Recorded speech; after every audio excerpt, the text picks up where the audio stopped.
Right, so we're down here at the Clark Machinery stand. We have Jason Clark here. Jason, it's been 3 years since the last ploughing. Is it good to be back? Yeah, it's good to be back. Busy crowds all morning. We're here since 8 o'clock this morning. Crowds are building steadily. A lot of inquiries in already, so good, positive vibes around all the ploughing. It's been a challenging year for the machinery sector with regards to inflation and parts supply. Can you just explain to the viewers just the impact of these challenges on the sector and for farmers in particular? Yeah, well, look, it's slowed down probably a bit there now. I suppose production is coming back. It is speeding up. Times are getting shorter with lead times in factories, but we weren't too bad. We had stock there, and we were fit to handle it pretty well, and it kind of paid off in the end. So. And looking to the future now with this supply chain issue, do you see it having much of an impact on the market, or as you said, is it going to start getting back to sort of pre-pandemic levels and obviously Russia-Ukraine levels? It's coming back, so it is. It's all settling down. Farming is changing. I suppose machinery is changing. Always has done. Like typically, if you go back 15 years ago, you're down at 150 horsepower tractors. Now you're talking 200 plus. The work is being done at a faster rate, but that's farming. It's changing. It always is changing fast. So you have to be there, willing to change. The farmers. I hope you can hear me okay. I feel very small. I feel like I'm in the. And speaking of that change, we're seeing a lot more with obviously precision farming. Has there been much from the manufacturers on pushing this precision farming in their machines? Oh, definitely, like big time. Like we've got 3 tractors here with guidance all built into them, and accuracy is key anymore. Like it's a big deal anymore. And with regards to options for retrofitting, is that something that you can offer, or is that something that's on the table for a lot of manufacturers? Yeah, look, we did do some retrofitting off guidance. It is becoming more and more popular, typically in older tractors. Newer tractors, people are putting it in factory fitted. It is getting popular. It's getting popular. And with regards to, we have said that ploughing is back, the FDMTA was back as well. Does these sort of big trade shows, are they more beneficial than the online events that you had during COVID? Yeah, look, we've always been doing ploughing. Every year, we've been doing ploughing this 10 years more, and we do get a lot out of it, so we do, yeah. Absolutely. And with regards to how the market is looking for tractor sales, are they up, are they down with the price increases? Can you just explain a bit more about the prices on tractors these days with the global rise in inflation? They have been increasing. There is more technology in them. It all depends on spec, what a customer wants. It's very hard to say if they are increasing, probably just, but at the same time, there is an awful lot more in spec on tractors as well, which is causing So they're getting a bit more bang for the buck now with the technology. Yeah, exactly. All this. Look, technology, it comes, but it all comes at a price. Absolutely, yeah. So I think that's all. Thanks very much, Jason, for your time. Okay. Thank you very much. Hello and welcome to the National Ploughing Championships and the World Ploughing Contest here in Ratheniska in County Laois. The weather has really held up and the crowds have arrived since early this morning in their droves to get stuck into the action after missing it for a few years due to the COVID-19 pandemic. Over the next 4 hours, Agriland will bring you to the heart of the action here at the ploughing site, so stay tuned.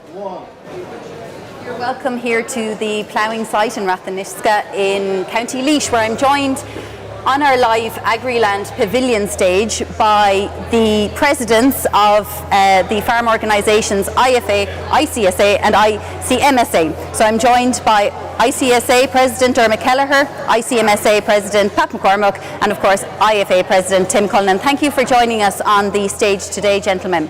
First of all, I might go, I suppose, to yourself, Tim, and ask you about the cap that's very, very close to coming to our door in 2023, and a lot of farmers out and about today, this is the first opportunity. A lot of people have got together to join in a good number of years at a big event like this, and still a lot of people unhappy with the various schemes coming out of the cap. I mean, how do you feel about it? Yeah, I suppose, well, first of all, so I'd like to say, it's great to be back here, and it's great for the National Ploughing Association with such a massive event here and the amount of people that's around here today.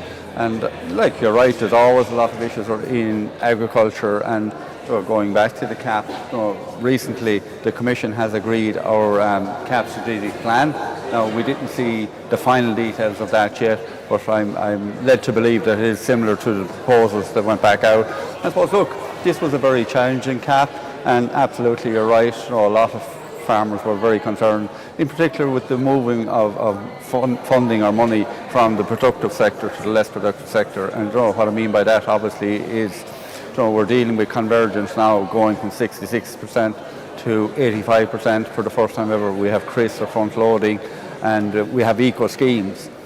And all of those measures is moving money from primarily what CAP was all about in the past was compensating farmers, European farmers, for producing food at a price that consumer was able to buy.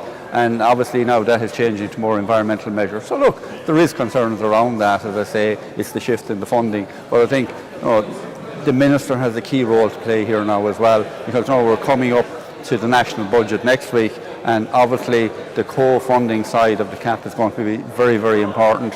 And we have all of the schemes, the suckler cow scheme, the O, or the sheep welfare scheme, and the tillage scheme as well. It's important, it's critically important now that the proper funding is put in place. We were shortchanged in the negotiations with the suckler cow, so the Minister needs to be coming forward with a budget of 40 million in the upcoming budget. That's going to be critically important. And just finally, obviously we have a new environmental scheme, and it's absolutely incredible.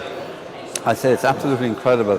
A scheme to the value of 1.5 billion, and the way that has been rolled out. Massive concern among farmers about how this scheme is going to be developed and rolled out on farms. And we actually had a meeting with the Minister on this last week, and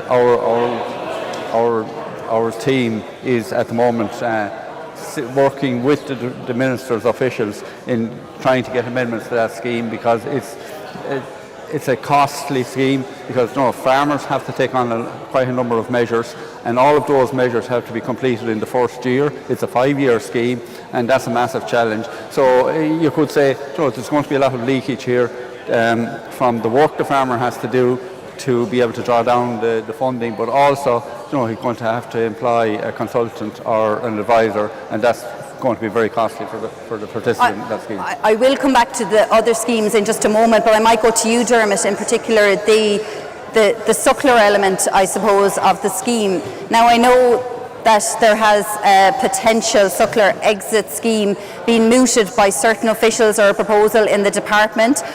Clearly the farm organisations have come out and said it's not something that they were pushing for in any way, but this was still something considered by our Department of Agriculture, an exit scheme for sucklers in this country. It was just came out in maybe media, but there was no discussion, there was no agreement made on anything like that.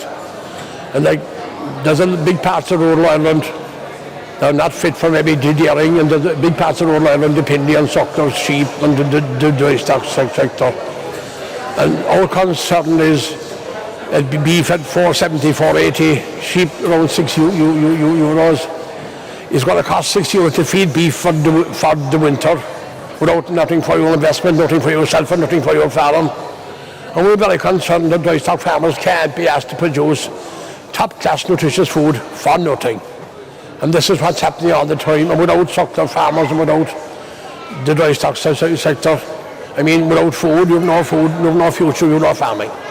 So I think the whole thing is skewed, but we believe that the suckler industry is very, very important, same as the sheep and the beef sector. And I think agriculture in general can't be used as a whipping boy any longer for climate change and for every other agenda. I think it's very important to realise how important food security is and how important it is to keep the lights on in rural Ireland. And Pat McCormack, the suckler, one particular sector there that would put itself forward as probably one of the most sustainable or environmentally friendly, given the nature of suckler breeding and grazing. And what about the dairy sector? There's big targets here to meet for agriculture, 25% emissions reduction by 2030. Many feel that's not even close to achievable. What about the dairy sector? Are they going to be able to contribute to that in a significant way? I think all people, all sectors of society, all agriculture will be a contributing factor But I suppose before we move away from the beef, because very often the myth can be lost, 57% of the national kill originates in the dairy herd. And Tim alluded to the cap reform. It's absolutely critical under cap reform that we have a meaningful dairy calf to beef scheme as we move forward. I sit, because I take it very serious, the targets that are being suggested out there. I sit, the only national president to sit on both the Dairy Vision Group and the Beef and Sheep National Vision Group. There is a target out there. I think it's overly ambitious, 25%. I believe 22% would have been a challenge. But agriculture has never been shocked as regards playing its part. I've seen a huge incorporation of clover on farms this year. We see the signpost farms delivering reduced chemical fertiliser usage. And we see on-farm protected urea being used, which can deliver substantially in comparison to can, but also low emission slurry spreading. So, there is a significant amount of science being invested in at the moment as well, and whether that is reduced emissions from a slurry storage and a slurry spreading perspective, but also from a genetic perspective. ICBF have a huge amount of work done there, and I think during the quota era, and you mentioned the dairy industry, during the quota era, dairy farmers were breeding for protein. They're breeding for fertility. They'll be breeding for environmental emissions into the future. I have no doubt but to believe that. And I think, in the cold light of day, when we analyse what's been sequestered on farms, we're in a far better place than people lead us to believe. But unfortunately, there's an agenda out there amongst some of our national media that needs to be curbed.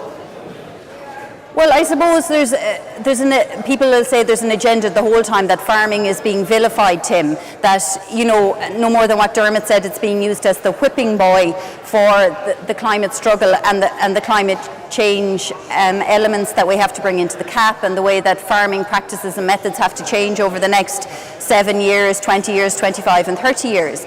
But at the end of the day, if there's a change to anything, no more than if you're in the public service and you're trying to renegotiate terms and conditions of how people work, that has to come at a cost.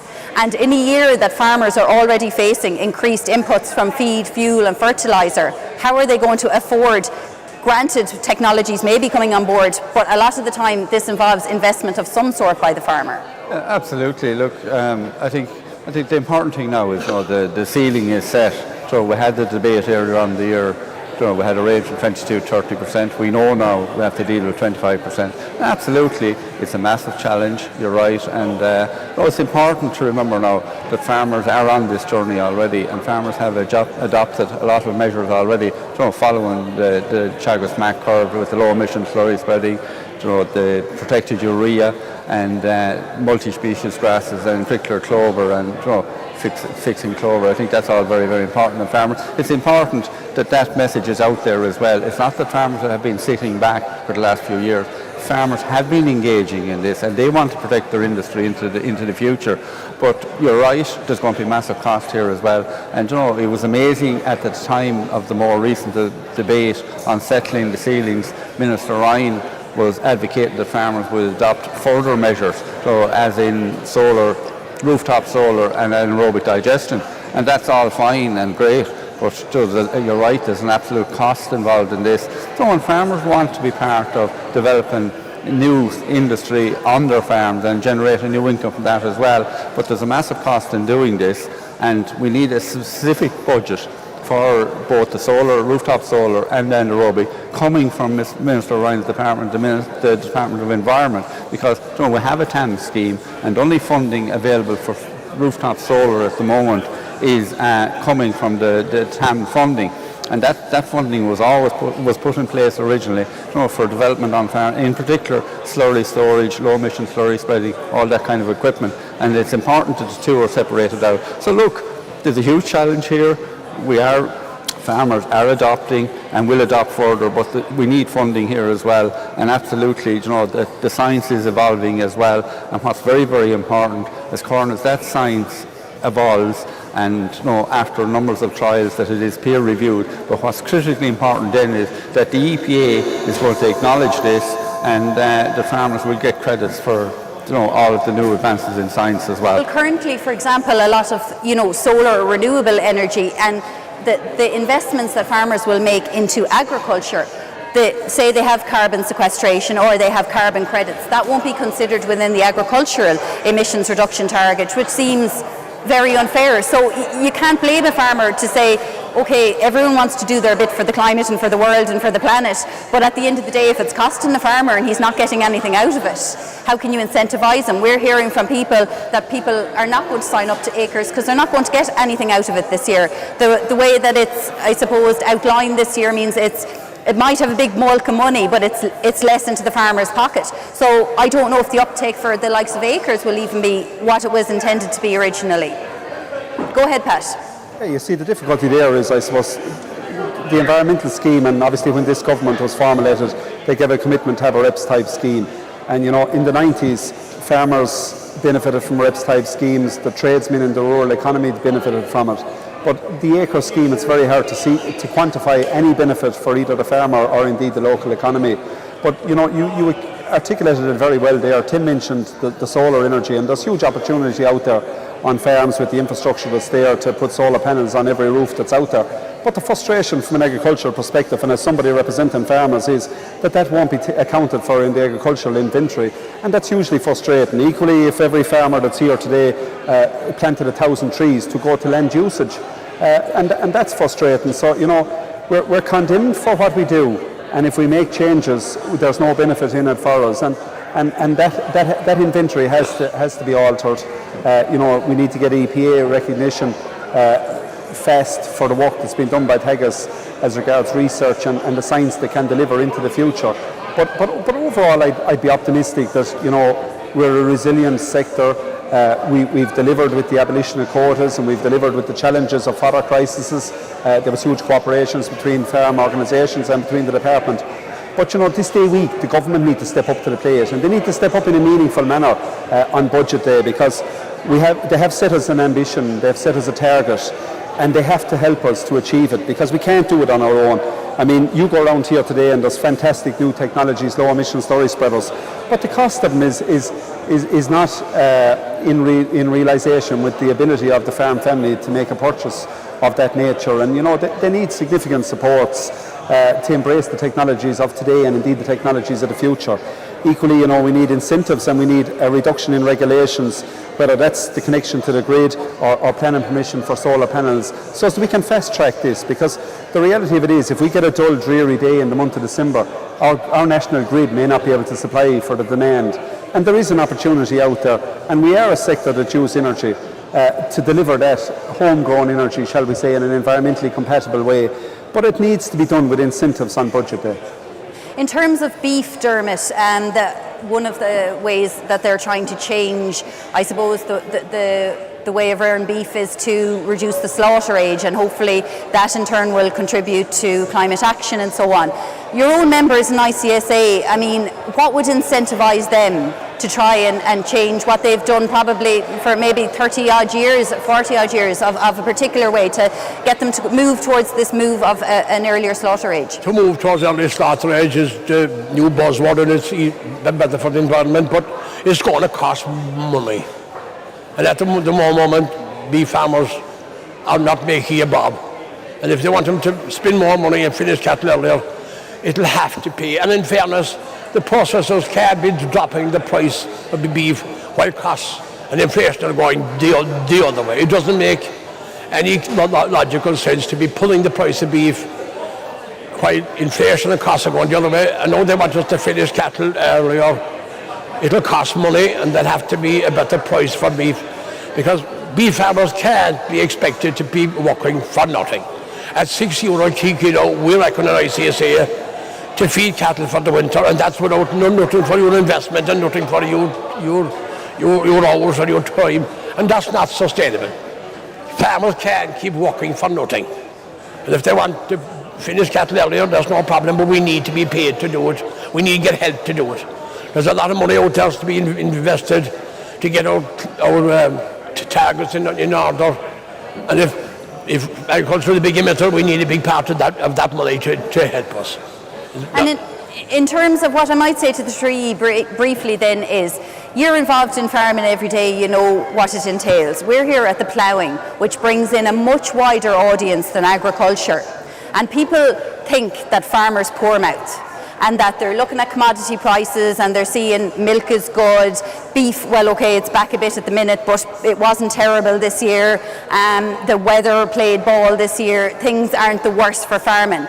How can you explain to the public what it takes when they see their shopping going up the bill at the end of the grocery list every week and their food prices rising, and they hear farmers saying we can't produce for below cost anymore, and they don't understand what it takes to get that product on the table? Tim, what can you tell people in the wider audience? Yeah, look, it's a very good question if you look at it, and if you look at the CSO figures for the last year, ag inflation is running at 40%. So we're dealing with massive increases in food, or in feed, fuel and fertiliser. And the other figure which is very important is all consumer spending is running at 10%, but food inflation is running at 7%. So we're up here at 40%, food inflation is at 7%. You know what I mean? So we're the first ones that have taken on all of those costs. And this is a very serious situation that we find ourselves in as farmers. We're the first to be hit by, when we had the Russian invasion in Ukraine last February, we've seen an absolute massive increase in our cost of production. Absolutely, I acknowledge, that the country, where the country is at the moment, there's a huge concern around the cost of living. But overall, in the context, food is still very, very cheap. And we're at a time now where consumer spends approximately 10% of their income on food. If you went back 20, 30 years ago, that was in the region of 30%. So the food that farmers are producing is out there for the consumer at a very competitive price. And this goes back to the whole debate around CAP again. The reason, if you go back to the Treaty of Rome back in the 1950s, the reason the CAP was originally put in place was to compensate farmers that they could produce food that the consumer could afford it. But that has been eroded now. So we have to get more from the marketplace. This is critically important. I think the consumer understands that as well. But there's another aspect to this as well, is the whole sustainability of rural Ireland. Do you know what I mean? For every euro that a farmer spends, there's 4 euros going into the local economy. And if we want to sustain people living from Donegal right down to West Cork or right down to Wexford or wherever, we're going to need a vibrant agricultural economy. And I suppose one figure that's worth noting is this country exports 340 or 60 billion of exports each year. 26 billion of that comes from local indigenous industry, and agriculture is 50% of that figure. So that's why it's critically important that this sector is protected, and there's the responsibility on the government to protect this sector into the future as well. Unfortunately, I'd love to talk to you all day, and we could talk all day, because I'm sure there's plenty of people who have come up to us over the last few days with questions that they'd love to forward on. But look, we'll be here for the 3 days, and indeed I hope that you will come back to us after you kind of gauge the feeling out on the ploughing side, because I'm sure people will be stopping you to answer questions. I suppose this is the first opportunity they might have got to see people in person after we've been off for the COVID pandemic. But thank you very much for joining us on our Agriland live stream today. Tim Cullinan, IFA President, Pat McCormick from the ICMSA, and Dermot Keller from the ICSA. Thank you very much for joining us. So that's our first live panel discussion today on the Agriland Pavilion here at the Ploughing in Ratheniska. So we'll head over now to our Agriland team, who are out and about on site getting interviews with those at various stands.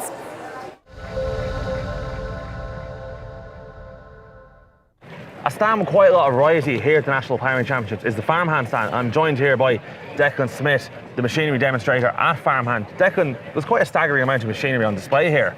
Yeah, well, in fairness, for the range of machinery we supply, this is only a small sample of it. So we've representing Amazon, and we have 2 self-propelled cone harvesters here. Really it is a small sample of what we have here to display. And you said there's a lot of brands to manage. So is it a challenge managing them brands with quite a wide customer base for the demands? To be honest, we kind of have a brand to suit everyone. Do you know what I mean? So you have the smaller markets, let's say, of self-propelled forage harvesters, maybe a dozen or so a year. And then you have, let's say, loaders attached to a tractor, so you have, and linkages. So you'd be selling them in the hundreds. So the customer base is completely varied. And sure, we have a wide variety of dealer network to handle all that. So.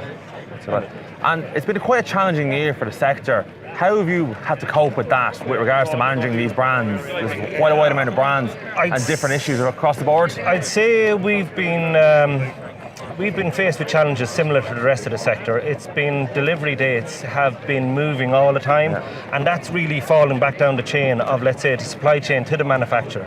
So that's been causing difficulties and disappointment as well. But because the demand is still high, people are willing to hold off and wait for their machine. So. And with regards to like the advancements in technology in the last couple of years, what would you highlight as some of the biggest developments in the last couple of years in the ag sector for machinery? I would say GPS-controlled spreaders is one of the biggest developments in, let's say, technology in it, because that itself would have a very environmental impact, because you need to use get the best out of your fertilizer, but you also need to use it to get your crops to grow. So that really kind of gets you more bang for your buck, let's say, out of your fertilizer. Obviously, you sell a wide variety of machinery. What has the market interest been like in farmers upgrading to these GPS technologies or even retrofitting them? Well, I think that farmers don't mind spending the money if they can see the returns. Do you know what I mean? There is a growing demand for all this stuff, and with the price, everything's increasing, but obviously the price of food is increasing, but when your price of inputs is increasing as well, you have to manage them a lot better. So spending more money on machinery can justify itself an awful lot easier. Absolutely. And you mentioned then price increases. Has that had an effect on overall sales figures for the year, or is it remained similar? Not really, because it's everything's going up at the same time, and it's really out of our control. So it's much further back down the chain. This is all happening. So we can only, well, hopefully it hasn't affected it yet, but we'll see what happens next year. And then looking to the future from all your various brands you represent, is there anything exciting in the pipeline that you can tell us about? Not just off the top of my head, but you can see here, maybe this is the first of this machine here, if you wanted to see here to the right. So you can see this is a 12-row maize header, right? Yeah. And this is has a moving blade on it, let's say to a stationary blade that you usually have. And the person that bought this is because he can use it for whole crop as well as maize. All right, so that it's a very expensive machine, but with a dual purpose, it kind of makes an awful lot more sense. Absolutely. You know, so this is actually covering 9 meters. 12 rows of maize, so it's a fairly serious way to it's a lot of bang for your buck, that one, yeah. It is. But that would be the newest machine we'd have here at the minute. Like, there is other ends of technology, but they've been existing for a couple of years so far, like, you know. And for, just on the last point, for farmhand itself, what is the importance of exhibiting at the National Ploughing Championships in regards to interaction and sales? Well, listen, we want to it's a good way to actually gauge the market, to see what people want to do, and it's also we want people to have a look at what we have to show. Do you know what I mean? And people, even we have a throne here that people like getting their picture taken in front of, and it's really just brand awareness is what we want to show. Do you know what I mean? It's just to show that we are in the market and we're doing well in it. Do you know what I mean? So that's kind of what we need to try and improve. Declan, thanks very much for your time. All right, perfect. You're welcome. Thank you. One of the hottest topics in agriculture at the moment is sustainability, and I'm delighted to be joined here by Pat Kenny from IAM. Pat, sustainable machinery, just exactly what is the future in regards to that? Well, I suppose the future is what we have here today, which is the farm dried FD 20 series. It's a solar power driven, CO2 neutral, no diesel, no fuel required, working off the lovely sun we have here today. Charges the batteries, and it's working autonomously on your farm. So this machine here will basically plant a seed, and then because it knows exactly where it's planted that seed, it's able to go back and weed the seed, so pull the weeds. So one, from a sustainability point of view, it's CO2 neutral. Two, it doesn't need any sprays to treat the weeds. So it goes in and weeds before the actual weed comes up.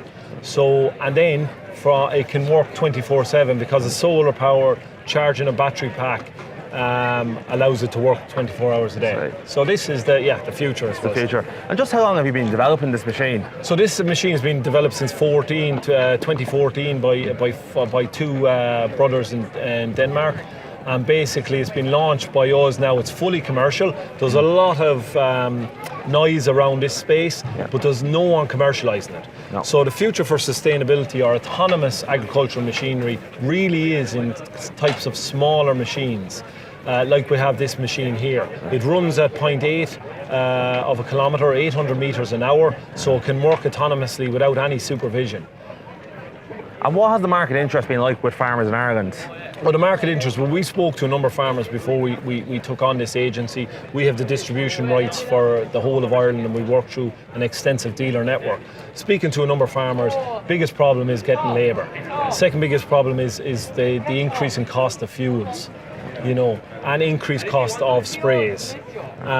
So the interest for this is substantial, and there's a big key interest here today. Absolutely, and we're talking this machine behind us there. If I want to go out and buy one of these, what's the sort of costs involved? Well, you're more depending on the specification, and you have to spec it up depending on the size of farm or what what way you're setting. But you're looking in around 100,000. And obviously it's a very high-tech bit of kit a lot of farmers mightn't be used to. Is there much training involved or much training available to use the machine? Well, actually, it looks very, very high-tech, but it's a very simple system. So it uses its own RTK GPS system, which has been out and in use for many years. It's using electronic motors to drive the wheels, and then it uses electronic actuators to work the seeding unit and also to work the weeding unit. So from a system point of view, it's very user-friendly. Maintenance-wise, 13mm spanner, 6mm Allen key, and you can change most parts with it. It comes with a subscription service, so basically you have 24/7 support. You also get installation from ourselves and Farm Dried, and the installation shows you how to use it at the machine, and shows you how to operate it in various different environments. So it's very, very simple, really, and it does most of the work, because once you've set it going, it's working. Perfect. And it's an award-winning machine, I hear. Yeah, so we were delighted this morning to be announced the Machine of the Year award from the National Ploughing Association. So we're delighted to win that this year, based on sustainability and a commercial machine here. So this is kind of a glimpse into the future, you'd say, for farmers. Oh, this is definitely a glimpse. Well, it's actually the future is now, because these are out and working. There's over 250 units out there working. And the concept, like I said, we all know solar panels. It can charge a battery pack. It can work in Irish conditions. It can work all day long, because it'll be charging through the solar panels and saving it in the battery pack. The concept of the seeding unit has been out there. It's just married up. The guys have married up using precision seeding to know where that seed is in the ground. Then they can go back in and weed and take out the weeds. And it's hands-free farming. And again, you said the maintenance is part supply. Does that come then from Denmark, or does it come through yourself? So it'll come through ourselves. So as part of the setup, there'll be a care package with it. So you'll get a key components that could go wrong, but we're monitoring it through the service desk. We'll have access. If the machine goes down, we'll be notified as well as you. Yeah. We can see why it's gone down. If it's raining, it'll stop, and then you can go and reset it. If something comes into it, it has a tripwire here, and So as you said, Pat, the future is now, and it will be great to see this in the future, more sustainable methods and technologies just like this being introduced. But Pat, thanks very much for your time. Thank you. Cheers. So one of the most well-known brands in Ireland, New Holland. I'm delighted to be joined by Paddy Slattery of M&S Machinery. Paddy, bit of an interesting display here. Not many tractors, but a lot of loaders. Yes, I suppose, like everyone knows, New Holland has the tractor, I suppose, whereas the loaders are kind of a new thing. You have a good range of loaders, from a 5-ton to a 7-ton to a 10-ton, up to a 15, and then on to the big loader, which is your 190 or 20-ton loader. So that's what we're kind of pushing here today. That's the main focus, so it is, yeah. And speaking of these loaders, is there much interest from farmers in these loaders for use on the farm? Oh, definitely. Like the smaller loader, the W60 and the W80 here behind us, they'd be for that end of it, winter feeding, loading dyed feeders, that kind of thing. So they are, yeah. So, yeah. And we're talking about the costs of machinery. What is kind of the budget range for a loader from New Holland? So your smaller W60 loader there, it starts at in around 58,000. Your W80 here behind me is 72,000, and it goes up from there. Then the real big one is up over 200,000, all plus VAT, of course. Yeah. And obviously it's been a challenging year for the sector as a whole, with the parts supply issues, price increases. How has New Holland faced that, and how yourselves as a dealer, how have you had to face them challenges? Sure, like, I suppose starting off when the whole thing hit with COVID and everything, we had some issues. But to counteract that, I suppose we've ordered plenty stock, you know what I mean, and ordered in time and just kept on top of it. Yeah, that's all we could do, you know. Yeah. So customers aren't having any issues really getting parts off you. I heard there's a lot of issues with other manufacturers getting parts in. There's a long lead time. There is bits and pieces, but we'll say in the line of customers getting parts, we generally have plenty of stock in the yard. So if it comes to it, we can take a part off a tractor, that kind of thing, or a part off a loader to get a lead going. Because one thing we always do is keep plenty of stock in the yard. So if the part isn't on the shelf, we have a unit in the yard, so it works that way. You know. And obviously price and money has been a big topic of this year. How has the sales, has this been affected by the cost increases, or has the market trend sort of remained the same? Generally stayed the same. New Holland, to be fair, would tip you off as the price rises are coming, so you'd try and get in ahead and you'd have stuff at the older price. Generally 80% of lads then are trading in stuff, so you're going to give the value of today's value on the trade in. So the bit in the middle generally will stay the same. That's the way that works. And is there strong trade-in value at the moment on tractors? Yeah, it's good. There's good demand and it's good in fairness, yeah, it's fine. And then looking to the future, is there anything we can expect out of New Holland?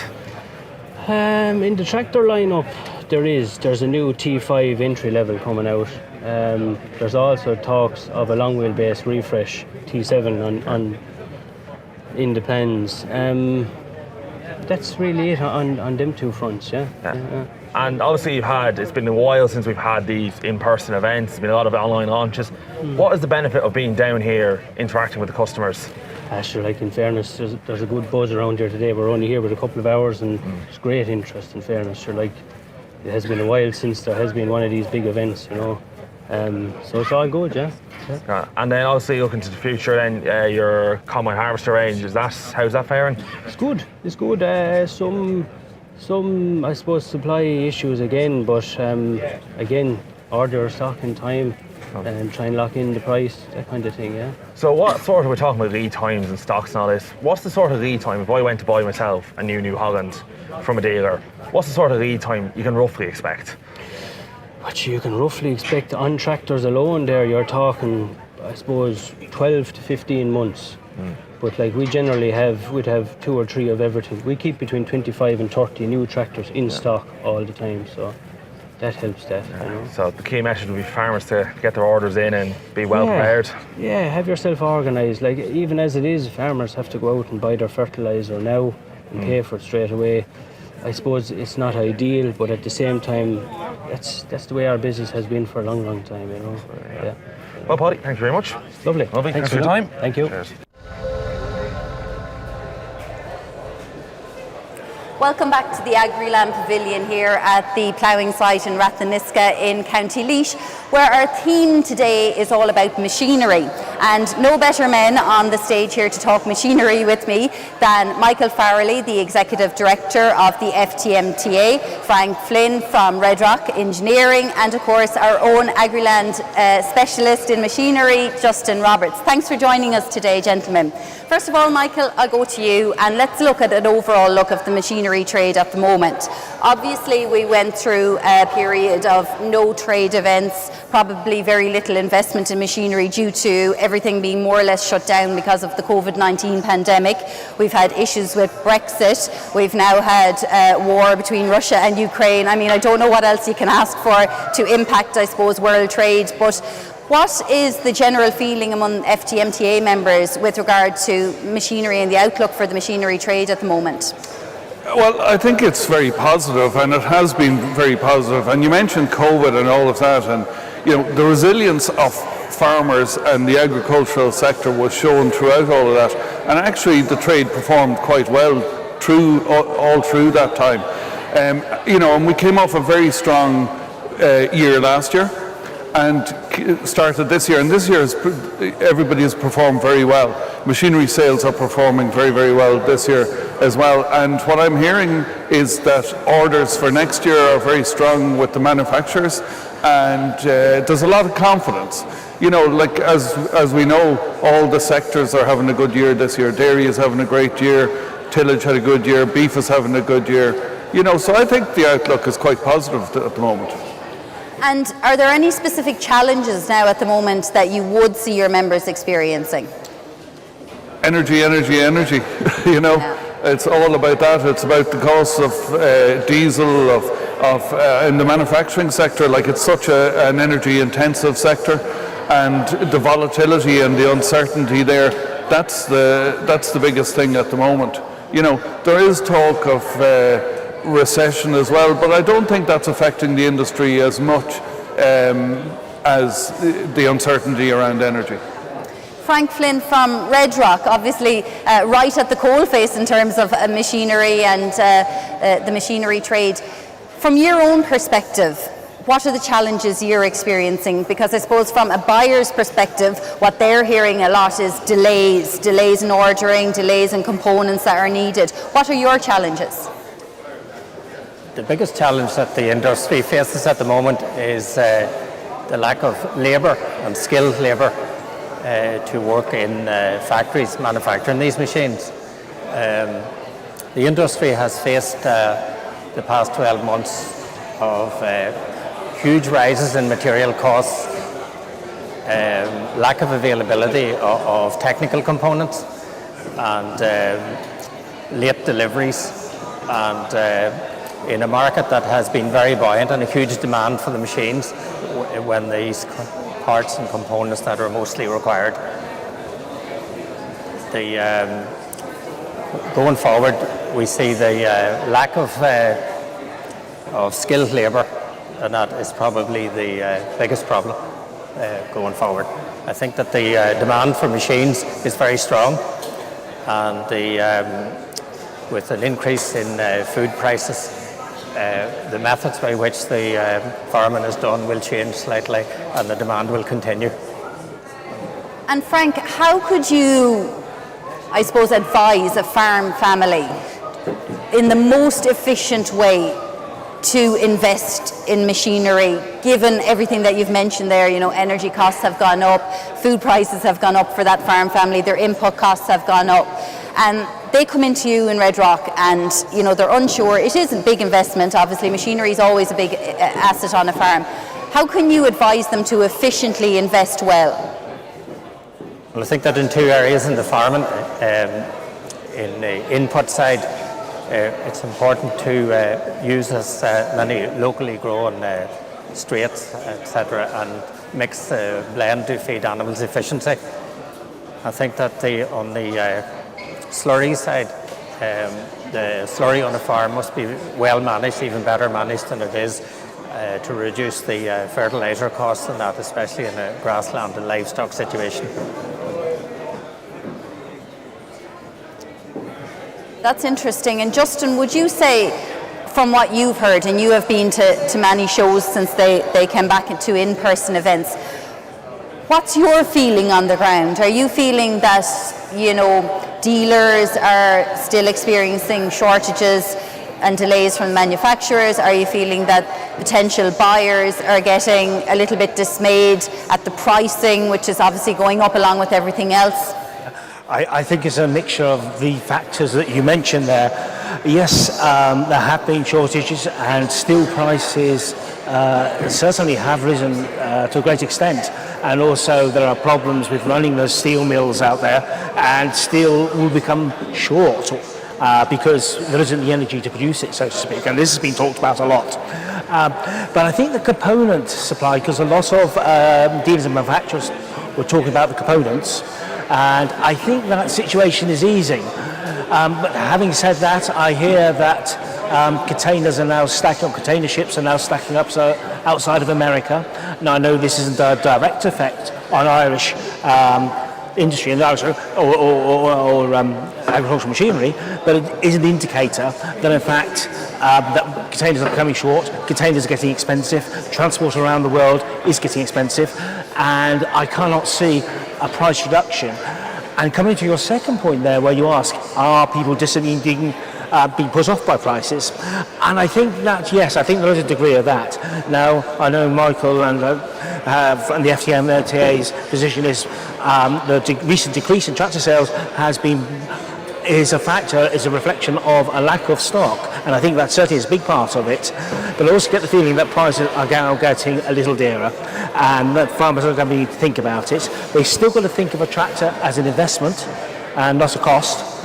Okay, but that investment is becoming a little too steep for many. That's the impression I get anyway. But there are no hard and fast figures on this.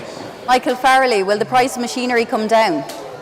Well, I can't see it coming down with the what has happened with the costs in terms of manufacturing and all that. The only slight bit of light at the end of the tunnel is I heard recently that container costs had reduced quite sharply. That's a little bit of good news there. But look, the other side of price rises in machinery is the machine that the customer wants. So, people ask me, how much does a tractor cost? If you go out there today, people will say, how much is that? How much is a 100 horsepower tractor? But like, what somebody wants now versus what they wanted a few years ago is completely different.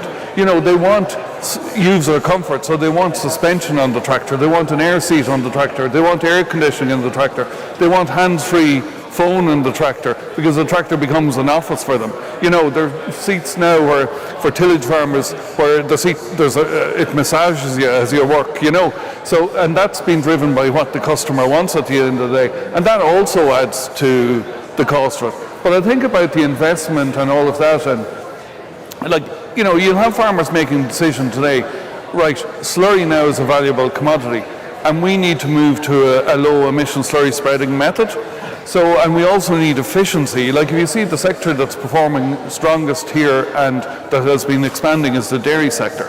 So there's a lot of dairy farmers who are making the decision, right, we need a bigger tractor and a bigger slurry tank with low emission slurry spreading capability on it to make the most efficient use of a slurry, and that's what's driving investment.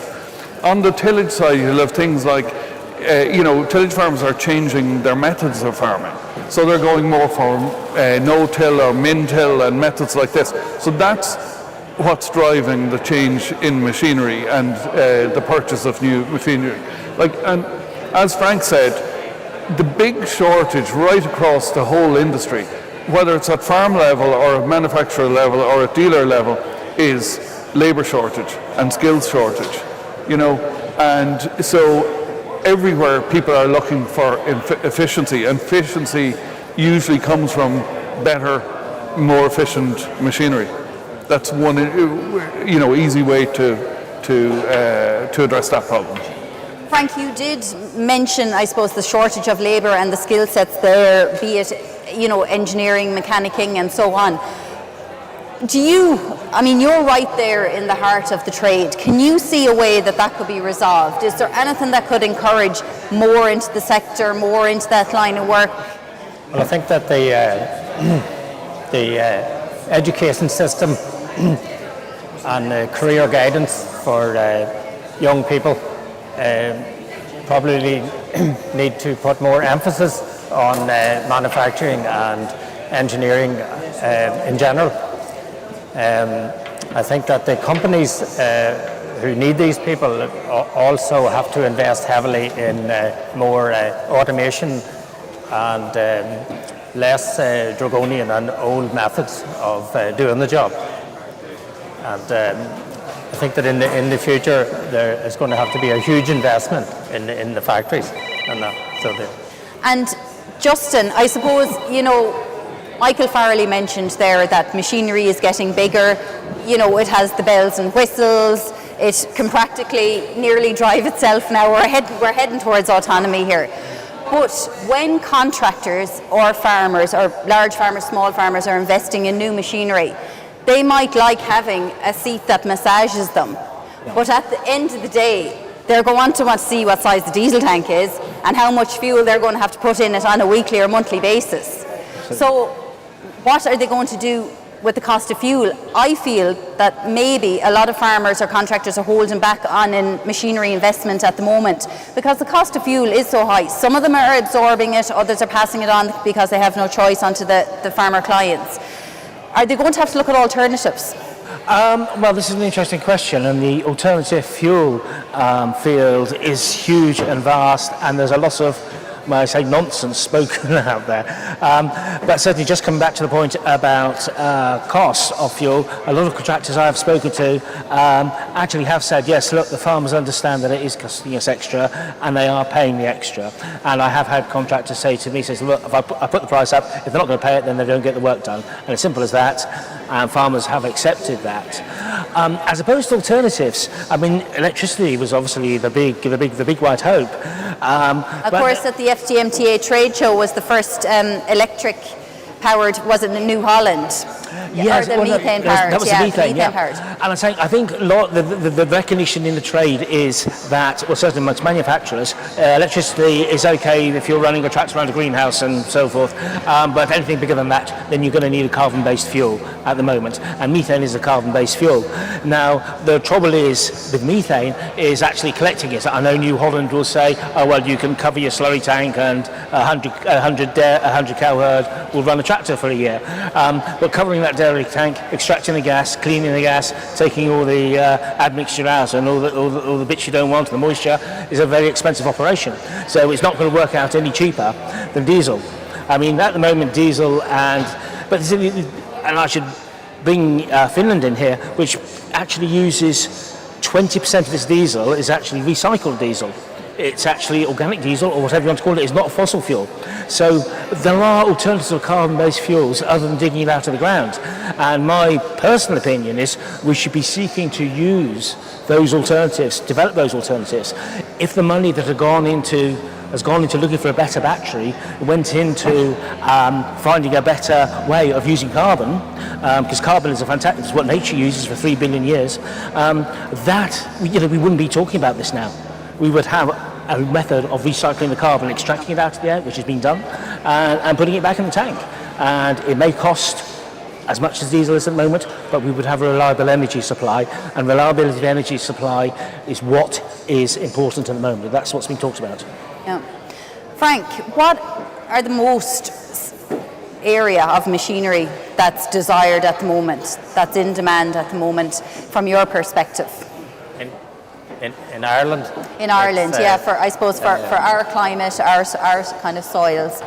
It's more environmental methods of applying slurry to the ground and preventing any further pollution to our waterways. Yeah, so people are really getting on board, the nitrates, the water directives and all that, yeah. The uptake in dribble bars and trailing shoes and that has been tremendous. And along with that, they're increasing the size of tankers, as Michael said, in a bid to reduce the labour costs, and that also involved. And the general trend is to improve output from animals as well. So mixing and feeding and doing it properly, and correct diets, and that has also become prevalent on farms also. That's interesting. And Frank, the likes of the ploughing here, over the next 3 days, there'll be in excess of 300,000 people. Judging by the crowds here in Ratheniska today, I think it'll be far in excess of 300,000. Hope so. But Red Rock is here. Yeah. Why have you chosen to come here? I know that I saw you with the return of Balmoral as well. How important are events like this for companies such as yourself? Well, the Ploughing Championship and the people who come to it are very important to us. The market in south of Ireland is still one of our bigger markets, and we make a quality brand of machines, and you can look at them on the internet and you can look at them on sites and social media and that, but people want to come and actually put their hand on them and feel the quality of the machine, and that's very important. Not the same online, I know what you're saying. So we also come to support the people who have been loyal to us and bought machines off us over the years, and they want to come and meet you at the plough. Michael, you had your own FTMTA trade exhibition not too long ago, which was also a very good success. Now, you were blessed with the weather as well, but the feedback I understand from that was that you were saying that it was really good. There was really good uptake, really good chat, really good engagement with dealers, manufacturers and so on. And I'm sure a lot of your members are here with exhibits of their own at the Ploughing today. So clearly they see that there is an avenue here, that they really get out to meet their clients at events like this. Yeah, no, it's very important. Now, our show is slightly different because it's just purely focused machinery show.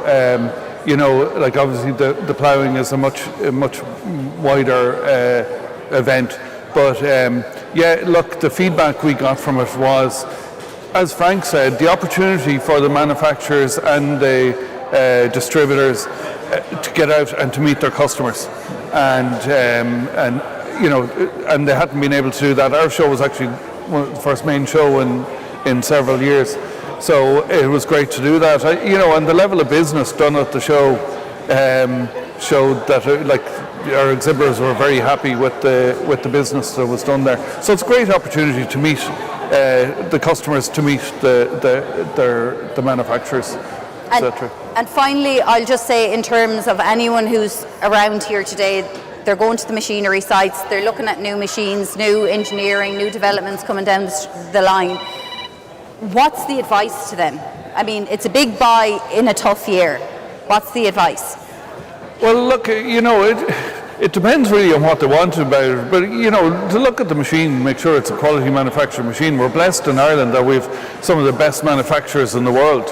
And they make strong machines that are designed for the Irish market and for the heavy grass crops that we have, etc. The type of ground that we have here.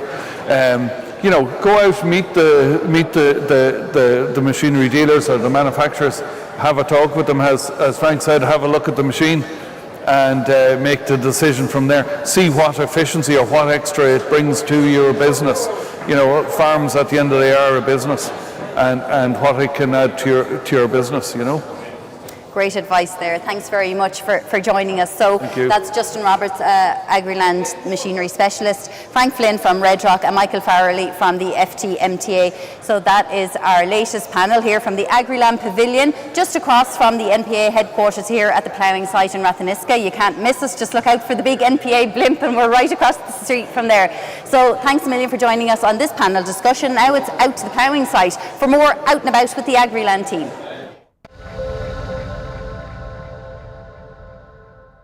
Quite an interesting stand here now with the Solace tractor here behind me, and with me now is Colin Devan, the sales manager of D&S Machinery, who are the importers of these Solace tractors. So Colin, can you just tell me a bit about these Solace tractors? Not many people might have heard of them here. No, you're dead right. They're not like a widely known brand. We've been bringing them into Ireland for the past 8 years. They're Indian, manufactured in India, one of the biggest tractor manufacturers in the world, producing over 100,000 units a year. They're at a different end to the market to what you see around here. Their smallest tractor is a 20 horsepower one, and the biggest one is a 90. So a different end to the market to the larger tractors you see here today, but one of the biggest tractor manufacturers in the world, which not a lot of people know. This is strange, but there has been much market interest for these tractors in Ireland. Over the past 2-3 years, it has been incredible, the market interest. As I said, we're at a different end to the market, and we're kind of targeting equestrian centres, looking to kind of put a harrow in the back and a harrow, a sand arena, a front loader, a bit of front loader work, kind of mucking out a shed. Maybe a farmer that might have 1 or 2 big tractors and looking for a small utility tractor to kind of muck out sheds and kind of do a few small jobs around where the bigger tractor isn't needed.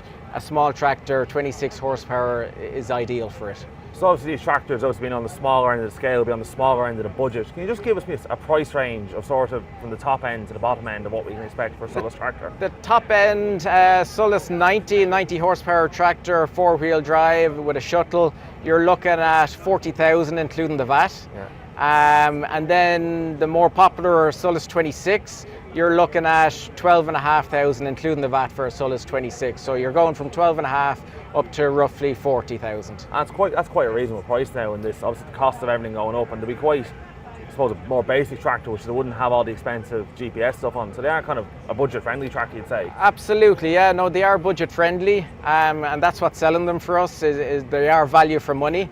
And that's one of the main reasons they're selling in the Irish market. As you said, they don't have the AdBlue, they don't have the electronics. They're simple machines, reliable machines, but budget machines at the same time. Just speaking on that front of reliability, with obviously the global supply chain issues and getting parts, is it hard to get parts into Ireland for a Solace tractor? It's not a traditional brand, whereas a lot of your Masseys and your John Deeres would be parts supplies, would be much, much bigger. So have you any problems getting parts all the way in from India, or is it quite simple? Thankfully, over the past couple of years, with all the disruption, no, we've been okay. In Dublin, we do stock a lot of spare parts, a lot of the common parts for these tractors. Any parts we don't have, we can pull from their European warehouse, which is located in Germany, and that's in collaboration with Janmar. So they have a big warehouse there, and we can get parts in overnight from their European warehouse in Germany. And looking to the future, what is the future for Solace tractors? Is there going to be another dealer into Ireland, or are they just going to more concentrate with yourselves? No. As I said, we've been bringing them into Ireland for the past 8 years. We have a dealer network around Ireland. We have 7 dealers around Ireland who are selling them to the end user. No, we're based in Dublin. We have a dealer network around Ireland, and the future for Solace is more models of tractors. 120 horsepower tractor is in the pipeline, which we hope to see next year. They have a new Solace 90 coming out in the early stages of next year. But no, new models of tractors coming onto the market. That's the future. Absolutely. And you said these are more aimed at your equestrian, maybe golf course and all that. So compact little tractors and easy to use? Easy to use, absolutely. As I said, some of the Solace 26s have a hydrostatic transmission, so very easy to use, especially with front loader work where you're in tight sheds, and the hydrostatic transmission comes into its own. Very easy to use machines. As I said, no electronics on them, very easy to use, to look after, to service. So no, easy machines to look after. Absolutely. Well, we might see more of these Solace tractors appearing in fields and yards around the country. But Colin, thanks very much for your time. No, and I hope you have a good week. Thank you for calling to the stand, and looking forward to the few days ahead. Thank you. We're here in the Ploughing tent with your Summer, the veterinary advisor with Ploughing. He's going to talk to us about selective dry cow and coming into drying off what farmers should be doing. I suppose you are. So we're coming into the period where farmers are looking at drying off cows. We're heading into that period. So what kind of actions are farmers are doing now on farms, or what should they be looking at heading into it? Well, I suppose we're now near the end of September, so we're, I'd say, 6 to 8 weeks maybe away from really drying off. So with the new legislation that we have in place at the moment, where antibiotics can be used as a blanket preventative treatment for any cow, we need evidence that cows have mastitis, that have a high cell count, in order for a vet to issue a prescription for the antibiotics to be used. So the best thing you can do right now is book in a milk recording if you haven't done so already. If you're routinely milk recording, you have plenty of data there. Make sure that you have another milk recording coming in that's not going to be older than 30 days by the time the cows are going to be dried off, right? If the data is more stale than 30 days, they lose their value. But if you're not routinely milk recording at the moment, try and get one in near the end of this lactation. That will set you up really well for drying off now and give your vet the information they need to justify prescribing antibiotics, but it will also set you up for next year. Continue the milk recording and you'll be able to track how good your dry cow management is, because you know what the cows were before you dried them off, and you can see what they're like right after calving in the first milk recording then. And then I suppose following on from that, it's planning ahead for the winter. Where are those animals going to be housed? Have you enough cubicles for them? What sort of bedding have you for those cows? Because if cows are not all going to have antibiotics, we need to make sure everything around them is very clean and that they don't have other underlying health issues that might push their immunity down a bit or make them more susceptible for disease. So have a herd health plan, have a program in place that even looks at your vaccines and your parasite control. Chagisk has launched a herd health program there that really sets out those things, and it just helps the overall health of the animal. Yeah, I suppose kind of looking at the cows now, what should farmers doing? Should be obviously out body condition scoring cows, maybe selecting cows that need to be dried off earlier. Is there anything else farmers should be looking out for now? There's a few things I would look out for. So I suppose you always have your troublesome cows. The cows that are always high in cell count, they are a source of infection for the other cows in the herd, for example. So it wouldn't be any harm to dry them off a bit early. Yeah. Just from the point of view of taking them out of the herd as a source of infection for the other animals, right? As soon as they're no longer being milked, they're no longer the source for other animals in the herd. So, and they then get a longer dry period, which gives them a higher chance of curing. Yeah. Any cows with lameness, maybe it would benefit them as well to not have to do the walk every day, twice or 4 times. Yeah. So maybe take them out as well and put them in a dry cow paddock if you can. Obviously, yields will determine whether you're on. And get a pregnancy diagnosis on the cows, because then you will know more accurately when they're due to calve, and based on that, you can plan your dry off dates more accurately. And I suppose, as you said, like there's a lot of key things to look at, but I suppose another key areas that you mentioned is lameness on farms, and this time of year silage ground could be reintroduced to farms, cows are walking longer distances, so I suppose it's a good time as well to keep an eye on that and don't let cows go into the shed with a lameness issue. That's it. So if you can, get your cows that maybe are a bit lame, that are limping a bit, get them seen to now so that they can recover before they go into the shed. Yeah. Because the shed in most herds, most farms, the shed isn't the most ideal situation, right? You have concrete, which isn't the softest on the feet. Yeah. It's not as hygienic always as it would be outside. So if you get a chance to get those cows seen to now, a few weeks before they're due to go into the housing, they'll be fully recovered and fully able to cope with that not ideal environment of the housing. And so it's just in the housing then, I suppose it's also, if you haven't done so already, it's a good time to maybe look at the housing, look for any bits that are damaged mats, chipped concrete, like get these prepared, get these fixed before they become an issue when the cows are in it. Any of the jobs that after last winter you thought I'll get around to them and you didn't over the summer, now is really the time to go and do them, fix the mats and so on. But also some herds might have not used any foot baths, for example, going back to the lameness. They might have used any foot baths all summer. Actually, where did the foot bath go? Right? Pull that out again and have it in place that you can use it maybe even before the cows go in, or once the cows start going in at night, you can reintroduce foot baths, for example, and just keep the hygiene on their feet better, and that'll help with the lameness. The risk of infectious lameness is higher in the house. Absolutely. Here, when there's more feet dung around and more cows are in more compact spaces.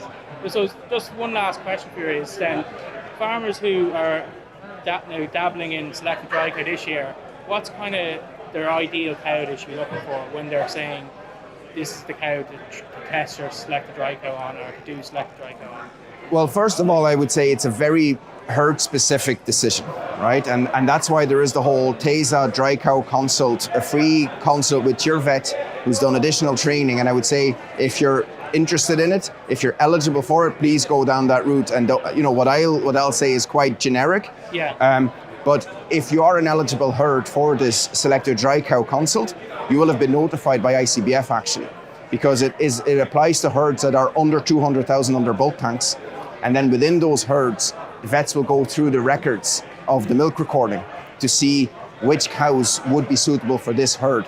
And no one is going to put a cutoff on this cell count level means a cow can or cannot get antibiotic, really, right? Because it is so herd specific. It depends on all the other factors around.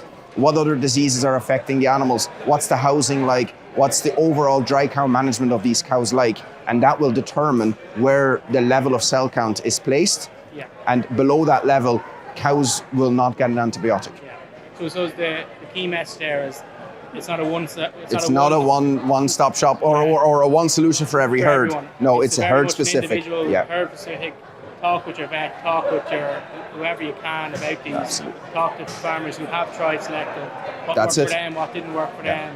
I know it's all about learning. It'll be the first year for a lot of herds this year, and there have been some herds that have been doing it for 3, 4, 5 years, and they've gradually increased. And having dealt with those farmers in the past, what they would have done is they might have initially started with herds or cows that had a cell count of no higher than 50,000. Yeah. And the next year they went to 80,000. And they've gone to 100,000, and maybe they're now at a stage where they could actually say, well, a cow that has never been over 125,000 or 150,000, they feel confident they can dry off that cow with a teat sealer only, and not use any antibiotic on that cow. But if this is the first year you're doing it, I would really avoid stepping in at the 150 as your first go at it. do what you're comfortable with, and I would say use a small enough number of cows, especially on a single day, that you're really conscious of every step that you're doing, because if there's no antibiotics being used to dry off a cow, the last thing you want to do is introduce an infection into that cow at drying off and sealing that infection in there and doing more harm than good. So pick your sure bets, kind of make sure that it's a day you're happy, you're not cranky, you're in a good mood, do them in small numbers, and that's it. Your younger cows usually, the ones that have nice looking teats that don't have any scar tissue or any damage to the teeth. That's sort of the things you need to look at. Even though the cell count might be very good on some of the older cows, maybe their conformation isn't that suitable for them to do this in your first year. Okay. Build your own confidence and go with it from there. And your vet will go with you on that journey. Yeah. As long as the vets can justify why they are prescribing antibiotics, it's okay, right? If an animal needs it, she's allowed to get the antibiotics. There's no issue with that. And just on the whole selecting cows in the process, there is AHI and Chagisk farm events coming up in October, which I think if you're interested in selective dry cow therapy, as all of us should be this year, we should all attend these. Okay. Yeah. Thanks very much for talking to us today, Oris.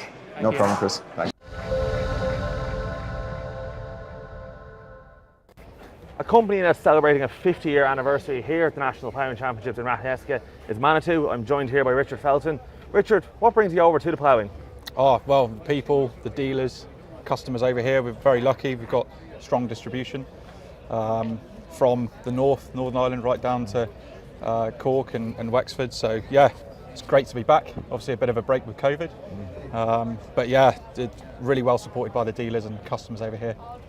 So. And 50-year anniversary this year, just how has the development been of the company in that 50 years? Oh, it's been some serious change. I mean, along with the ag construction, the families that we do and products that we sell, yeah, huge change. So yeah.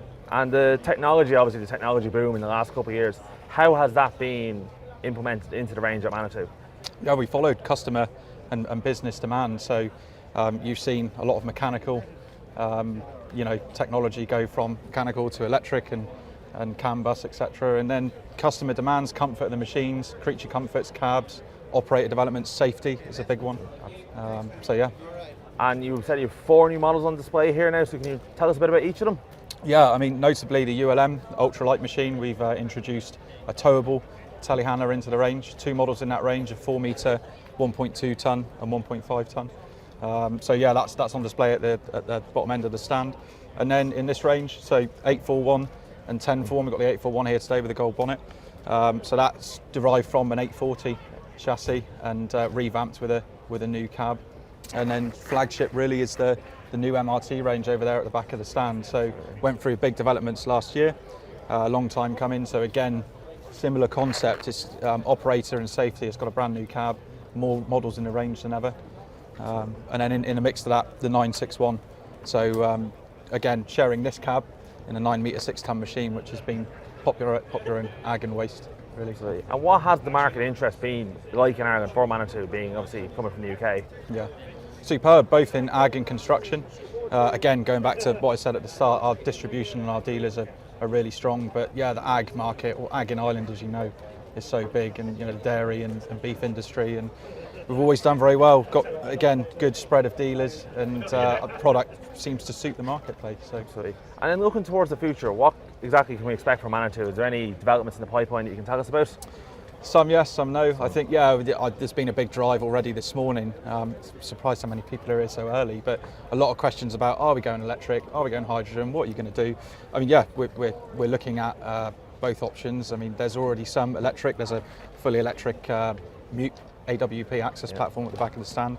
So yes, we're led by the rest of the market really, and yeah, there's been a lot of focus on electric products in the future. So you will see something somewhen, depending on production and supply. When that time comes. And you said yourself there, being back, it's been a busy morning. What has it been like to be back at these shows? We've had 2 years, obviously, of COVID and online launches.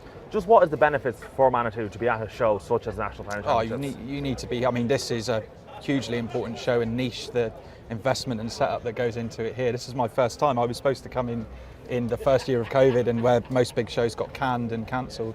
The importance is massive. You know, when you're launching new products, you can do so much marketing, and there are companies that do a great job at it, but it's still an industry, both ag, construction and access, where you need to be physically here, have trained people and dealers on the stand to talk about it to operators and business owners. It's great to see that customers can now interact with you and vice versa, and customers now get advice on maybe when they couldn't before. It's online, maybe it's a bit daunting, but these events are a bit more customer friendly. Oh, 100%. Yeah, and you know, a little bit of catering. Most of the big stands here are doing it, and people are coming in, you know, with good vibes and a good mood. And there's not many shows left where you've got people coming in, they're interested to buy. It's more PR, which is still really important, as we've just spoken about. But yeah, it's the face-to-face thing. You can't do without it. And you mentioned there about obviously the Ploughing Championship has been a big selling point for Manitou. Would it be a big business point, big sales pitch of the year, and doing business? How important is this event for getting sales in? I would have said, particularly for the dealers, yeah, massively. And events like it, you might not do a huge amount on the day.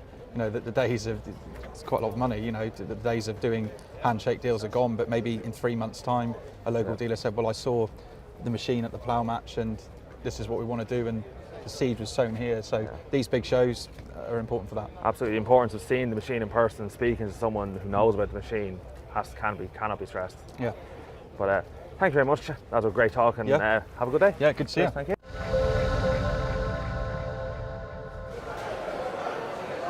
Welcome back to the Agriland Pavilion here at the ploughing site at Ratheniska in County Laois. I'm joined now on the Agriland live stage by Niall McGarren, the co-owner of Lely Centre Mullingar. Thanks for joining us, Niall. Thanks for having us, Stella. I suppose today our themes around the Agriland Pavilion and live stage are around machinery and livestock, and of course Lely is so involved in dairy farming in this country, such a significant player in terms of robotic milking in this country. So first of all, tell us a little bit about Lely for people who maybe aren't familiar with the brand or considering that they don't actually know about your company yet. Give us a little bit of the background. Yeah, well, if you go back to the start, Lely are actually a Dutch company. They're 75 years in business, still a family company. The chairman of the company is Alexander van der Lely, which is the grandson of the original founders. So they would have been a very innovative family. They were big in forage equipment and tillage equipment, and only really got into robotic milking 30 odd years ago. So the first Lely robot was commercially sold in 1992. You probably weren't even born, Stella. I wish. So it's over 30 years ago now. In 2015, Lely made the decision to focus on farm automation and sensor technology. So they actually sold the forage division to Agco, which would be Massey Ferguson Fendt, that group of companies. And ever since then, they've been focused on robotic milking, farm automation and sensor technology. And that's the business we in Lely Centre Mullingar are involved in. Now, the centre there in Mullingar, I believe, is 10 years old, is it? Yeah, we started trading in, well, we set up the business in April 2012. Fairly modest operation in the early days because robotic milking, to be truthful, there's very few people interested. They weren't aware of it, so there's a lot of work in the early days, open days, farm tours up the north where they were well established, and to the Netherlands as well, where I say Lely originated. And our first Lely was installed in Westmeath, and a guy called J.J. Huzzy in Castletown Gagan, and his robot is going 10 years this October. So he was one of our first customers, and now we're looking after over 500 customers. So been huge growth, especially in the last 5 years. So tell me then about converting to robotic milking. And firstly, how many cows or how many robots, Lely robots, are currently on farms in Ireland? So on the island of Ireland there's a little over 1,500 robots working.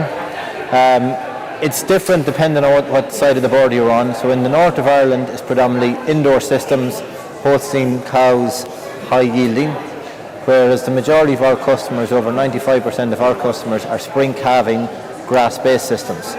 A different type of cow, a different type of system, but the same machine. Our clients, a third of our clients have other occupations, other careers off farm. So a little over 30% of our customers will be teachers, department men, factory workers. We even have a good number of Chagisk dairy advisors with Lely robots. But the majority of our customers are long-established dairy businesses, and they installed robots as a way of maybe easing the labour burden on the farm or trying to improve the operation overall efficiency. So a wide range of people. You've answered my question there, which was, who is converting now? Who is the primary customer there converting?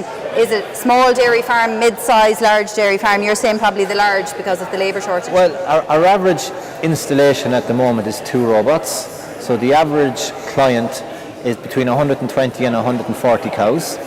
The range would be, we have customers at 30 cows, and the largest customer that we currently have in operation today has over 500 cows.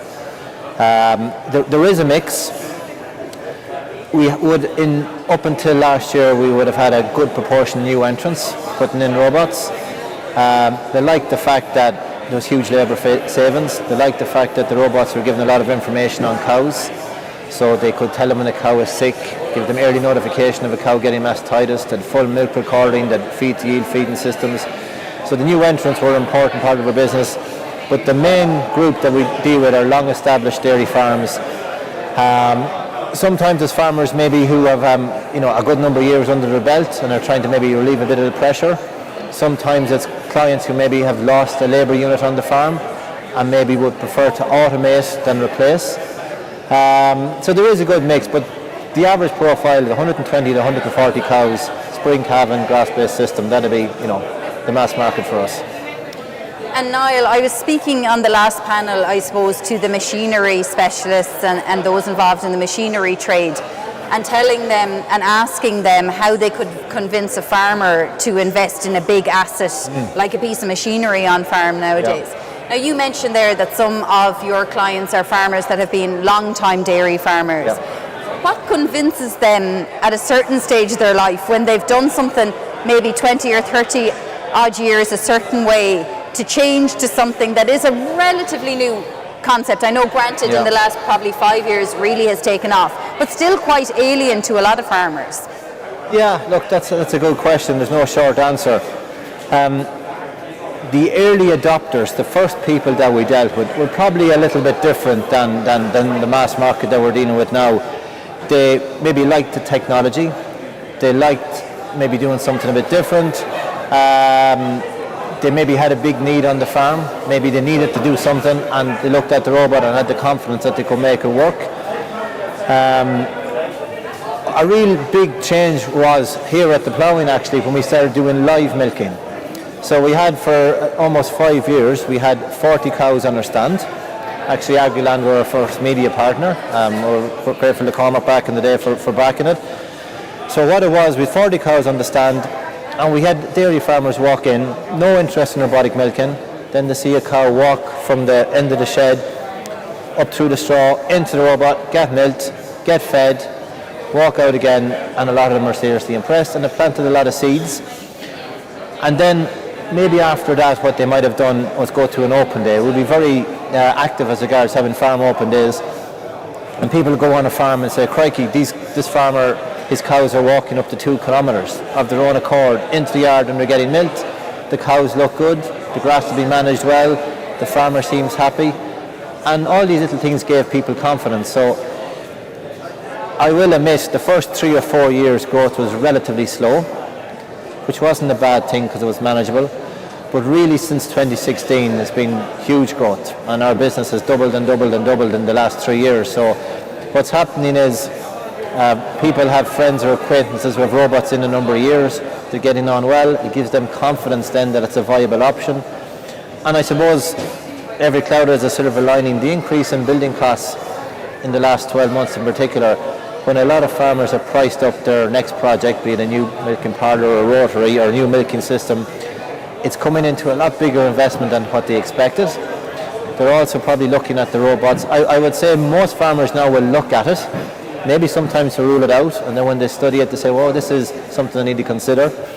And a lot of farmers, when they price up the total project, the milking equipment, and then the build that's required around the project, there's very, very little difference between a reasonably spec parlour and a couple of robots.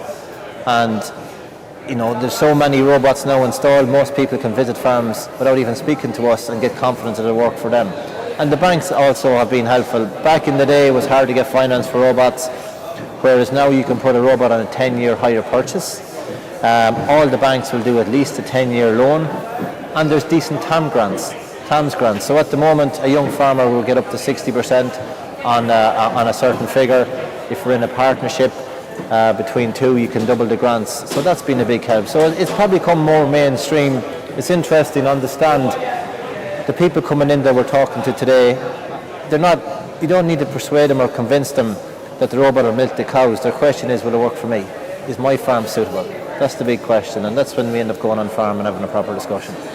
And who does it suit? I suppose you need to tailor it to every farm, but there's plenty dairy farmers milling around the ploughing site here today, and they're wondering if it would suit them or if it wouldn't suit them. Are there some basic criteria that they'd need? Yeah, I'd make the following comment, and it might upset some people, but that's not the intention. I would say a robotic milking system helps a good farmer be better, but it may allow a poor farmer get worse. And what I mean by that is, all the robot does is milk your cows and give you information. So it frees up more time for cow management, for grassland management, for keeping on top of the whole system. So the people who get on very well with robots are people who are interested in getting the best out of their cows, interested in getting the best out of their grazing system, their grazing platform, interested in getting the best out of their business, but also want a bit of a lifestyle. Want to be available to go out on a Sunday afternoon if they so wish, and not be looking at the clock and trying to aim to get home for 4 o'clock, aim to get out to the hurling match or the football match. There are people who maybe want a bit of balance in their life as well. Some people say to me, the highlight of my day has been in the parlour with the cows. But what they find after they put the robots in, they actually get to spend more time with their cows. They get more time to work with their cows. They're freeing up, Chagisk will say, 36% labour saving with a robotic milking system. They're putting a good chunk of that time into managing their cows better, but also they know they have the flexibility of being off farm if they so wish. There's still work to be done, but they're not so locked into being on farm at certain times. You mentioned there that there is still work to be done, and that's a good point, because some of the things that I've heard, I suppose, are the pitfalls of when people get robots in or are thinking about getting robots in, is they literally think the robot does everything and you don't have to touch the cattle, you don't have the cows, you don't have to touch the machine itself. But any machine, like any computer, needs to be managed by a human still. Well, look, if one of our sales team was talking to someone and they got that impression there's nothing to do, we will be very annoyed with them. So the robot will milk the cows and give you information, but there's still a business to be run. People enjoy the flexibility, they enjoy the fantastic information that's available to them, and if they make use of it, is of great value. But everyone knows any business, not just a dairy business, it requires effort, it requires work, it requires commitment, and putting in a robot is no different. We are heavily involved in the whole project in that we have full-time yard designers to help the client work out where's the best place to put the robot. We map the grazing block, so we show the client how to organise their grazing infrastructure. Sometimes it needs very little adjustment, some people need to make more significant changes. We project manage the build, and that's a service that's really appreciated at the moment because we have Mark and Seamus who are from a construction background, and they're used to dealing with plumbers and shed men and concrete men, and they know how everything works, and they're at it full time, so they're able to guide the client and the contractor in the right way.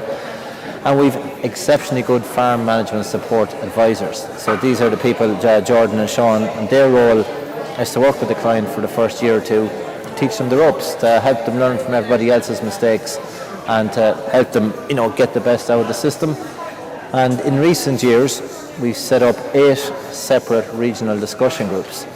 So every Lely Mullingar client is within a discussion group. They're very well supported, so they come together about 6 times a year and they have discussions on whatever is relevant at that time of year, and it's a tremendous way to share best practice. It's a tremendous way for guys to get to know each other, and people help each other out and encourage each other, and whoever the host farmer is, he learns from the experience of those who attend, and the attendees learn from the host. So it's a great, apart from being a social event, people learn an awful lot, and they really appreciate the option of able to attend. Well, it's obvious then that the support is there for them afterwards as well. I mean, I think that might be a big fear, or maybe not a fear, but I suppose a little bit of anxiousness in turning over, particularly, as you said, if it's someone who has been a long time in the game and maybe was using a parlour, to change to what is quite, innovative technology now, that they would have the support there at the end of it if anything went wrong and they couldn't maybe manage it, But if you consider, I would argue that the most important system on any dairy farm is the milking machine. Okay, a tractor breaks down, you probably have a second one. Anything else breaks down, it might be a pain, but it's fixable. Your milking system is critical. We invest hugely in support. We have 27 service engineers. We have an engineer within half an hour of every client. We provide service 24 hours a day, 7 days a week. But if we're on top of our preventative maintenance schedules, there's not too many outside of hours breakdowns, but that can happen. And in the early days, I thought that'd be sufficient. I thought once you had good engineers, well-stocked vans, well-trained people, and give good service on that side of things, you were covered. But I learned very quickly that you can have a very reliable machine and a very reliable system, but clients need technical support around how to set it up. Because when you think about it, you're expecting a cow to voluntarily walk maybe from the furthest paddock, which could be 2 kilometres away, which isn't uncommon. We have a lot of farms grazing up to 2 kilometres away. You're expecting that cow to walk on her own into the yard, get milked, then leave the yard and maybe go back to the same place she came from or the fresh grass. So it is a system. It works extremely well, but there's a way around doing it. There's a recipe, and if you follow the recipe or you follow the instructions, it works extremely well. And it took us a number of years to get that recipe fine-tuned in such a way that we're able to kind of bring it on to most farms. You asked me the question earlier on, Stella. There are farms it doesn't suit. If you had a fragmented farm, it might not suit because cows can't cross roads. Maybe an underpass is an option, but maybe it's not a cost-effective option. Zero grazing is used very successfully in a lot of farms, but it may not be for everybody. Some people might be very afraid of technology, and if that's not something they can get comfortable with, you may say maybe it's not the best system for them. It's very user-friendly. It's made for farmers and not made for engineers.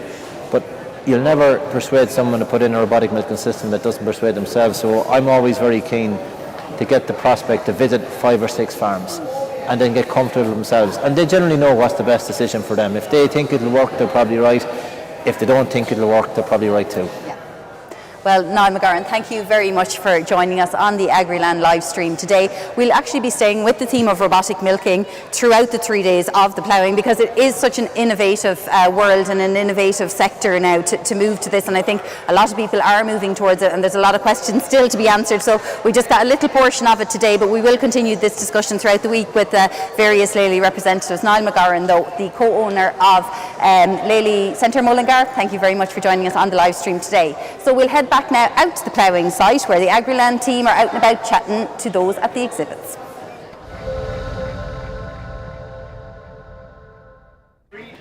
I'm here with Sean Smith, one of the founders of Micron Agritech. So Micron Agritech is a rapid testing system for worms in cattle, and it's rapid results. I think you said 30 minutes you can have an answer by. So obviously rapid results are going to become more important in terms of antimicrobial resistance and blanket treatments and all of that. So I suppose, do you want to start off by telling me what role you see Micron Agritech playing in, I suppose, the fight against antimicrobial resistance?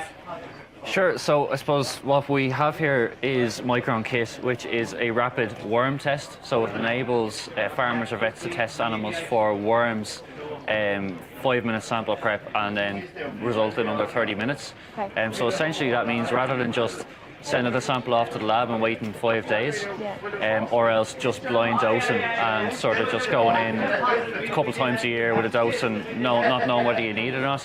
This enables you to make a quick decision. You avoid build-up of resistance by avoiding unnecessary medication, and then you're saving money because, again, you're not using medication when it's not needed.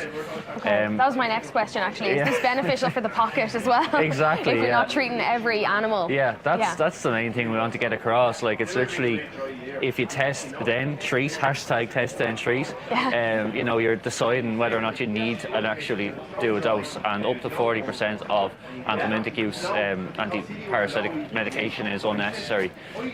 So it's just absolutely vital that testing is done and it becomes more mainstream, and that's what we're enabling. There is legislation coming in December that's going to move the anti-parasitic medication from over-the-counter to prescription only.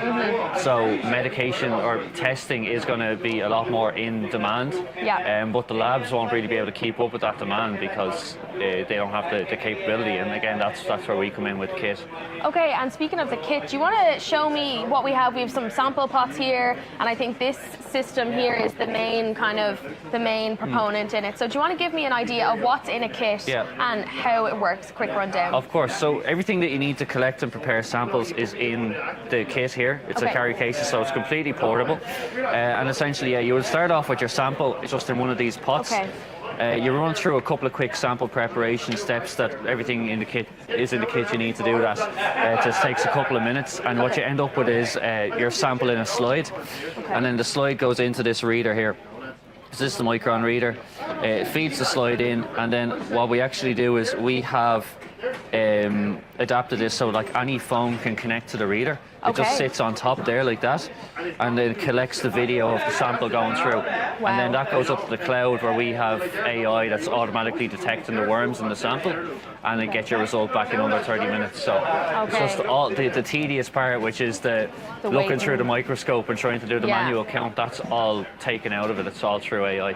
Okay, wow, and you can get it on your phone in real time nearly as well. Exactly, so it's all app based. You see our app is over there, picture of it on the wall, so all the results come through in the app, and then you can manage the history of the farm then through the app. So literally every test is recorded, and you can go back and filter by animal ID or group ID, and just keep track over time, essentially. Okay, so it's a really user-friendly interface as well in terms of being able to see what you have, your history and all of that. Okay, and you mentioned, I think you said you've been around since 2019, so we're in 2020, nearly 2023 now. I suppose you've you've had a couple of rounds of funding and things like that. How has that been going of late?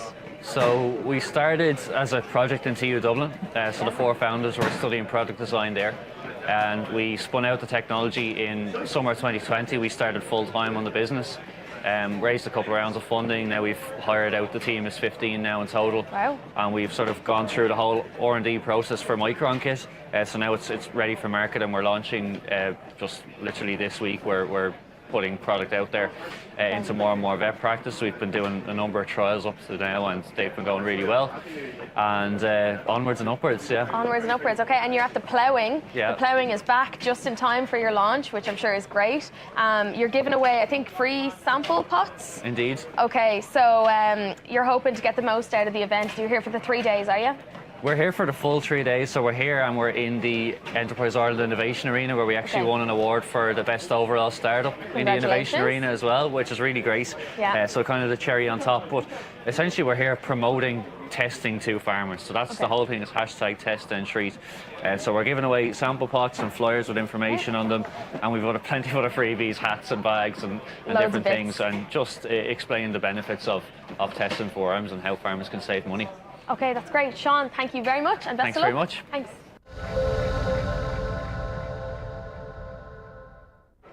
I'm here at the massive Dairy Masters stand at the Ploughing Championships, and I'm with Dr. John Daly, Manager of Research and Innovation with Dairy Master. Thanks for joining me, John. You're very welcome, Megan. So listen, it looks like you've brought loads with you this year. We're surrounded by machines. So do you want to tell me a little bit about what you've brought with you this year? Okay, well obviously our parlours, our milking parlours are the core product, and we have our swing over parlours and rotary parlours. Okay. We've also obviously, as always, a big focus on energy and energy efficiency, and we've from variable speed vacuum pumps to our super efficient milk cooling tanks, heat recovery units, and we have our dairy wall here showing how farmers can save energy in the dairy and maximise energy efficiency. We have a range of other products as well, such as drafting, which is tied in with our Draft Now mobile phone app. We have calf feeding, and we have then our moo monitor system and our software suite then for herd management. Okay, and is there anything, I suppose, any particular new innovations or updates that you've brought to Ploughing 2022? Well, really, I suppose we took the opportunity, I suppose, with COVID to go back and we looked at our herd management platform and we developed our Dairy View 360. So we basically took what we were doing in herd management and decided we needed to rewrite it from scratch. So we completely redeveloped the architecture, rebuilt it from scratch. Okay. We decided we'd take that time and really reuse it and really make it suitable for 21st century to be able to link in all of the Dairy Master products in the one ecosystem and collect all that data and be able to present that to the farmer in a meaningful way. Okay, in kind of a more user-friendly way, more user-friendly interface. Way. Yes, an updated interface, but also it allows the farm, the central farm system to link with all of our products and also link with third party. And so whether the farmer wants this information in the parlour or whether he wants it on the mobile phone, or again, if you want to link to third party, like for example, milk recording and so on, all that data can automatically come in. And then we're able to help the farmer to make better management decisions based on having this central data. And the data will look at not just what's coming from the cows and the cow productivity, but also what's coming from the equipment and, like I said, the third party data as well. Okay, and I suppose you mentioned it's better for farmers and things are more linked up and all of that. How does that then connect into, let's say, sustainability and energy? And I suppose we're facing into an energy crisis now. Everybody's talking about it, and we're hearing Christmas lights won't be on as long and everything. So energy is important to focus on. How is that kind of playing on dairy? I suppose if we look at sustainability, and that's a core part of our focus in terms of our R&D. Our focus is making dairy farm more profitable, enjoyable, and sustainable, and that's part of it. So on the energy side, we do a lot with like I said, the variable speed vacuum pumps, variable speed milk pumps. We've done a lot of research on our milk cooling side, making sure that our milk cooling is super energy efficient. And the trials we've shown there that our milk cooling tanks can actually reduce by 2/3 compared to some of the products that may be on farms in Ireland, reduce the cooling costs. And that's super important, and especially when we're talking about higher tariffs potentially in the evening and so on. We also have probably the best heat recovery system that's on the market. So for every litre of milk cooled on the farm, we could produce a litre of water at 55 degrees minimum. Okay, wow. Which is way above what is typical of what would be expected out there. Okay. But sustainability on dairy farming is about more than just the energy efficiency. Yeah. It's also, we're all been hit with the climate change challenges, and we're all, and I think to be fair to dairy farmers, they're really looking to see how they can improve on that. Yeah, I suppose with the sectoral emissions targets now, everyone is just so much more aware of it. Yeah. We're really thinking about it a lot more, and I suppose dairy farmers, some people may look at them and say, well, what are you doing? So I suppose that's where you come in. That's really where the sectoral emissions, and from a dairy farmer's point of view, is really going to be targeted more. It's not actually the energy efficiency on the farm, it's actually more the slurry use, the land use, and the animals. And that's really where we come in terms of what we're dealing with is the contact with the animals and how we collect that data and help the farmer make better decisions, whether that be better breeding decisions. So even if you take the climate impact of a cow during her lifetime, if that cow's 5 or 6 years old, she's had a certain climate impact.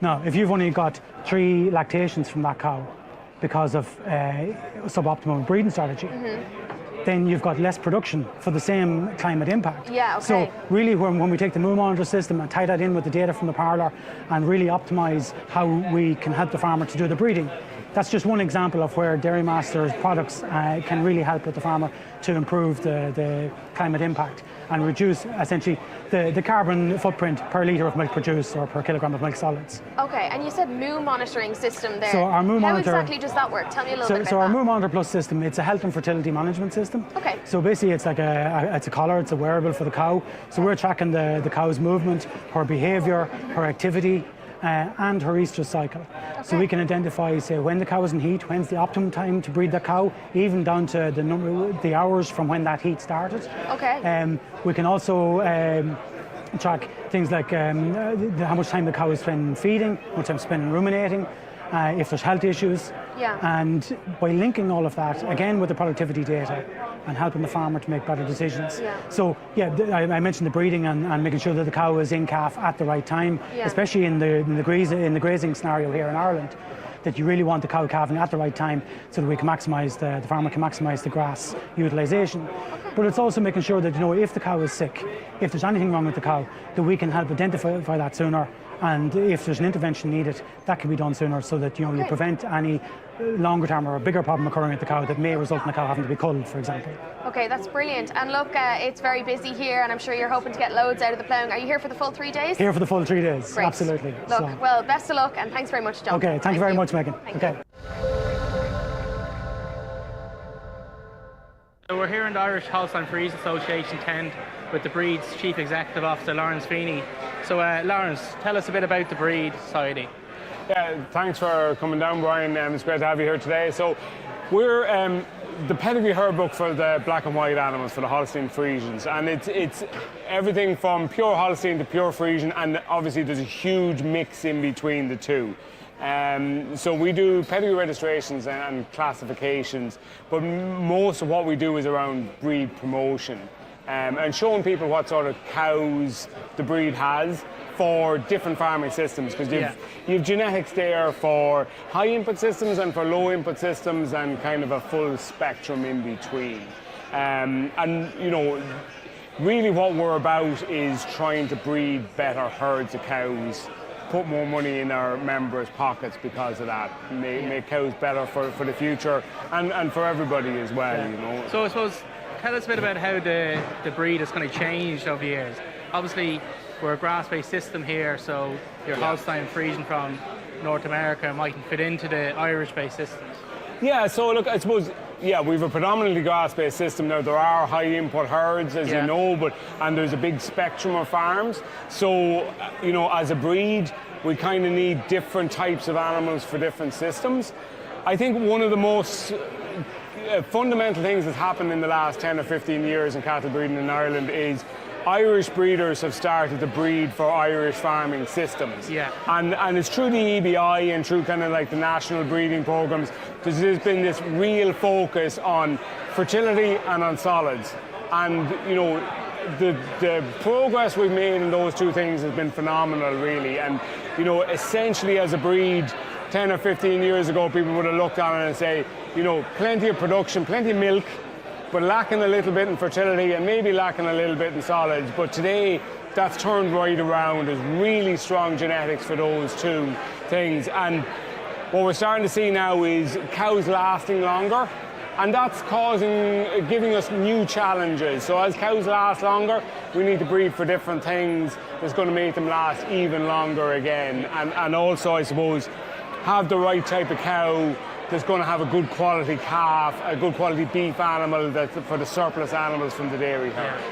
And I suppose in terms of the actual kind of the structure of the society, there's a lot of county clubs and stuff, so how does that all kind of fit into it together? Yeah, and so there's a huge voluntary element to the society because it's our members' society. Our members are the owners of the society, and it's for their benefit. But it does represent all dairy farmers essentially because we have such variety in our membership. But we have our local clubs, our typical county clubs, who will organise local events such as field evenings and stock judging competitions and things like that. And there's a nice social aspect to it at a local level, as well as kind of like an information sharing part of it. And that feeds up onto the national level then. Yeah, and I suppose like we're looking at kind of cap changes going down the line, and obviously we've seen the introduction of banding, which is a potential hurdle for a lot of Holstein breeders. So I suppose how are you looking at that? Yeah, and listen, that's a challenge, and I'm not going to say we have all the answers, but it's an area we're paying a lot of attention to at the moment.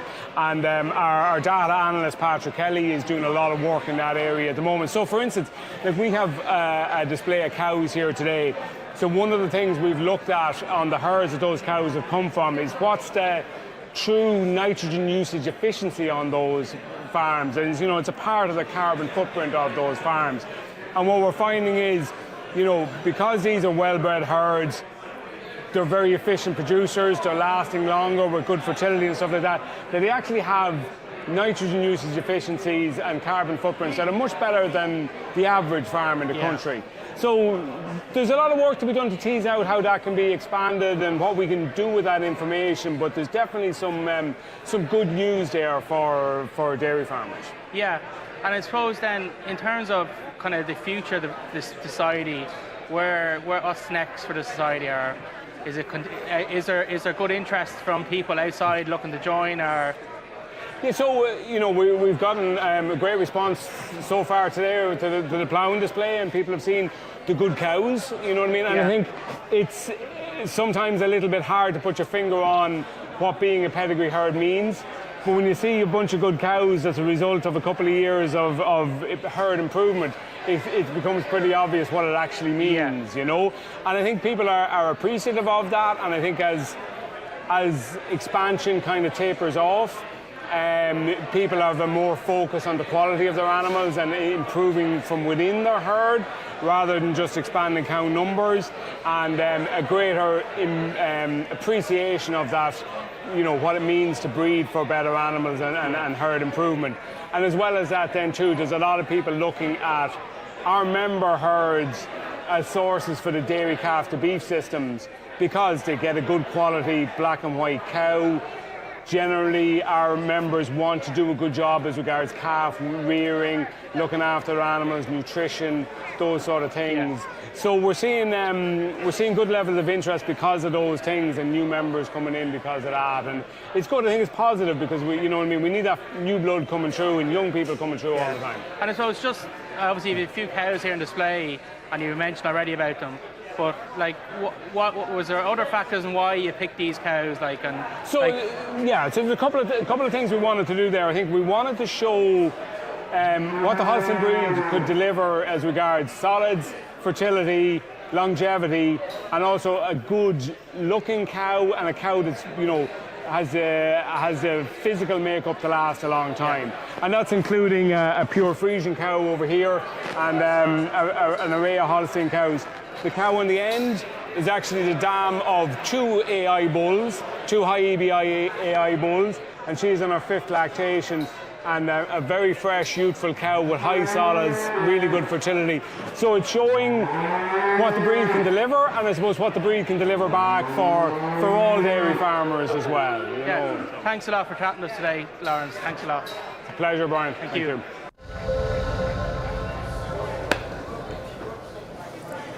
Welcome back to the Agriland Pavilion here at the National Ploughing Championships in Ratheniska in County Laois. On our panel now we have Independent TD Michael Healy-Rae and Fine Gael MEP Colin Markey joining us. Thank you for joining us this afternoon, gentlemen. I suppose while I have you, first of all I might go to you, MEP Markey, in relation to what's happening, what is everybody talking about up and down the length and breadth of the championship site here today. What everyone is talking about is the cost of energy. People are heading into the winter, it's end of September, next thing it's October, November, December, and people are wondering how they're going to pay energy bills. What can you say to them? What hope can you give people? Because there doesn't seem to be a huge amount coming out from their point of view at the minute that's going to reduce their bills in a month's time or 2 months' time. Yeah, well, clearly we're dealing with a situation where, as a result of the war, there's massive constraints in relation to energy. And from a European perspective, I suppose Europe has done a lot of work to, if you like, remove our dependency on Russian gas, and through the like of imported LNG and similar. And I suppose one thing that's been done that's very positive in the last week or two is the idea that we've actually increased our reserves up to 85% of the full volume in Europe, which means to some degree we are less dependent on Russian gas, and that allows, I think even in the last week there's been some small indications that that's having an impact on the market. So for Europe to actually ensure that it has a secure supply of its own gas, that may be through the like of LNG. I think the idea of an LNG terminal here in Ireland is something we've long debated for. I think something we need to make happen. But certainly at one level we have to wean ourselves off Russian dependency on gas. In the longer term, agriculture is a massive opportunity to be part of the solution to this in terms of renewable energies through solar on our farms, anaerobic digestion, wind power. All these can play a part in securing our longer term energy future. But in the short term, we have to ensure that we're weaned off Russian gas. That's number one.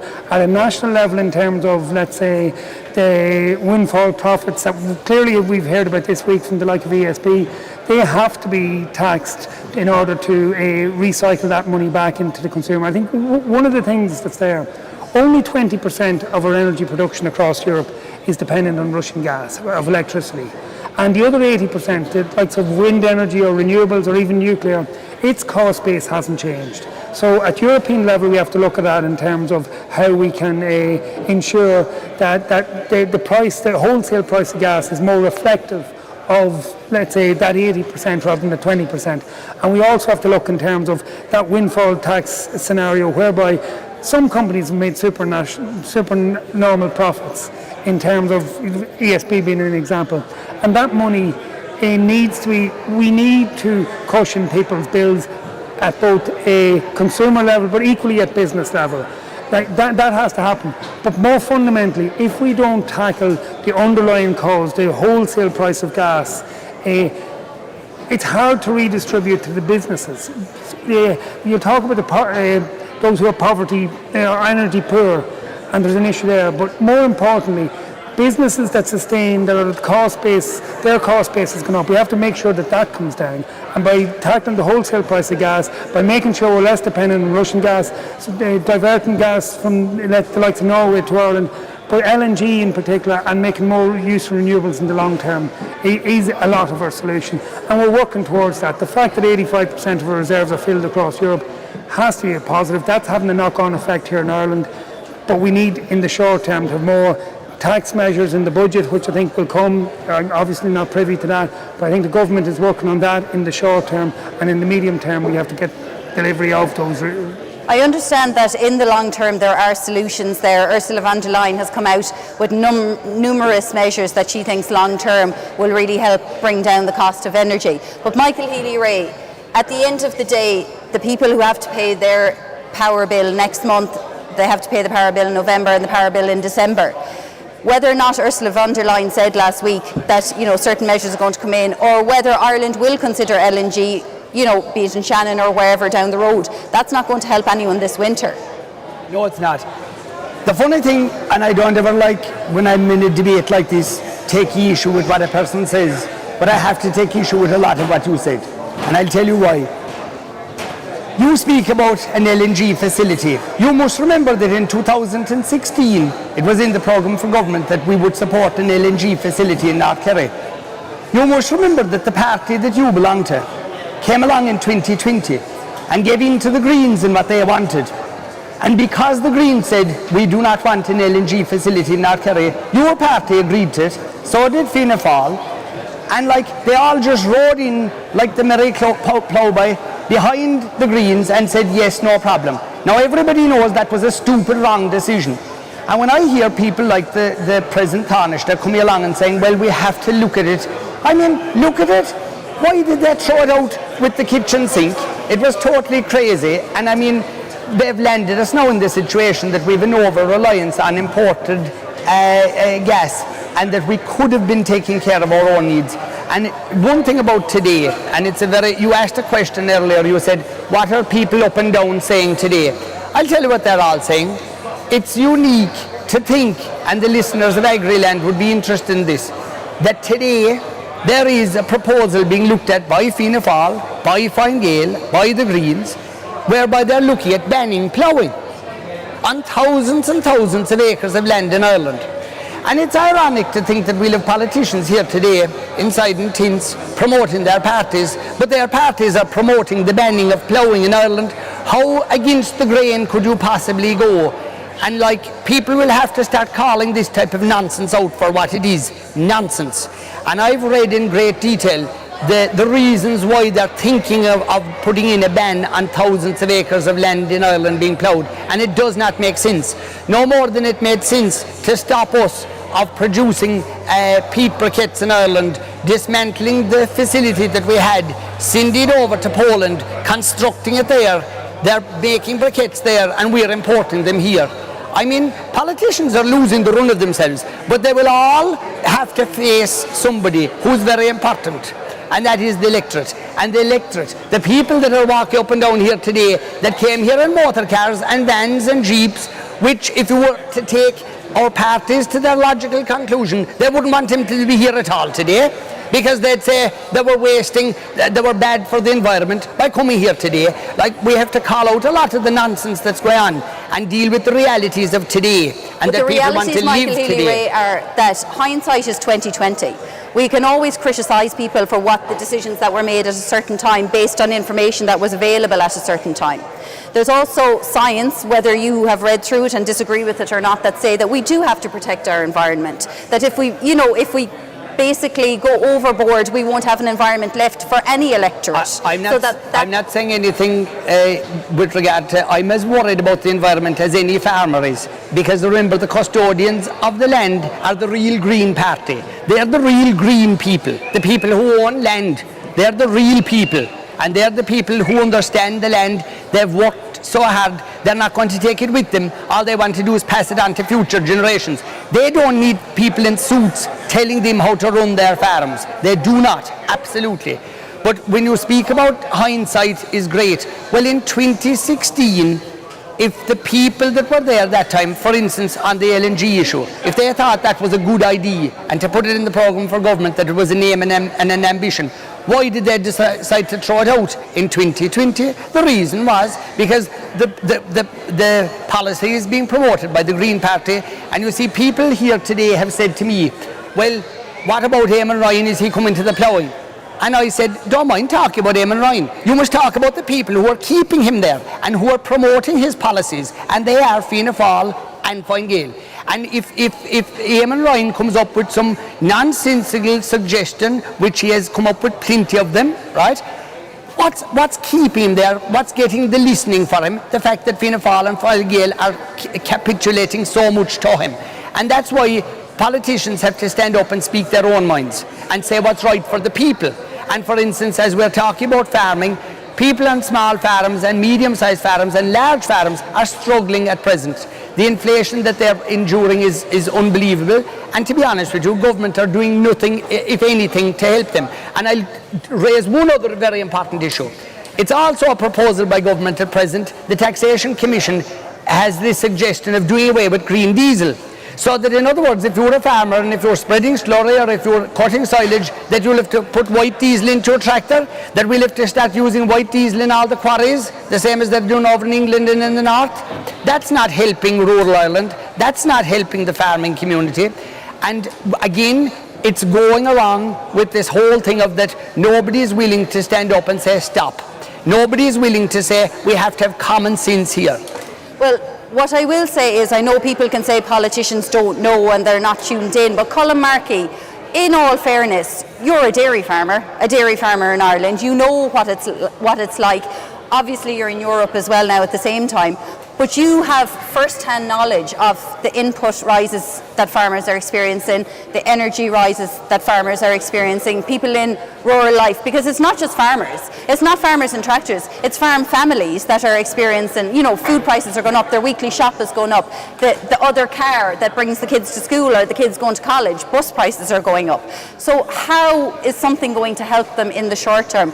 Granted, there are some long-term, certainly some long-term measures there that can be taken, but is it a case then for national government to come back, and the budget next week needs to play a big part in this? I think the national government have signalled very clearly that the budget next week is going to be about cushioning people's issues with the cost of living, and they've signalled that there's going to be a very substantial package. Like originally people were looking for $1 billion or $2 billion in a package. Current indication says the current government, because of how well the economy has been run, is looking at possibly twice that in terms of a package to give back to people. And that is a measure of the commitment of this government. And just to get back to the situation about, like if you look at the Fine Gael TDs, senators, and indeed myself as an MEP, the rural Fine Gael politicians have very much stood up on things like Glanbia, when Glanbia's potential to expand the dairy sector in this country was being undermined by objections. And we've also stood up in relation to various things as regards the emissions and the responsibilities that agriculture has.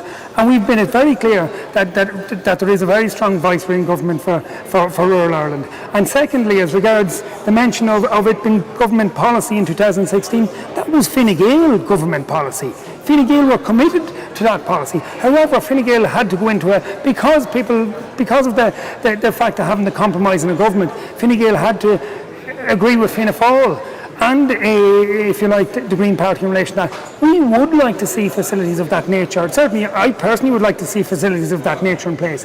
Secondly, in relation to the European level, I personally this week am contacting the Commissioner in relation to what is the strategy around fertiliser security for next year, because I want a response from the Commission specifically to make sure advanced planning is made to ensure that we have the fertiliser that every farmer up and down here needs at a cost-effective price. Energy and things like fertiliser are the fundamental building blocks of the cost base of your economy. If we can keep our food production cheap by having cheap, reasonable price raw materials going into that feeds through then to the ordinary consumer on the ground. In the short term, we need a response in the budget from the government. It's clearly been signalled that is coming. And secondly to that, then we need the longer term response at European level and at national level to ensure that we if you like, get full control of this situation over the next 3 to 6 months. The government has been quite clear. There's 2.5 billion already invested in the last 12 months in support to people. There's 4 billion coming down the road. If you like, windfall taxes, which is taking them profits and reinvesting them to make sure the ordinary consumer and the ordinary small businesses and farmers like ourselves on the ground all get protected from what ultimately is a global situation.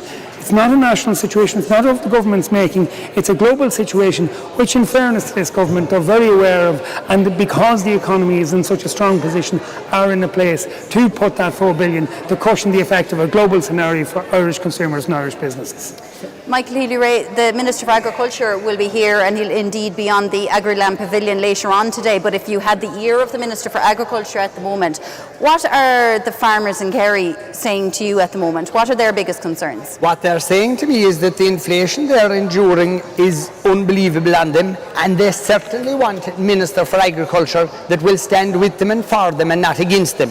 And I would ask you to ask the Minister, would he please not change the VAT rate on green diesel and make it the same price as white diesel, because we don't want that.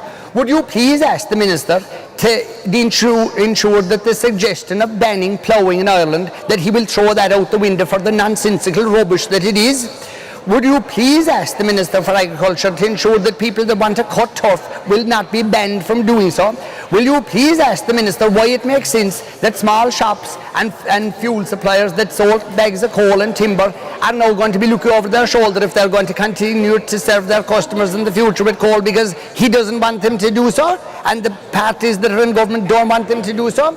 Would you please ask people that are hypocritical and talk out of both sides of their mouth for once and for all to say they're either standing with farmers or they're standing against farmers? But you can't have it both ways. And at Can you not say that farmers are forward enough and evolved enough to actually it doesn't have to be you're a for or against. You're either for farming, so you're against the climate, or you're for the climate and you're against farming. You're making that very divisive. That's not necessary. I've met plenty of farmers out in the ploughing today who are well aware of methods like less slurry spreading, who know how to breed so that they get better genetics, and they're all happy to take on board that. They're not completely ignorant of what's being asked of them, and they can go along with that as well. I'm already have to tell you that the farmers of Ireland are the real environmentalists.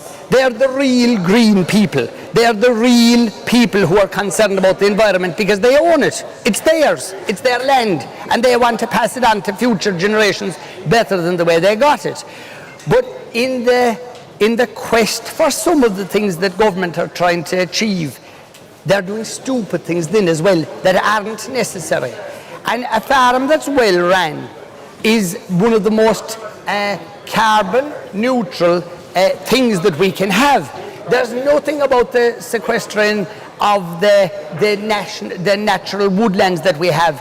And when they were taking everything into account, they didn't take into account existing hedgerows which are being maintained by farmers, and the fact that a properly run farm from an environmental point of view is the best thing that we have, and the farms in Ireland are better than any other farms in that regard.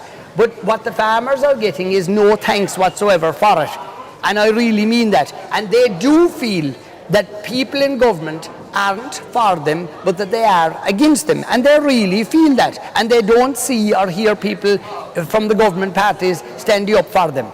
Well, I will take up that point in fairness to Michael there, Colm, and this is something you've talked about a lot, is afforestation. We're encouraging more afforestation, forestry growth and so on. But at the end of the day, and I spoke to the farm organisation presidents earlier about this, Michael's right in a way, they're not getting the credit for the likes of carbon sequestration or carbon credits from afforestation. I mean, that's in a different, in terms of emissions reductions, that goes to a different land use sector. So it is, I suppose, hard, and some farmers, not all, but some farmers feel a little bit hard done by when the likes of directives are coming from Europe, be it nitrates, for example, be it farm to fork biodiversity strategies, and they're trying to implement some of these and they're not getting the credit for them even. I think carbon farming is a key part of the way we're going forward. And I think, in fairness, me personally at European level, I've pushed very hard to try and get a carbon farming structure in place that rewards farmers for the carbon they're sequestering in their grasslands, in their hedgerows, and ensures that all the efforts that we're making in relation to the environment, because farmers are the original environmentalists. I personally became a farmer because I love working and dealing in that environment, and I have a personal engagement with that. I think most farmers do, but a lot of farmers like me are very frustrated by the fact that we're being painted by this narrative of we're opposed to everything. Farmers are not opposed. I met a number of farmers yesterday, I meet them every day, they've been on to me here again today, where farmers want to put their best foot forward, but they want practical, realistic solutions owned by farmers. When we get a constant narrative that all that's there is wrong and all these silly things that have been done, it's almost like creating the impression that farmers are opposed to any level of change. Farmers, in my book, are very much up for change, as long as practical, sensible change, as long as they get recognition for the carbon they sequester on their land, be it hedgerows or on the grassland, and also the potential they have to generate renewable energy through solar or wind or various solar panels, for instance, on their buildings. Farmers are very much up for that, and as someone who's pushed very hard for this at European level and looked for changes within European schemes to allow the likes of TAMS grants fund the installation of solar panels, but equally allows them to supply that power onto the grid. And so it's issues like this that farmers are interested in putting their best foot forward. And we've had debate over the last month or two about the future of agriculture in terms of emissions. And I hear from many people that debate is behind now. We have a figure, and it's about us showing that we can do the best we can to achieve that. Chagisk have the measures in place. There are practical and straightforward measures in many places, low emission slurry spreading, changes in some types of fertilizer. And if we do that much, we can be the sector that's ahead in terms of this. The frustration I have is that certain other elements of the agenda, the broader public agenda, doesn't stop and listen to the farmers and the farmers' perspective about how we get practical and sensible solutions to that. We can have easy, simplistic lines about what the government isn't doing, but the government is committed to, if you like, supporting farmers in terms of this transition and in supporting the likes of transition And on that, I'll just take you up on one issue that you chose to ignore completely. What did this government do for the horticultural industry? They threw them to the wolves. For example, when they were very concerned at the fact that Bornemona was closing down and they wouldn't have their moss peat, which is the vital ingredient that they need for their business, and they employ 20 to 25,000 people directly, they were thrown completely to the wolves and left without that resource that they need, which now has to be imported. That doesn't make sense. 1946 was the last time that a government planted as little forestry as what this present government is planting. And didn't they tell us that they're interested in the environment? What are they doing for the environment if we can't have a proper, strong planting program? But at the moment, any young farmer that would consider seriously planting land at the moment, he would actually or she would want to get their heads examined, because there's nothing attractive in it for them when the people that have forestry can't get a license to make a road, to thin it, or to clear fill it. People will tell you of the nightmares, 2 and 3 years of waiting. What is the government doing about that? You're saying that I'm critical of the government. I'm not. What I'm doing is I'm doing one thing here today. I'm telling the truth. And the truth is shameful on the government, because they're falling down in every one of the points. And if anything that I've said about 1946 being the last time we had these little trees being planted, if that's wrong, correct me. If I'm wrong about the horticultural industry, that will tell you that your government and the people that you're supporting have thrown them completely to the wolves. If I'm wrong, contradict me and correct me. Well, we'll have Minister of State Pippa Hackett on with us on the Agriland stage throughout our live stream, so we'll be able to put those All I'm questions sorry to her. is that I'm not on with her. All I'm doing. So we'll just wrap it up very briefly. We're running out of time there. But with all due respect, I'm the very person who brought forward the push for greater funding for the forestry industry, that recognised many of the issues around the challenges that are facing forestry. We as a party have pushed them, particularly at government level. And as regards to Pete, equally I've pushed very much to see that those issues are addressed as well. Personally you might have, but they have delivered nothing. We are working on it. I wait for the scheme that will come out now shortly in relation to the forestry and the measures. We all know the measures are needed. We all know that the figures aren't high enough, and we are working to push to change to ensure that we get up to 8,000 hectares. And we are awaiting the forestry scheme to be announced this autumn, and obviously the budget will tell a lot as well next week. MEP Colin Markey and Independent TD Michael Healy-Rae, thank you very much for joining us on the Agriland live stream in the Agriland Pavilion at the Ploughing Championships today. It's out and about now again to our team on the Ploughing site, where they're talking to the individual stallholders and exhibitors.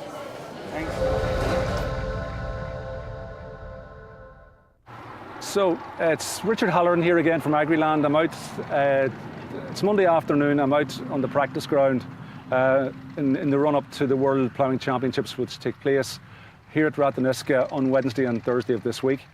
I'm in the company of Stuart Bunting, the team coach with the English ploughing team, and also the judge. The judge. One of the judges for the world match.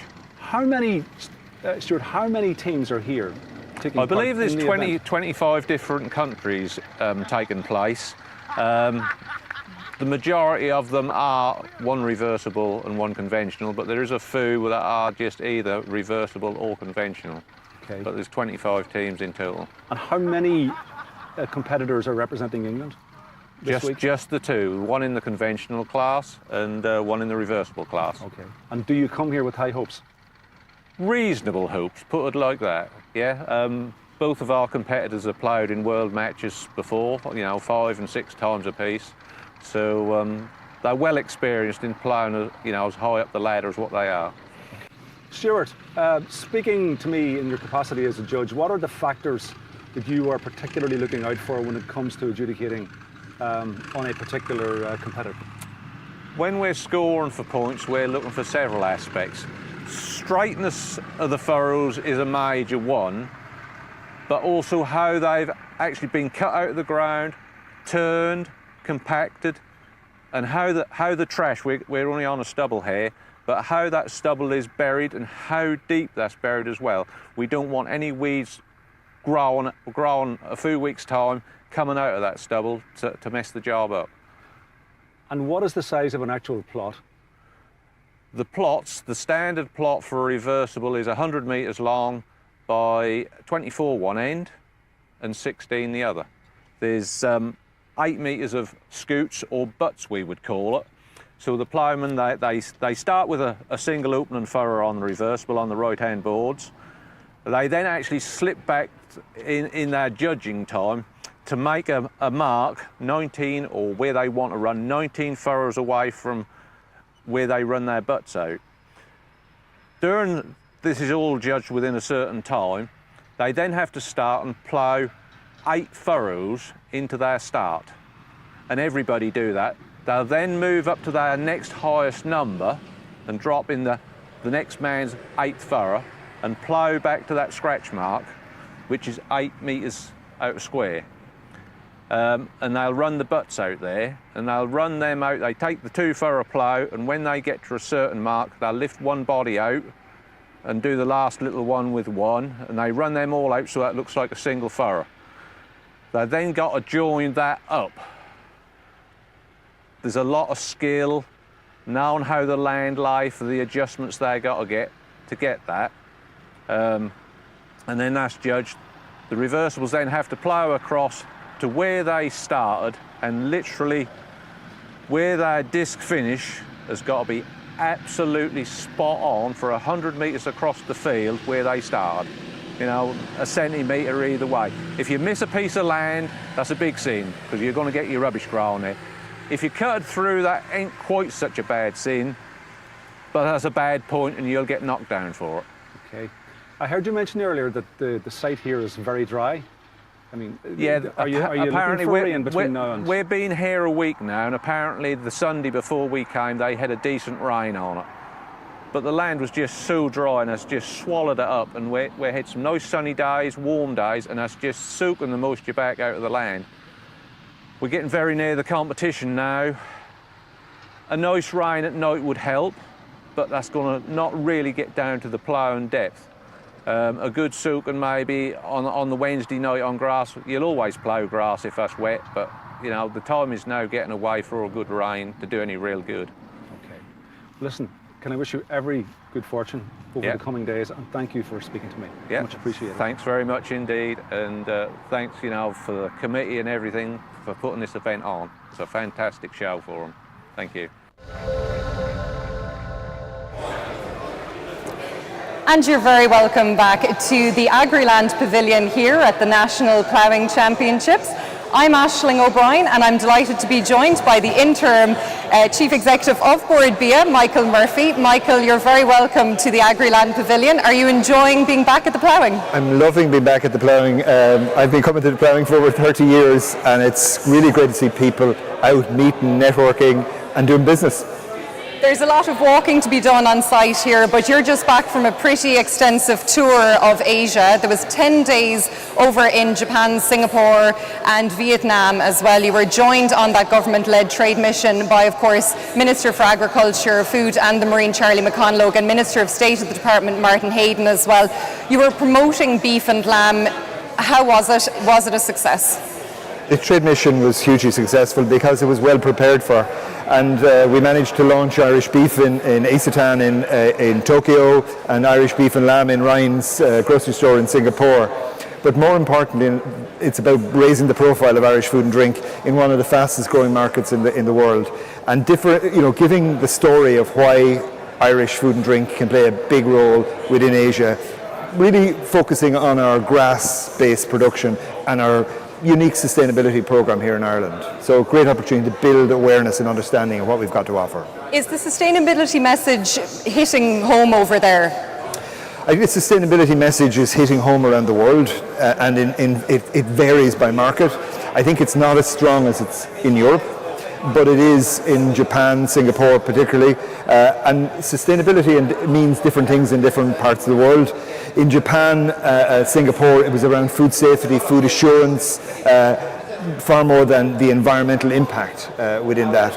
But I think it's growing, and the research we've done on sustainability, like 71% of consumers around the world want to buy more sustainable food and drink going forward. So sustainability, while it may be dampened down a bit by the current cost inflation challenges, it's still a big underlying trend. Some people aren't happy with the trade mission. Irish Doctors for the Environment, they've slammed the trade mission in terms of the sustainability claims that are made on such a trade mission.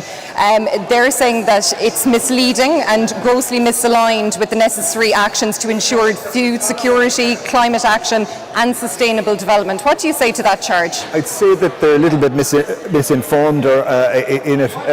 We live in a global food and drink industry, and we in Ireland produce from grass. We produce dairy and beef from grass. We're one of the most sustainable places in the world to produce food.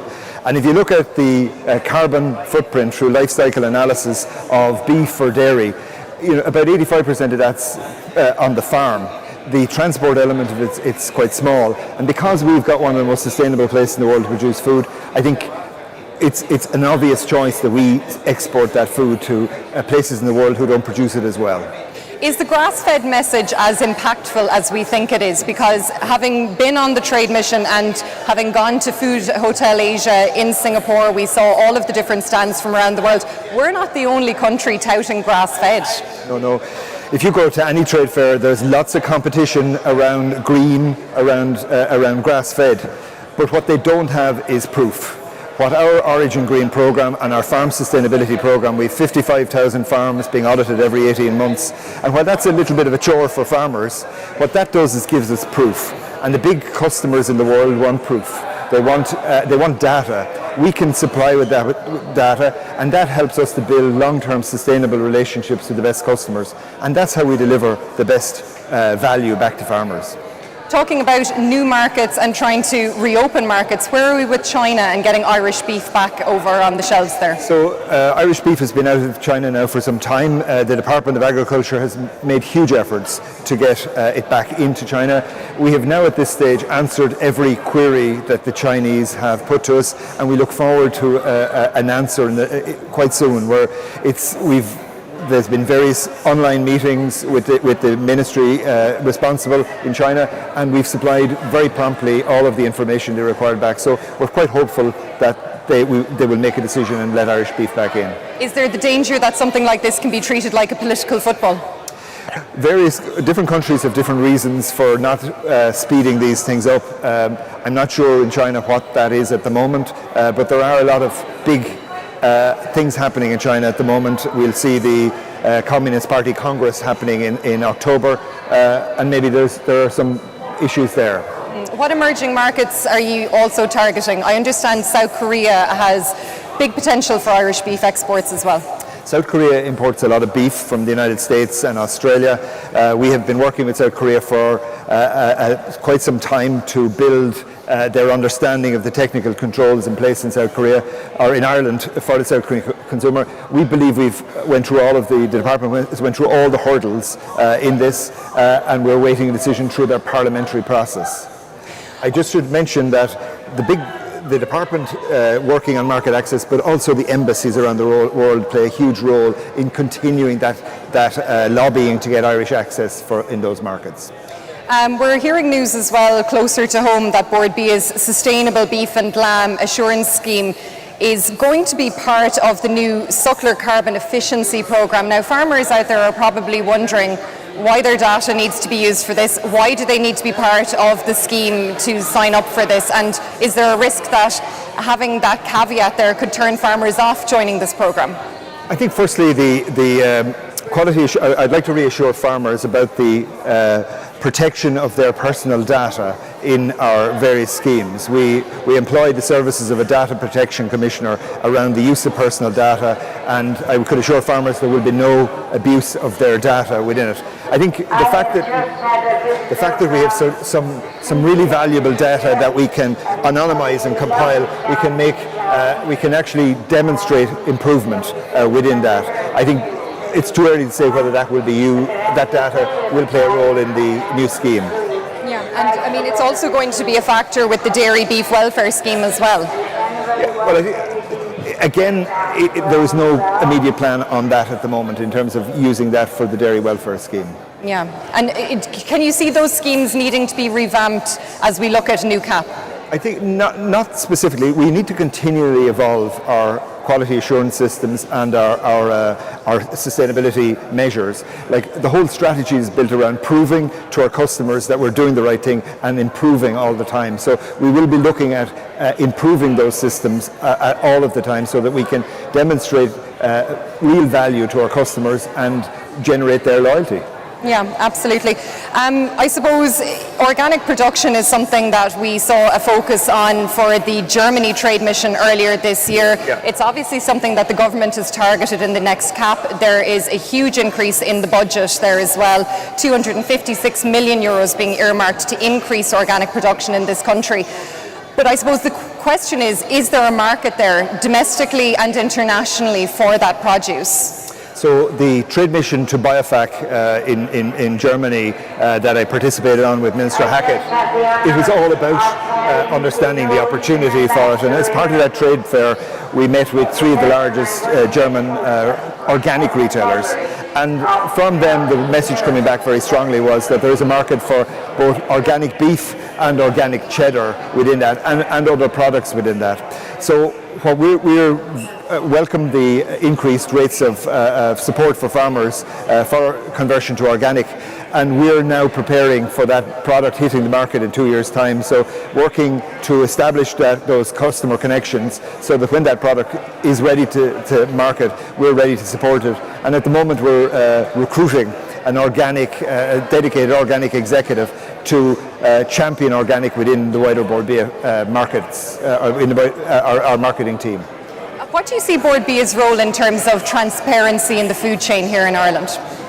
I think Board B's role is to bring Irish food and drink to the world within that. I think our role in transparency is to work with other agencies like the Department of Agriculture, like Chagisk, like ICBF, in terms of helping us to deliver on Food Vision 2030. Specifically in terms of any information we have that is we can share with farmers, we do. We have a big insights division, and really what our job is to equip both the food producers and farmers to make the right decisions around their investments within the food and drink industry. Do you think farmers get the message from Board B on that? Do they feel that they're kind of kept out of the loop, that this is an arrangement between perhaps the processors and Board B going out into the world and they're forgotten in that? No, Board B has a really good board structure. We have a meat board, a dairy board, and farmers are represented on all those and play a really significant role in devising our plans and strategy and marketing plans. So I would say that farmers are an integral part of making that happen. We exist because of farmers. Our job is to add value to what farmers produce, and we'll work with them to see how we can do that best.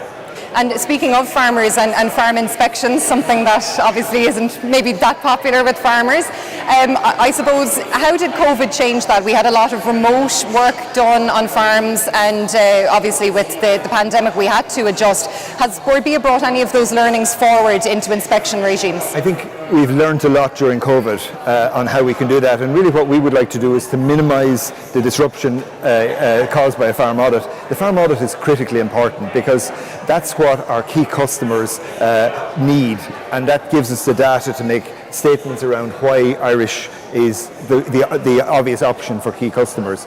So what we've learned is we can now do a lot of the preparatory work online, that farmers can upload a lot of their documents online so that the audit actually can be shorter and less disruptive to their farming day. And I think we're going to make more changes going forward, because one of the sticking points or the areas that causes most challenge for farmers is the medicines record. We hope that there will be technology in place that we won't have to actually interrogate it, that we'll see an online solution to that where farmers are collecting that data remotely themselves and we can then verify it. So I think it's finding practical solutions that work on the farm. Is that being developed by Board B, that technology? It's being developed in partnership with another body. So it's the veterinary industry are developing a system where they can have that records, and that we hope to be able to tap into that system. And when could we expect to see that change? I'm not sure of the exact date. It won't be this year. Okay. We've mentioned a lot about sustainability, and I was talking to people about speaking to you today, and they were saying that, sustainability, it's not just a buzzword, and that consumers are looking for proof points. You've mentioned that here today. Consumers are looking for an awful lot from their farmers. They want to see that their food is being produced sustainably. We've obviously been discussing food flying across the planet, being shipped across the planet. That's trying to square that circle as well in face of this demand for sustainability as well from around the world. I think the consumer, in all of our research has said across 9 or 11 markets, we did 11,000 consumers, they want to see genuine sustainability. Sustainability is with us for many years to come, and we as an industry need to address it. I think it's a huge opportunity to differentiate Irish food and drink on global markets, because we have fabulous infrastructure now with Origin Green and the quality assurance schemes, where we're auditing 55,000 farmers every 18 months. No other country in the world has this. So we have an opportunity to differentiate that, and also to provide real proof. And part of that, to give an example, is we've managed to reduce the carbon footprint per kilo of beef produced in Ireland over the last 5 years by 6%. I think the dairy figure is 6.4%. So we've real achievable figures to look at, and that gives us great confidence as we go forward to achieve much more. Over the summer months, even just to tell you, we've had every retailer or country come in and go under the bonnet of Origin Green, because it is a world-leading scheme. They want to see what they can learn from it. We need to just continue to drive on and maximise it to differentiate Ireland and to bring more value back for Irish food and drink. So as we come to the end of our chat today, Michael, I suppose your time as interim Chief Executive of Board Bia is coming to an end as well. Have you enjoyed your time in the role, and how would you like to see the organisation develop now into the future? I've hugely enjoyed the last number of months, and particularly Asia, particularly down here. So it's a great opportunity, a great honour and privilege. Jim O'Toole will join us as our new CEO on the 1st of November. I don't see any major change in the organisation. We have a 3-year strategy that we're only in the first year of, and that strategy is really about adding value to Irish food and drink, ensuring that sustainability is a critical differentiator within that. It's all part of our image and brand internationally, and really a lot of optimism for the future. We have a great team at Board Bia, whether they're overseas or in Dublin, and we look forward to supporting farmers and the food industry to bring back value to Ireland. So it's been a real pleasure. And you'll be staying within the organisation, I understand. Basically, my role before this was heading up the talent function. We have 80 postgrads working through Board Bia, and also our own internal talent. So really enjoy that role and look forward to getting back to it. Well, Michael Murphy, the interim Chief Executive of Board Bia, thank you so much for joining us here in the Agriland Pavilion. We're now going to head back out onto the field at the National Ploughing Championships to catch up with some of the exhibitors.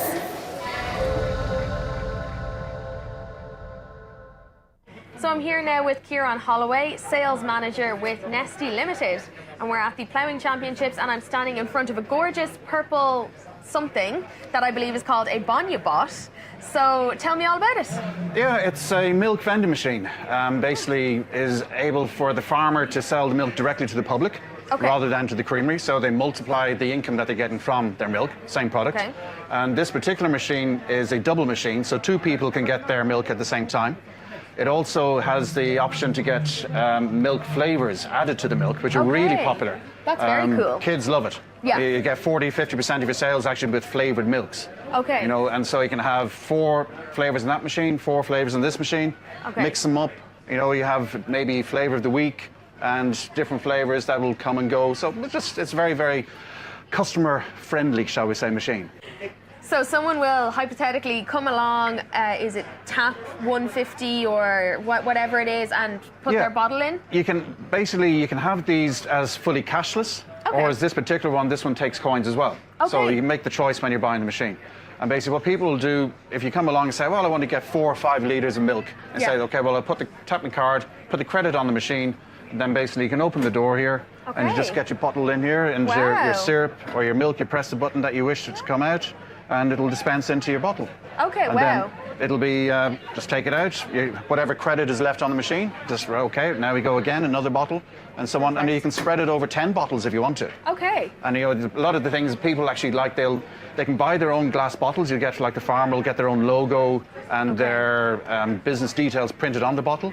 That's interesting, actually, because they're glass bottles. Yeah. And there's a sustainability piece there, Big I time, suppose, with getting your bottle. You pay for the bottle one time, you bring it home, you wash it yourself, you bring it back, and there's more sustainable. I know you can recycle milk cartons and so on and so forth, but you are not creating waste with this one glass bottle. And that people love actually getting away from the plastics. Yeah. And getting that out of the food chain as much as possible. Totally, yeah. And the whole sustainability is a real big thing, not just for the farmer, but for people actually buying this as well. They're kind of very much into the low road miles. There's 0 road miles in this. Yeah. Whereas your milk in the shop's going up to the north and come back down and still has a shelf life of 10 days on it. Yeah. You know, yeah. this is fresh milk. You know, today's milk today, really is what it is. Okay. And so if you'll buy that, it's a premium price they'll pay for it. You know, people probably spend 160, 170, 180 per litre of milk. Okay. And then extra, another 50 cents, maybe €1 for a shot of syrup. Yeah. So the farmer's now getting maybe 2.30, 40, 50 cent per litre of milk, rather than what they get from the creamery now, maybe 60 cent. Okay, yeah, and I suppose, what way would this work then? Do supermarkets buy this? Do farmers buy this? Do farm shops buy this? So, or is it a variety? Is it everyone? It's primarily the farmer. Okay. You know, and that's really kind of what people like to buy into, coming to the farm. Yeah. You know, if it's in a half decent location, people will go to these. You know, they'll drive 15, 20 minutes, not a problem.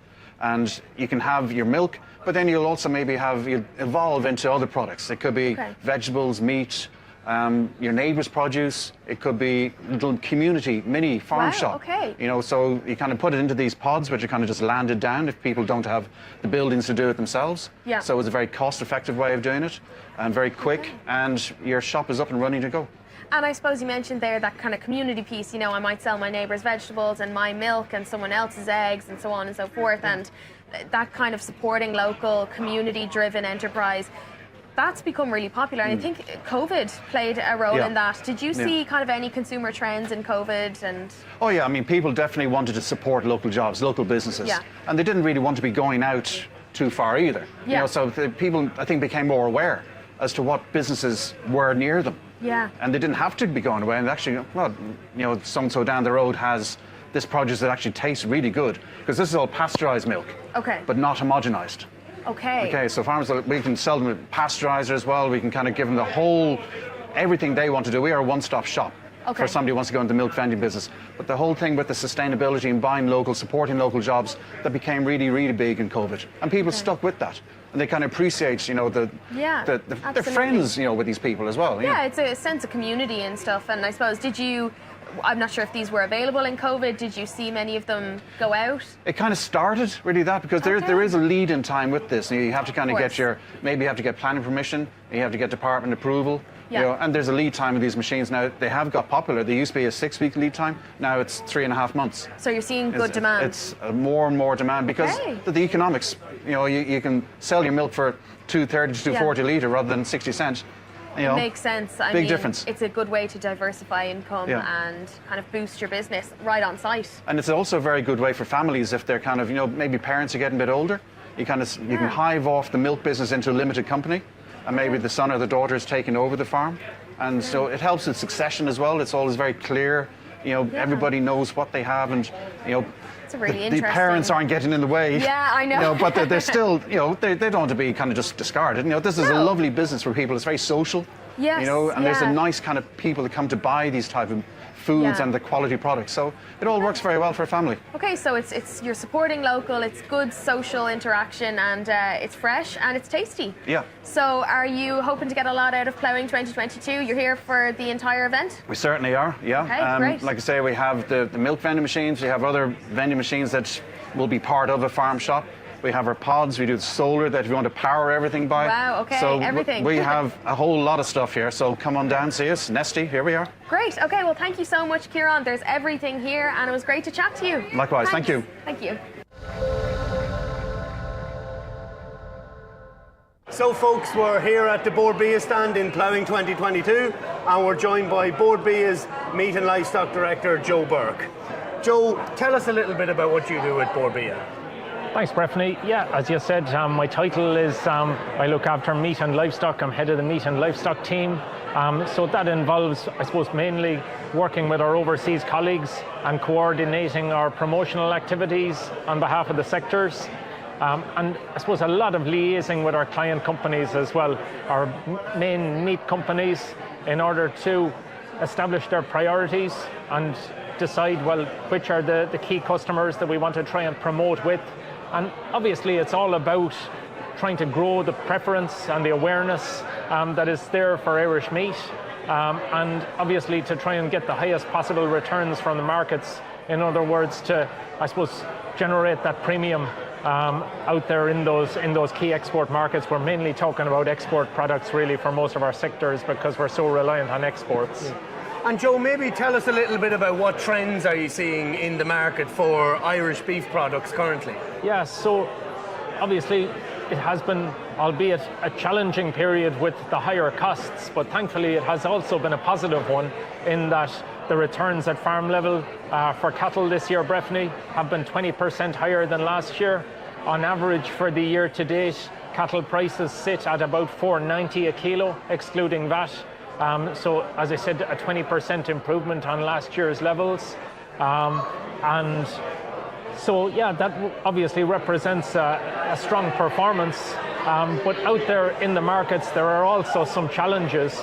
And one of those would be that at consumer level, consumers are also experiencing the impact of inflation in terms of their own grocery spend and their own purchases, whether it be energy costs, whether it be the inflation of their food costs. So that is also leading to some reduction in the amount of product being sold, and particularly at retail level. On average, the volume of beef that has been purchased, for example, in the UK retail market is down about 9% over the last 12 weeks up to the middle of August.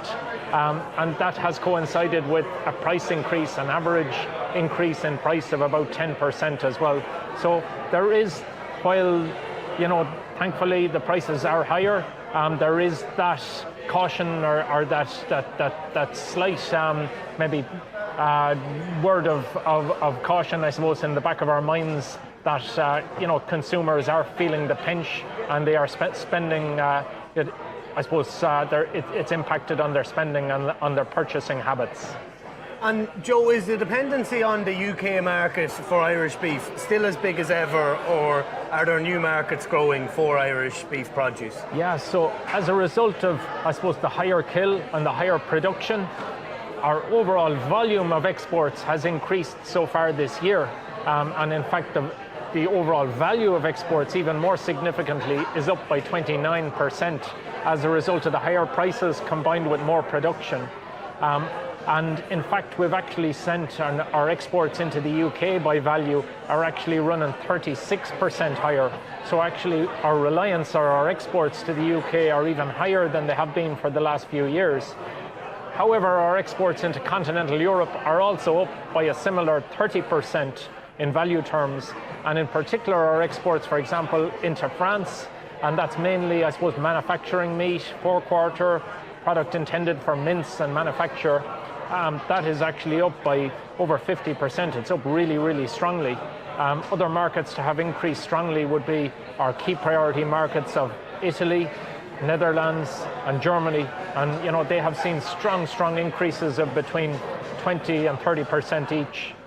And then looking into next year, Joe, how is supply, or have we any forecasts on the supply of beef and beef cattle into next year? So here in Ireland, we would anticipate that our supplies will remain strong. So far this year, we've seen about an extra 100,000 cattle slaughtered, and there'll probably be some additional cattle coming on stream between now and the year end.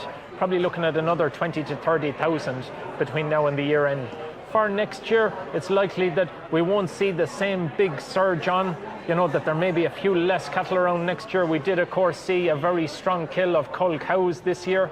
Mightn't be just as many of them around next year, depending on what the input cost situation is. Obviously, we're mindful that the cost of both concentrate feed, fertilizer, contractor charges, they have all increased significantly, and that has influenced the number of cull cows coming on stream, as well as, of course, it wasn't a great grass year, Breffni, as we know. Some farmers were maybe under a bit of pressure to sell cattle earlier than they normally would do. So those factors will still be relevant next year.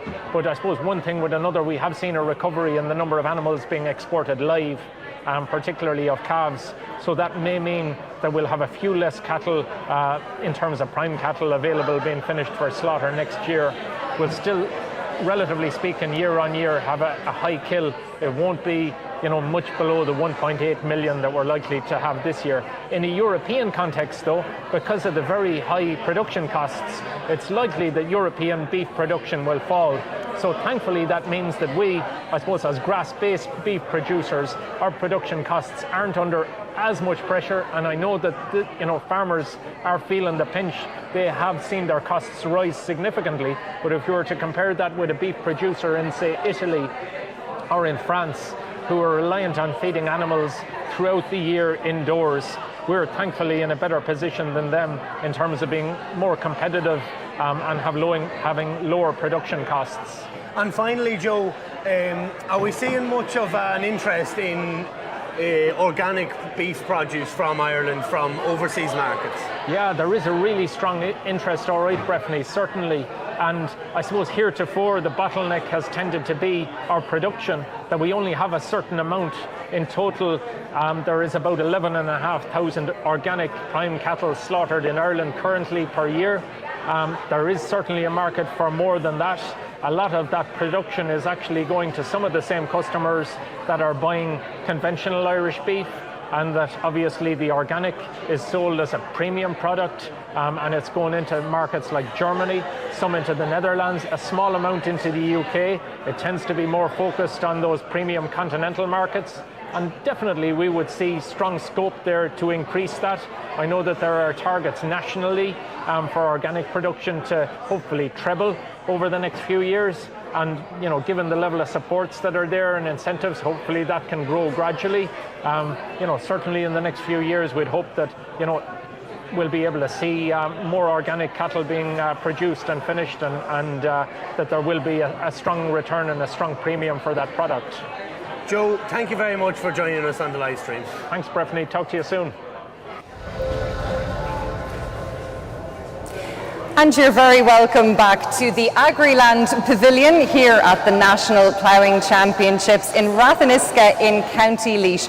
We're back in person for the first time since 2019, and we have lots of guests for you to meet, and we will be going back out into the field in just a little while so you can catch up with some of the exhibitors across the site. But now I'm joined on stage by Director of Chagisk, of course that's Frank O'Mara. Frank, you're very welcome to the Agriland Pavilion. Delighted. Good to be back ploughing. Oh, look, delighted to be here, and it's brilliant to be back at the Ploughing. We've been in Ratheniska before, it's a great venue, and I suppose after 3 years or two missed ploughings, it really is great to be back and to be meeting so many people, and there's a great buzz around the place, and I think people are in good form, obviously asking loads of questions and challenging questions and all that, but still I think the mood out there is very, very, very, very positive. Absolutely. And I mean, the challenges that are facing the farming sector, I mean, you recently said that we're in uncharted territory when it comes to farm income this year because of spiralling input costs. Where do you see that going for the rest of the year and into 2023? Well, look, I think the two big inputs into farming, which are fertiliser and feed, both have risen very, very substantially in price this year, and there's no indication really of a change in that trend for the foreseeable future, for the next year, next 6 months anyway. All the indications are that fertiliser will be expensive next spring, and also there could be issues around supply of it. And I suppose the grain markets are pretty solid after the harvest, and there's still uncertainty with regard to yields in some of the major cropping areas, and uncertainty with how the war in Ukraine is going to pan out and affect the supply of grain from that region of the world. So all the factors, I suppose, that existed to drive up prices this year still very, very much exist, and that's a big challenge for farmers. It makes farming riskier, even though prices for products have been quite strong this year. Your farmers now we'll say you take a tillage farmer, they have to decide to put crops in the ground now. They don't know what the price is going to be next harvest. There's a huge level of uncertainty around it because there's a war is in there as a big factor. But yet, once you put a crop in the ground, you've made the commitment to spend quite a bit of money on it between now and harvest. And what role does Chagisk have there then to give confidence to the farmers to farm? Yeah, well, look, I suppose we help them try to manage their way through that. So if it's something like fertiliser availability and price, I suppose the role we would have is to help them, first of all, I suppose, to try to solve this issue or make the best job of it. Make the best use of what slurry and manures you have on your own farm. And making the best use of them isn't just, leaving it to chance. You should go out and soil test so that you put the manures on where they're going to be most needed and most valuable.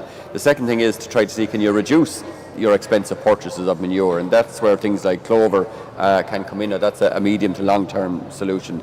And I suppose we'd also be saying to farmers, look, fertiliser is very dear now, but it's a critical input into your system next spring for a livestock farmer or for a tillage farmer, and it's very, very risky to leave all the purchase of that until next spring. So if you are in a position to buy some now, it's probably a wise thing to do. 25% is a figure that the agriculture sector has become very familiar with in recent weeks. That's our ceiling, that's our target for emissions reductions. Yeah. Can Chagisk stand over the signs that the government have used to reach that figure? Well, look, I don't know how the government reached the figure, you know what I mean? It's there's very, very challenging figures for all the sectors. But would Chagisk, as the advisory body, not have had a role in advising the Minister for Agriculture on that? Absolutely, and I suppose, the story is that it's very, very challenging to reach a figure like that. But there are I suppose our job is to come up with the technologies that can deliver a reduction of that order. And then so did you give the government scientific data that they worked on to reach this 25%? No, not specifically. We wouldn't have said that a 25% figure is achievable, or a 22% or a 30% or whatever. We would have shown them, in our MAC curve, which we published a number of years ago, what's achievable out of that. We would have put forward, that there are a lot of technologies in development that will allow us to go further, and that, with the right investment in research over the next 5 to 10 years, there will another swathe of technologies come on stream. So I suppose there's huge uncertainty in terms of the success of the research and then the ability of farmers to adopt that technology. So we can talk about the technology in a minute, but do you think 25% is achievable? Because the government had been aiming for 22, and obviously politics went at play there, and we reached 25. Yeah. Is 25 achievable? Yeah, look, I think it is, but it is going to require a lot of investment in research to come up with technologies to allow us to do that, and then a lot of, I suppose, support to farmers to help them adopt those technologies. And we have one role to play in that, in terms of developing the technologies and supporting farmers. But the industry have a role to play in terms of incentivising farmers maybe to adopt those technologies. And we're seeing the emergence of sustainability schemes in a number of the milk processes, and they're going to have a very important role. And Chagisk isn't the only organisation that is involved in influencing and supporting farmers. So I think if everybody throws their weight into this challenge, yes, I think we can certainly give it a good crack. And I understand there is very important research going on in Chagisk centres, but is it going to be too late? Time is running out, the clock is ticking. A lot is being asked of farmers here in Ratheniska and right around the country. Yeah. And are Chagisk a bit late to the party here with the solutions? Yeah. Look, we've, just in terms of the research, there are a number of things that farmers can do right here and now, and I suppose that's what we're focused very much on them now. And they're things like your protected urea, your switch to clover, your low emission slurry spreading, continuing to improve the breeding quality of your stock. And that's, I suppose, that's the first focus. There are a number then of other technologies that we're developing that are at a fairly advanced stage of development. These are things like feed additives, and they're going to come on stream over the next couple of years. And looking out to the future, I suppose we see a number of things like the use of those feed additives at pasture. We see breeding for animals, specifically for breeding for low emissions. They're the long-term technologies that are hopefully going to come to fruition over the next number of years. But years is what we're talking about, and the pressure is on. We were talking about how the farming sector is seen by the public. They feel vilified. They've felt vilified during the debate between the government parties when they reached 25%. So, I mean, we need to see results now. We need to see actions and something that tangibly farmers here on the ground who want to reduce emissions and have the appetite to do it, but they need the solutions. And what you have offered here is something that has been offered for quite some time now. Yeah, so you're right in terms of, I suppose, the way maybe agriculture feels. I think it got a huge amount of attention in terms of the discussions around the sectoral targets. It was the one sector that was constantly discussed, and farmers felt very much in the spotlight, and that everyone was saying they're part of the problem and so on. Look, it is a very, very challenging target. Let's not get away from that, 25%, and to try to do that without impacting on our food production. Lots of people would have said at the start of this debate, well, sure, look, the only solution here is we're going to have to cut the national herd. At least we have technology and efficiency very much on the table as the solution, or as the key component of the solution. And the job now is adoption. But we are seeing, So do you think that we'll need to see a cut in the national herd? No, that's the aim, is to avoid that. I think as a food producing country, we should very much aim to maintain our strength as a food producing country. But just going back, you just mentioned that these technologies have been around for a while, some of them, and they certainly have, the likes of protected urea. But we're seeing very, very encouraging trends now in our National Farm Survey, which is a random survey of farmers in terms of the use of those technologies. So the use of protected urea is growing, year on year now on our farms, and last year was the highest ever. And the use of low emission slurry spreading is very widespread now. So we're going to see the use of those technologies, I think, feeding into the figures that come forward for national emissions in the next year and from there on. And I think that's the importance of seeing that trend. Like our emissions have been relatively stable for the last decade or two at around 20 to 22 or 3 million tonnes. We need to see that line coming down, I suppose, and I think if we can do that, if we can show progress over the next 2 or 3 years, it will really change the narrative around how agriculture is perceived by the rest of society here. Is your research more balanced in favour of the dairy side of the house than the suckler side of the house? No, I suppose our research and the technologies are generally applicable in across all the sectors. If it's grassland, for instance, protected area. Lawrence said that more needs to be done in the beef side of the house. More research? Yes, and that research is underway, that it seems to be more advanced in dairy. He was saying that dairy cows, while grazing, the methane emissions from those cows, it's currently overestimated. And he said that work is underway in the suckler sector, but more needs to be done. Are we just a little bit further ahead when it comes to dairy? I think actually as a country, we're leading the charge with regard to the verifying the figures that we're working with for methane emissions. So we've done some of that work with dairy cows. It's shown us very interesting figures that the emissions are actually lower than what we would have been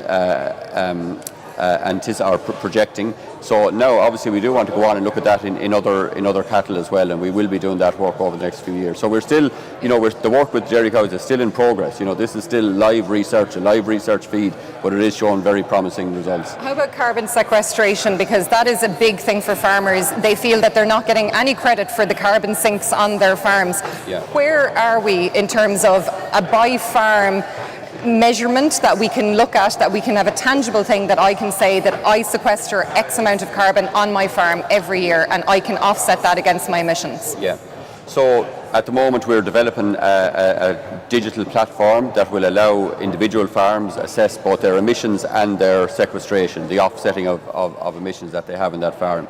And we hope to have that ready for use on farms next year. We're currently doing that sort of an exercise on the signpost farms, which are demonstration farms, 120 of them. But we want to be able to roll that out to any farmer, and that will have it will capture the sequestration. We are working. I suppose the science is very active in that area.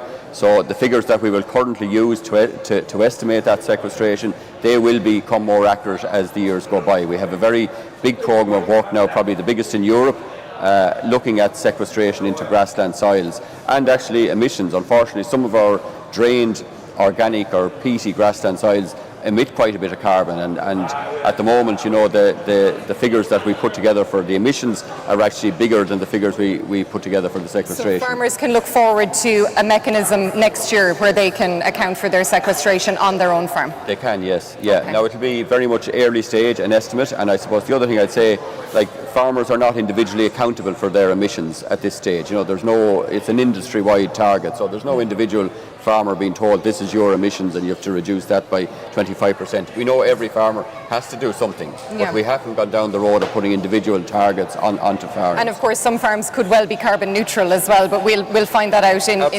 time. I think we'll find a lot of them are a long way towards climate neutrality when we start putting the figures together. Frank, I want to move on to the almost 30,000 dairy calves that were slaughtered by the end of May of this year. That's a startling figure.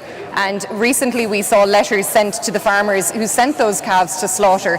That's not a good image for the Irish dairy industry. What are Chagisk doing about that? Yeah, look, it's certainly something that, I think one calf is too many that, there's no use for. I think that the objective should be that every animal that's born onto a farm, there's a use, a valuable purpose for that animal. So in relation to that, there's three things that we're doing, or maybe four things that we're doing. The first is, these calves typically they're unwanted male calves born from dairy origin. So first thing is, can we reduce the number of those calves that are born on farms every year? And sex semen has a very important role to play in that area. We've been, I suppose, on the journey with sex semen for the last 5 or 6 years here in Ireland. Last year, the company that does that technology set up a lab in Moore Park to provide semen for the Irish AI companies. And the demand was very strong, and they see increased demand next year. So I think we're seeing the rollout of sex semen in a very significant way, and that's going to have a very important role to play in reducing the number of those calves that are born. The second thing that we've worked with ICBF was developing what's called the Dairy Beef Index, and that's an index that dairy farmers can use when they're selecting the bull to use on the rest of their cows after they've bred their dairy replacements. The other bulls that they'll use to make sure that they're good quality, going to give a good quality beef calf, so that there'll be interest among beef farmers in buying that calf. The third thing that we're doing is we started a program last year called Dairy Beef 500. It's a big advisory program supported by the meat industry. It's part of our signpost program, and in that we have over 10 demonstration farms around the country, and there we obviously use those farms to show other farms the technologies that are important in setting up a good and profitable dairy beef enterprise. And the last thing that we do, it's in collaboration with Animal Health Ireland, and this is for every calf, whether it's a female calf or a male calf. Just a good standard of calf rearing and calf husbandry on farms is very important. So we run calf care events with Animal Health Ireland every year. Can Chagisk take some responsibility for what we're seeing out there in dairy farms, though, in terms of the breeding advice that was given by the organisation for many, many years? And we see now, obviously, when it comes to Jersey breeding, the pushing of sex semen is a very, very strong message from Chagisk.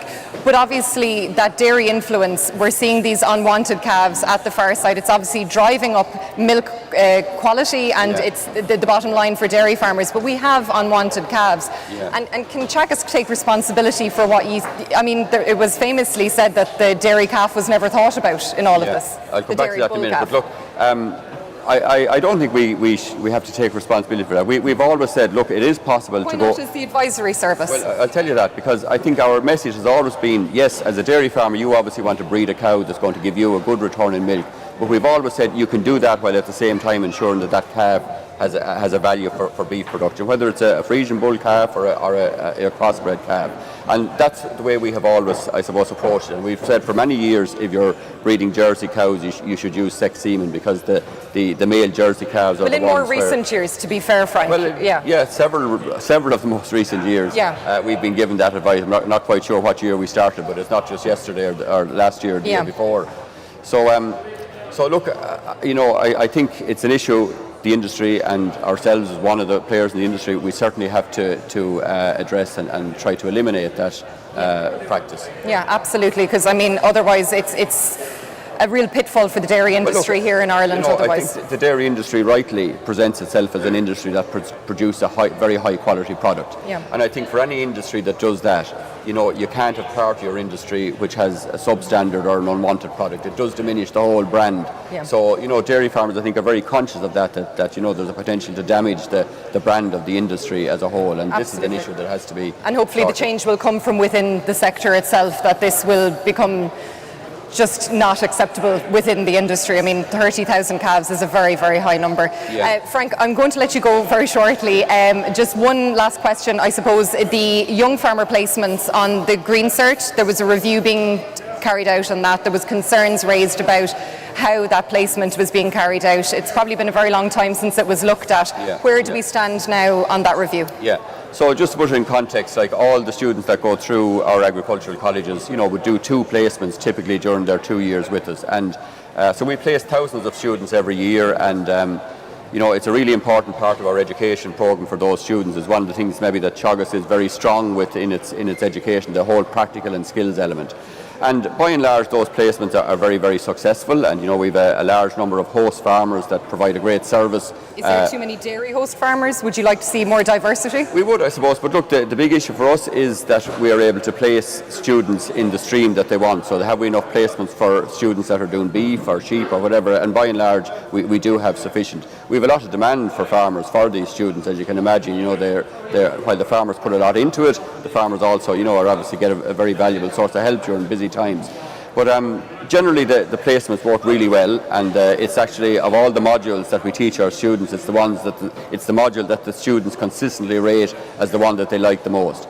Obviously, from time to time you have personality issues, or you have issues or whatever, and it's important that we deal with those effectively. And I suppose are you confident that you do as an organisation? I do, yeah. But look, we have a new head of education now appointed, just coming up to a year, and one of the jobs that she's taken on is reviewing lots of the things that we're doing in our education programme, and that included the placement period. And we've made some changes to it already.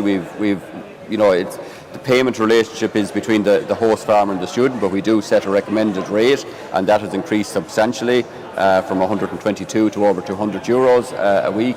And any time over the 35 hours is, it should be paid at the standard work rate. We have reviewed our processes for both I suppose, selecting our host farmers, for dealing with issues when they arise. And look, I think by and large it works really well, but you have to keep looking at things and seeing how you can improve them further. Okay, well, Frank O'Mara, Director of Chagisk, thank you so much for joining us here in the Agriland Pavilion. Now it's time to go back out onto the field to catch up with some of the action. So I'm joined now by William Conlon, Farmyard Design and Project Coordinator with Lely Mullingar. William, thanks for joining me. I suppose first question is, can you tell me a bit about your role within Lely? Yeah, so I suppose my job is very much working with farmers who are looking at putting in a robotic milking system. I'd be one of the earlier calls out to a farmer looking at putting in the system. My job is, I suppose, to walk the yard, walk the farm, get a feel for the farmer, get a feel for the system they're operating, and see how you could fit a robotic system into their yard. At that point in, I'd probably give them a couple of ideas of the building work required, what kind of money they're going to need to spend to get in the system. And you're also, I suppose, looking very much towards future growth opportunities. So in the last couple of years, we've seen a lot of people put in a single robot or put in 2 robots, and over time they move to a second or a third or fourth robot. So you're very much trying to leave things open for expansion with everything you do as well. But it's all about trying to get, I suppose, a plan that works for the cow and that works for the farmer. Cow flow in a robotic system is crucial, more so than a parlour, because you have cows moving 24 hours of the day. You need to set up a yard that a farmer can still feed cows, the milk lorry can still come in, and that slurry and fertiliser can go out without impacting on the movement of cows throughout the yard. So I suppose they're the couple of things that we're really trying to focus on when I'm out with a farmer who's looking at putting in a robot system. And I suppose then, so just say a farmer is thinking about moving to a robotic milking system, what are the steps they need to kind of take to maybe start that process? Yeah, so like that, often before I go out, one of our salesmen might go out, have a walk of the yard, walk of the farm, see first of all, is it suitable for robotic milking? If it is suitable, then we generally get the farmer to visit 2 or 3 different farms.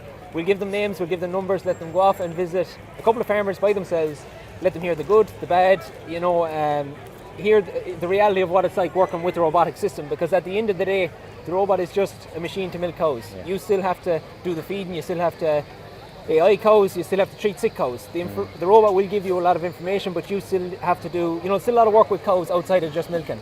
After that point then, if the farmer is keen, then I go in with them, I develop a plan. When I have the plan fully developed, I hand it over then to the project coordinator. So the project coordinator works with the builders, the farmers, the plumbers, the electricians, right throughout the building process until the robot gets fitted.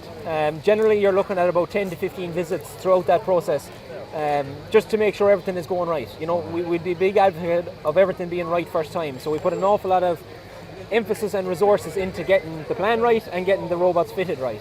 And then I suppose when it started, we hand the system then over to the farm management support advisors who work with the farmers throughout the process. But from when the first time, say, one of the salesmen is on a farm until the robot gets fitted, across the team we're probably on that farm maybe 20-25 times. So there's an awful lot of moving parts to that system. Yeah. And I suppose then, William, like farmers who may be making a conventional system, or even you have dry stock farmers as well. I suppose the big thing would be the financial side of it. For maybe those coming from maybe a smaller or from a farm that's probably maybe not making as much money, is it feasible to make that move to robotic milking? It is, and look, I suppose the TAMS grants that have been there the last couple of years have been a big help. Yeah. The TAMS is running out in the middle of December this year. It doesn't look like there'll be milking equipment on TAMS from next year, which is going to be a challenge for farmers looking at investing in the system. I suppose the one thing with the financial viability of going with it, it depends on your total investment. So similar to a parlour or any sort of system you're putting in the farm, the milking machine is only one part of it. Yeah. So what we'd often do, and especially if you're a dry stock farmer who often have a lot of static tanks, or an existing dairy farmer who has a lot of infrastructure already in place, the building work needed for the robots can be very minimal. Okay. Like I'd have farmers who'd have put in 2 robots and maybe spent 20-25,000 on building work total. Right. Now I'd have farmers that have spent 50, 60, 70,000 on building work. It all depends, I suppose, on what's needed on the farm. But I talk to a lot of farmers who'd put in parlours or do building work. There's no small investment now if you're going doing any sort of building work, and especially with the way, yourself, with the way the likes of concrete and steel and everything is gone, if you can keep the footprint of the build as small as possible without compromising on the functionality and the flow of cows, then the robots can financially stack up well.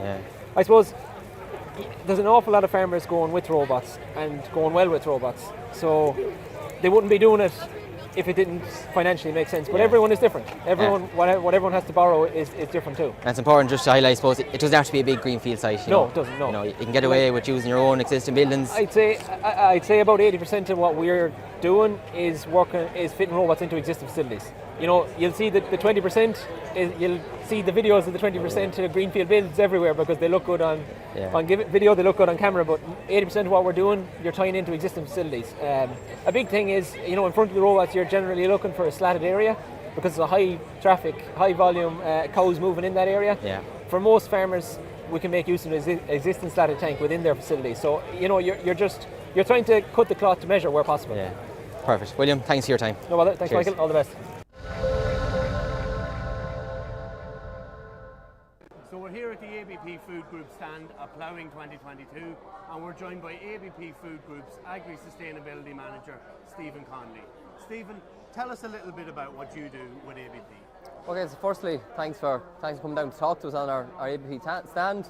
So my role in ABP is looking at all things sustainability. I suppose, what does that mean? So what it is can we find ways to, I suppose, first of all, for farmers to be more economically sustainable, so they make more money, but also looking at the environment. I suppose nationally we have a target of 25% reduction in our greenhouse gas emissions. So my role is looking at, you know, pathways to reduce the emissions of the cattle coming into the ABP gates. So Stephen, we've seen a lot about it this year on Agriland that ABP has launched this new Advantage Beef programme, and basically it offers farmers a 20-cent sustainability bonus. Can you tell us a little bit more about that and what it involves? Yeah, so I suppose maybe start from the start. So all the Advantage Beef programme is based on, I suppose, science and research. So we have a trial farm in Carlow since 2015, and it was looking at, you know, the impact of genetics, of using good genetics on the dairy herd. And what we found that if you use the right beef bulls on the dairy herd, there's huge impacts in the carcass weight of them animals, the performance, but also the environmental impact sort of. So basically from that research we developed the Advantage Beef programme, which is, I suppose, our new and something we're very excited about, our sustainability programme sort of. So what we want to do from that programme is promote better genetics. We want to, you know, optimise age of finishing, and we want to provide support to the farmers, you know, that are involved in the scheme, like so that they, you know, that we have from help that would say whether it be genetics or grassland management, so that they can, you know, optimise their system. So Stephen, what are you finding from the programme so far? I suppose just in relation to the sire type and the farm of origin, on how the cattle are performing. So I suppose we started the programme, the Advantage programme, in 2021, so we're only starting to kill the animals here now at the minute. But I suppose if we look at, I suppose, all the last 5 years of data from the trial farm, if we look within the Angus breed, which is, we're in the Angus 10th at the minute, within the Angus breed at the same age, you could get 46 kilos more carcass weight at exactly the same age, just by using a good bull in AI versus a bad bull, which is worth at the minute over €200 to the farmer. So economic sustainability, that ticks that box. And when we looked at the carbon, it's a 13% reduction. So look, that's the science behind the programme. So to date, we've signed up, we've over 400 farmers signed up, and we're starting to kill them animals born in 2021 now. So this year there's no genetic merit minimum standard. For calves born in 2022, they must have a sire recorded. And for next year, based on our research on the trial farm in Carlow, we're setting a minimum basic beef standard. So there must be 4 or 5 star for a suckler farmer, the animals must be from a sire 4 or 5 star. Or for dairy beef animals, there must be €35 or greater on the beef part of the DBI, the beef sub-index. So basically, Stephen, what this means is when farmers go out to buy calves, often they look at the calf, it can be a really nice calf at purchase, and you're seeing this on the demo farm.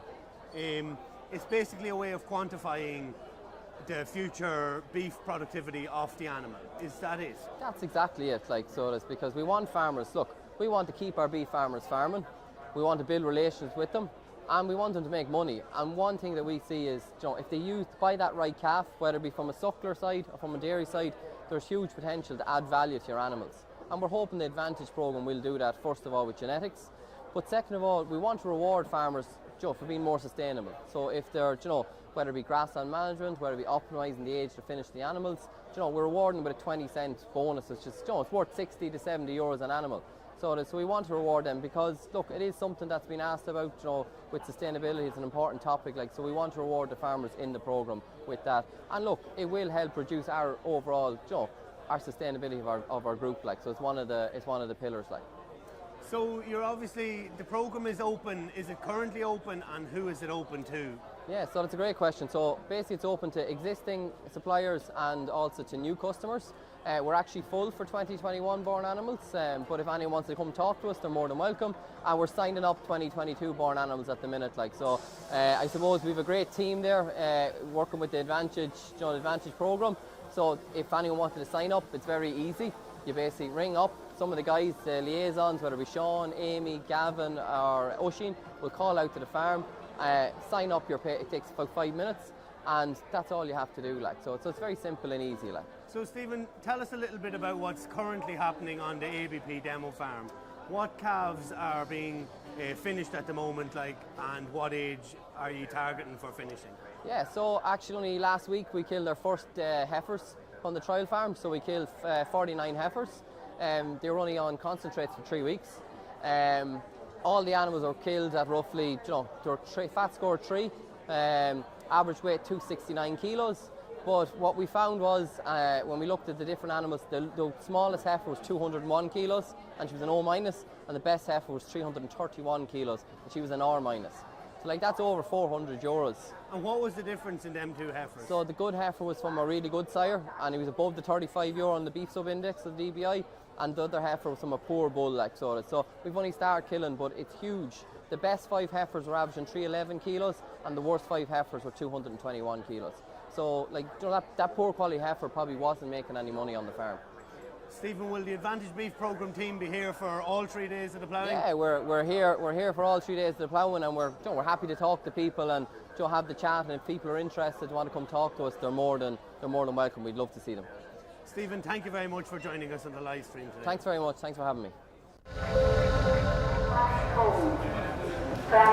And you're very welcome back to the Agriland Pavilion here at the National Ploughing Championships in Ratheniska in County Laois. Each day here on the live stream we're focusing on a number of themes, and we're looking at livestock this afternoon, and we're joined on stage by some men who are going to talk to us about the sheep sector in Ireland. I'm joined here on my left by Agriland sheep specialist Michael Geary. Beside him is Irish Farmers Association IFA Sheep Committee Chair Kevin Comiskey, and just below him is the Irish Cattle and Sheep Farmers Association ICSA Sheep Chair Sean McNamara. Gentlemen, you're all very welcome to the Agriland Pavilion. Michael, I'm going to start with yourself. I suppose, what is the factory trade currently for sheep looking like out there? And I suppose to look back at the year that's been so far, how would you sum up 2022 in sheep? Look, it's been a very mixed year actually, and I suppose at the minute the factory trade for lambs, would you call it, has been steady.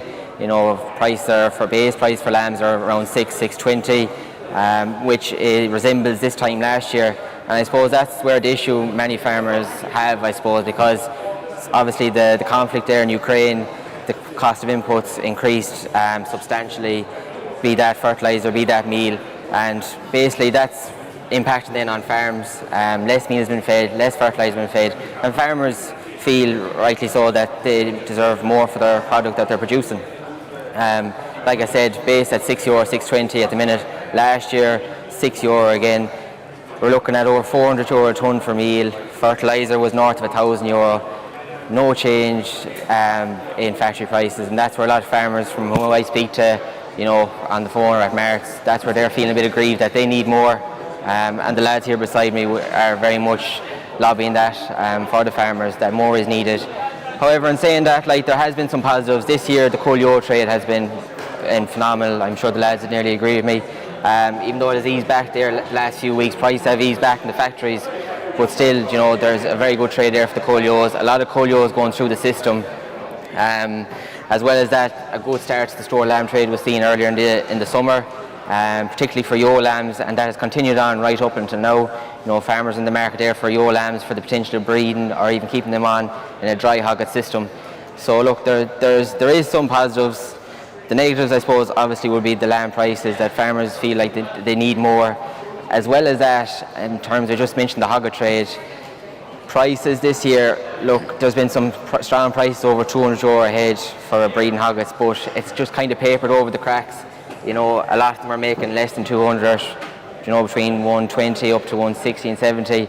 And you know, holding them animals for a year on a farm and getting that return and possibly paying north of €100 for them as ewe lambs, you know, it's not representing any sort of margin for them farmers, and a lot of disappointment there. And you can even see there in kill figures there recently, we're seeing a number of breeding hoggets going through the system, through the factories, so that's not great to see. And obviously as well as that, there's a number of older breeding ewes just going to the factories as well, rather than going back to farms, even though they're perfectly fit to breed. So look, there's some positives, there's some negatives, but... Would you concur with that, Kevin? Well, of course, Michael explained it fairly well there. Of course, the price at 620 is in or around Hoover where it was this time last year. Where I'd say it's the only commodity that's seen the price staying static where it was around this time last year. Other commodities has moved on. The price, the input price, is a big thing there, especially for feeding lambs coming into the next 5 or 6 months over the winter period. I know Michael said €400 there, but I'd be saying over €500 because it's €13 a bag. You'd be talking about €520 for the finishing the intensive lamb nuts. So to have confidence in the sector, you know, the factories has to come out and, you know, support the farmers better with a better price for their product. And in reality, the Minister has a role to play in this too, because we can't just fully rely on the supports from the factories or for the product. We have to get supports from the Minister, and indeed I was the first one to call out this back in last March, April, when we met with Mike McGann, the task force for the fodder scheme. I pointed out this, that coming into this time of the year, especially for the store lamb trade, you know, there would be a huge emphasis on the price of the lamb and the confidence that there's to have, you know, like we suggested, catch crops and all that for feeding lambs. And with the scarcity of grass now at the minute, because of the dry spells and everything, and the price of the feed, you know, they're big issues there. We have seen a lot of hoggets going through the system. We have seen I was at a mart the other night, and indeed I bought hoggets myself at €160. You buy very good hoggets there, and as Michael pointed out, people bought in them hoggets probably north of €100, and they're not seeing a return on them, and they'll be reluctant to do it in the future. Yeah. So the Minister has a big role there to put in targeted supports for the sheep sector, you know, in the big here and now. And Sean, your own thoughts on this? I mean, the inputs crisis, it's affected every sector in farming. Sheep is no different, and I suppose any strong prices are being eroded by the inputs. Sheep is no different than any other sector. The cost of inputs has almost doubled in the last year for the sheep sector, and the sea is only getting the same prices last year for our lambs. It's a total disgrace. At the moment, farmers should be at least getting €7 a kilo, and even in my own system, I worked it out with taking land and farming and the whole lot, and at €7 a kilo, a farmer has only a £5 profit out of the lambs. This is totally unsustainable. We want to see, and ICSA, we want to see the lambs at least €8.50 a kilo, or the factories say we can't pay it. They can pay it. There's a markup in the factories going to the supermarkets of nearly 1/3. The price of lamb. Most supermarkets at the moment are paying €7.80 a kilo for the lambs straight out of the factories. And the supermarkets don't even want the light lambs. They want the lambs 23, 24, 25 kilos, and this is what the real market is going for. We're paid to 21.5 kilos, and they're charging supermarkets €7.80 up to 24, 25 kilos for the full lamb. And other places too, we had 2 years ago, before we signed the agreement with America, we had to come in that we exported 286,000 tonnes of lamb to America. At the moment the agreement was signed, no lamb has gone to America this year. I was talking to a man in Canada, a friend of mine. He told me he can't get lamb from Ireland. He tells me the factories hasn't got it. So, like, what's going on? Like, if we keep going the way we're going, within 2 years, I guarantee everyone that's here or anyone that's here that the sheep flock will reduce by half. No farmer can stick this, producing lamb for under the cost reduction. We need to be getting something out. A farmer needs to be getting at least 30 or 40 euros a lamb to put any money into his pocket. Like everyone else. It speaks to the whole viability of the entire sector, Michael, doesn't it? No, it's no longer viable. That's the way it's gone. Like, it isn't viable anymore, the way things is gone. Farmers are not able to make a living out of it, and they will not keep at it. Like younger people, they're walking away from us. Like a few of us, it's getting on in years, and we'll probably keep at it for the last few years we have had. But we have a young family coming on, and it's hard to think that I have a young lad, 25 years of age, and I can see that he is no viable living to make out sheep farming, and he has to go and work at a job because he cannot make a viable living out sheep farming. And this is what we're facing. Kevin, would you have that bleak an assessment of the sector at the moment? Of course, and that's where we keep saying in IFA, we keep saying to get supports in there to get the young farmers and attract young farmers into the system. And that's where we keep calling on €30 in the sheep income support scheme that's coming in now. We've been constantly looking for €30 payment in the incoming cap. But in the meantime, in the budget that's coming up, the Minister has to step up to the plate and get in supports. And as Sean was saying, to encourage young farmers, we'd also be calling in the TAMS grant to get handling facilities, get them grants increased to 60% grants. That when you have young farmers, we don't want to all end up going about crippled with bad backs and everything. And young lads coming in and even farmers on the ground at the minute, to have proper handling facilities and everything in place to work with sheep. But to get the confidence into the sector, the Minister has a role to play, but the factories also has to return an equal price. We see the price of lamb at the minute in France is at €8 a kilo, and when we see it here at base at €6, €6.20, there is money there. Michael, I'm going to let you jump in here as well, but I want to ask you about the acres scheme, because I'm conscious we do want to talk about acres when it comes to the sheep sector. Is this something that could give a shot in the arm to the sector? Is there confidence out there amongst sheep farmers that this could work? Not particularly, no. There's a lot of question marks over it, a lot of debate among farmers, and a lot of them don't see it as a viable option for their farm. In many ways, they've all been to discussion talks with their advisors, and what they just took from it was, compared to previous schemes that they would have enrolled in, it's not near the same. You have to put more money in and you're getting less back, is what I'm getting the feedback from farmers. And I don't know about the lads here beside me if they agree with me, but I totally agree with you there on that point, because it's the exact name of the scheme, acres. That's what you want, is acres for the scheme. But you could be losing a lot of money on them acres. You could be losing up to €115 per hectare on some of the way the scheme has been implemented in it. There's 50,000 farms going out of the schemes at the minute, out of the class 1s, 2 and 3s or REAP or whatever is in it. And relying on that top-up payment? Relying on that top-up payment to support your income. And we have to make sure if them farm 50,000 goes out, we have to get them in. And what we'd be saying is, and talking to planners and everyone on the ground, that there has to be a rollover to get some of them roll over the existing schemes, to allow some of the get into the new schemes and roll over, that the farmers are getting the money into their pockets in 2023. And Sean, this is an issue because it's going to be in tranches, so there is a worry there that some farmers might fall between the cracks. They might not get in until 2024. That's right. They'll have a time in between their loss or whatever, a year on. But like the way I look at it and reading about acres, it's going to cost the farmer more than he's able to get out of it, and it's going to be on a points basis. So therefore, you could lose 1 point, 2 point, 3 point, 4 point, whatever, and you'd lose nearly half the money. So it's nearly really the planners will have more over it than the farmers. That's the way I'm looking at it at the moment. Just a point on that, in the acre scheme, if you had 60 hectares, 20 will qualify you for it, but the planner has to come out and he has to score all the 60 hectares, and that's going to take at least about 3 days work. And that's an enormous task of work on any planners that have come out, and they've only a three-month window opportunity. And we're seeing a lot of extra planners being hired as a result of this. There's a lot of pressure out there. They'd want a lot of them in there, and to get them trained and upskilled for this coming in is a big task. They've advertised today for 120 new planners, so they want them, and that's it. But our farmers going to go into acres, they need these 120 farmers. That's why 120 planners. That's why I'm getting the wonder. Yeah, but it will take time to train them up.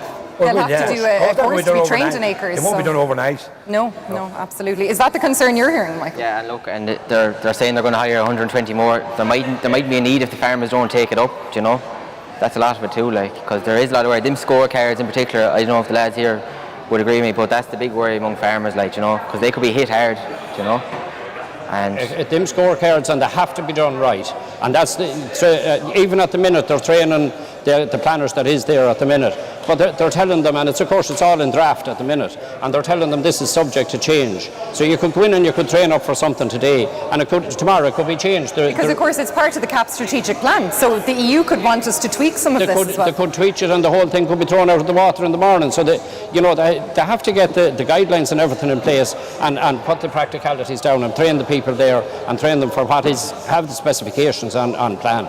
Yeah, I mean, you have to have confidence in a scheme like this, and there doesn't seem to be a mood of confidence around this scheme amongst all farmers, not just sheep farmers. Certainly doesn't, because of the confidence, as I said there, the farmers could lose money on it, and if they're going to be losing money on it, why employ planners to come in and that they're going to lose money on some scheme? And like with the sheep sector, like the age profile is obviously that is a good bit higher.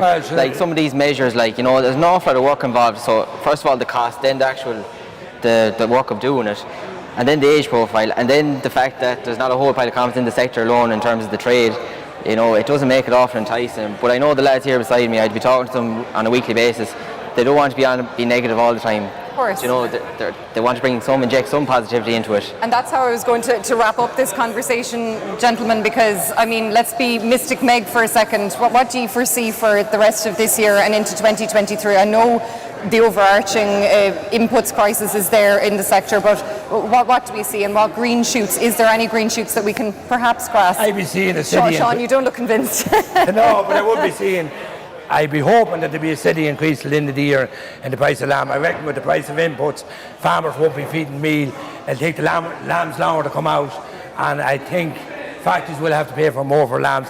And if they're realistic about keeping farmers in sheep, they're going to have to pay more for lambs. That's the way I look at it. If they don't pay for more for lambs, they can say to themselves, in 2 or 3 years' time, we're going to lose 2 or 3 factories. That's it. We won't be needed. So they have to be realistic too, same as we have to be as farmers. I'd also be hopeful for the sector, and I would like to see and hope that the trade does. It's hard to have a crystal ball and look into it and see that it will increase. But as I said, it's the factories and the minister can keep the sheep sector in play, and I'd hope that they would do so and regain confidence back into it. And it has a bright future if that is done. Yeah, absolutely, and no doubt, Michael, you'll be keeping everybody up to date in the next few months in Agriland. Like the medium to short term, I think, is positive. Like the mare trade, the store lamb, forward store is a good trade. The finished lamb, there's great demand there among factories for finished lambs. And look, supplies are getting a bit tighter. We saw a big increase there in August into early September. It's kind of come back now. So you'd hope that the improved trade in the market would correspond into stronger factory prices for farmers. Excellent. Well, gentlemen, happy ploughing, as they say. Enjoy the next few days. Thank you for joining us here in the Agriland Pavilion. And now it's time to go back out onto the field.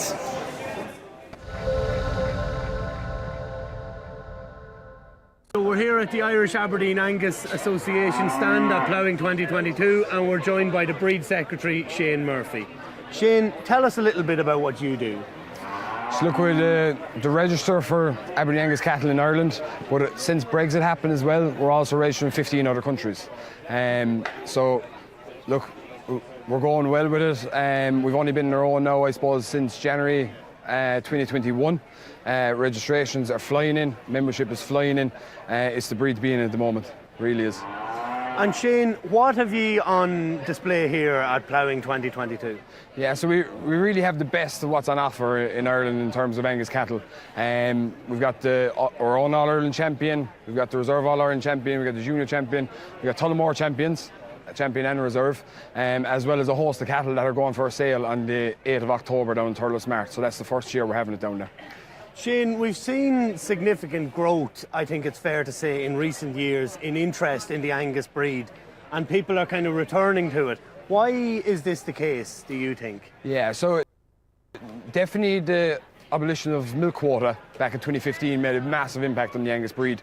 We're always known for short gestation, easy calving, and our producer groups have done serious amount of work for meeting quality and taste and making us a certain market. But what's also coming into play in the last few years is the sucklerman is coming on board more, and that's both from an environmental impact with getting your cattle away earlier, but also they're seeing the ease of management coming into play as well. So when you say ease of management, what, I suppose, traits do the breed have that they're renowned for?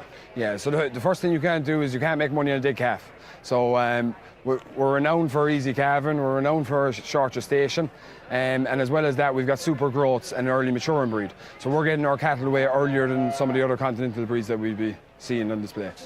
And what I suppose are the traits then that I suppose you're looking at improving with the breed into the future, and tell us a little bit about that. Yeah, so the main thing we're focusing on is maintaining them traits of easy calf and short gestation, but improving our carcass weights. So we want to increase our carcass weights to meet the factory spec, what they want for, and although we're not being paid for it at the moment, we're looking into meat and quality as well. And I suppose, is there concern there, like, has the Angus breed changed much in its appearance over the years, Shane? And is there a concern there that it might go too extreme in any particular way into the future? Without a doubt, it's the same with anything, it's all about balance. So if you breed for extremes in any breed, it's not going the right direction. So we want to have that balance of easy calving, short gestation, but an animal that's able to grow. The worst thing we can have is to focus too much on them two traits, go extremes on that, and having our animals failing to meet carcass weight then.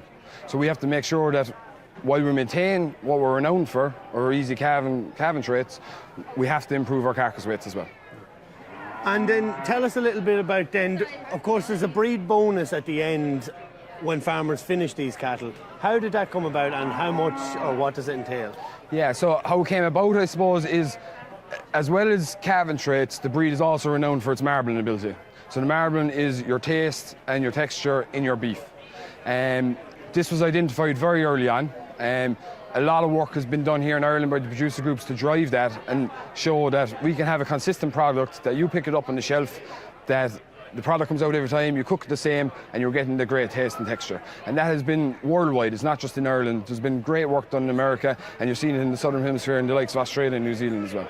And farmers who are considering, I suppose, buying Angus cattle, is there any upcoming sales, anything they should be keeping an eye out for? Yeah, so this year we've got a brand new event. It's the Autumn Angus Extravaganza.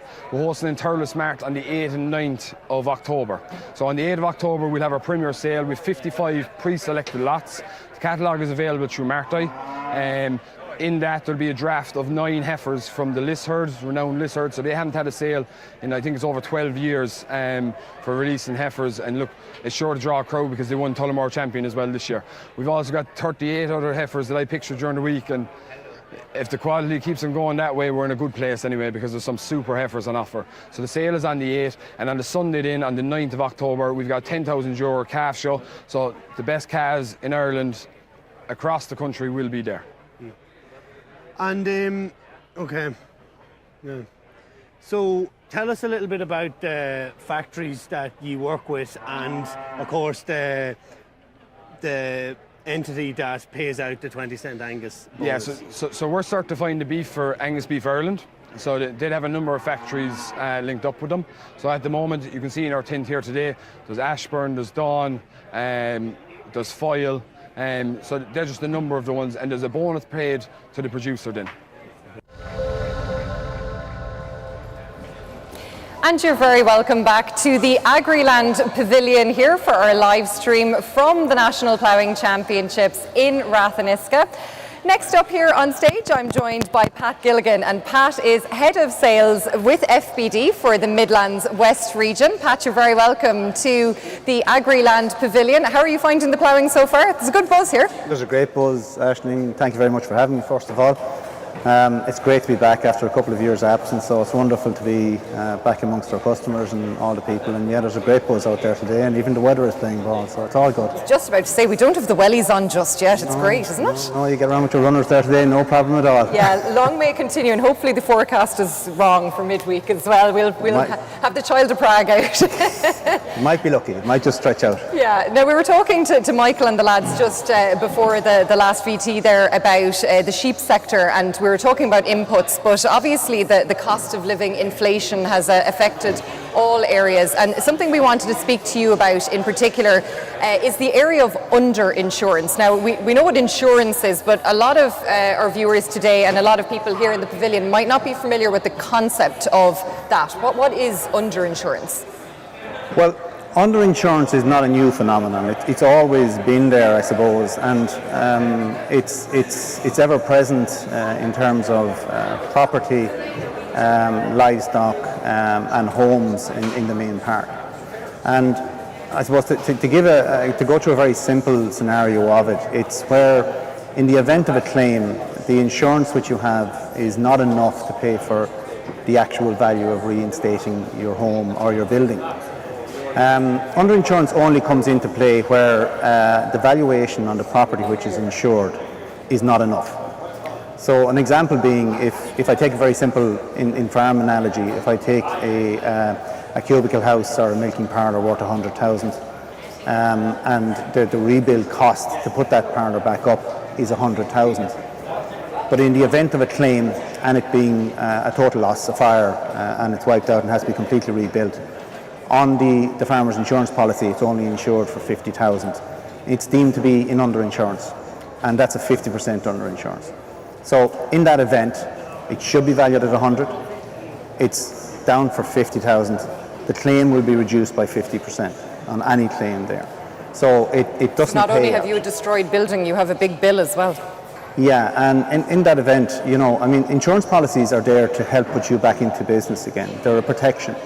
And we in FPD and all insurance companies strive to make sure that when we take on what is largely a promise, you buy a policy off me today, I promise to pay for your building in the event of certain perils, to put it back up into the working format that it was before. And when that's done and we paid the claim completely and the customer is back up and running and he's happy or she's happy, then we're happy. Nobody wants to be dealing with a situation whereby a building has been underinsured by that amount. Yeah, and I mean, the advice though is for farmers out there to have a look at their policy and to review at the moment. Very much so, and we would always recommend review your policy at least annually.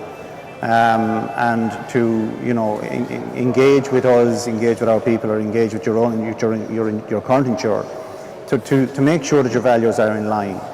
I suppose the big change at the moment, Aisling, is the rate of inflation on rebuild costs has really skyrocketed. And there was a recent report from the SCSI showing that homes, the rebuild cost of homes has increased by about a fifth, 21% in 2021. That's if you can get somebody to do it. Correct. And that doesn't include this year's inflation. So it actually is probably more than that at the moment. So it's really a situation whereby take down the policy, see what you're insured for, and see how does that stack up. And I would also stress it's not in a farmer's situation, you know, we sell a total policy that covers all their needs. But, you know, there's the valuation of the home house, which is often forgot about. The farmers are trying to make sure the shed is okay and the milking parlour is okay, and, you know, the house gets a little bit of a side glance, not all the time, but a lot of the time.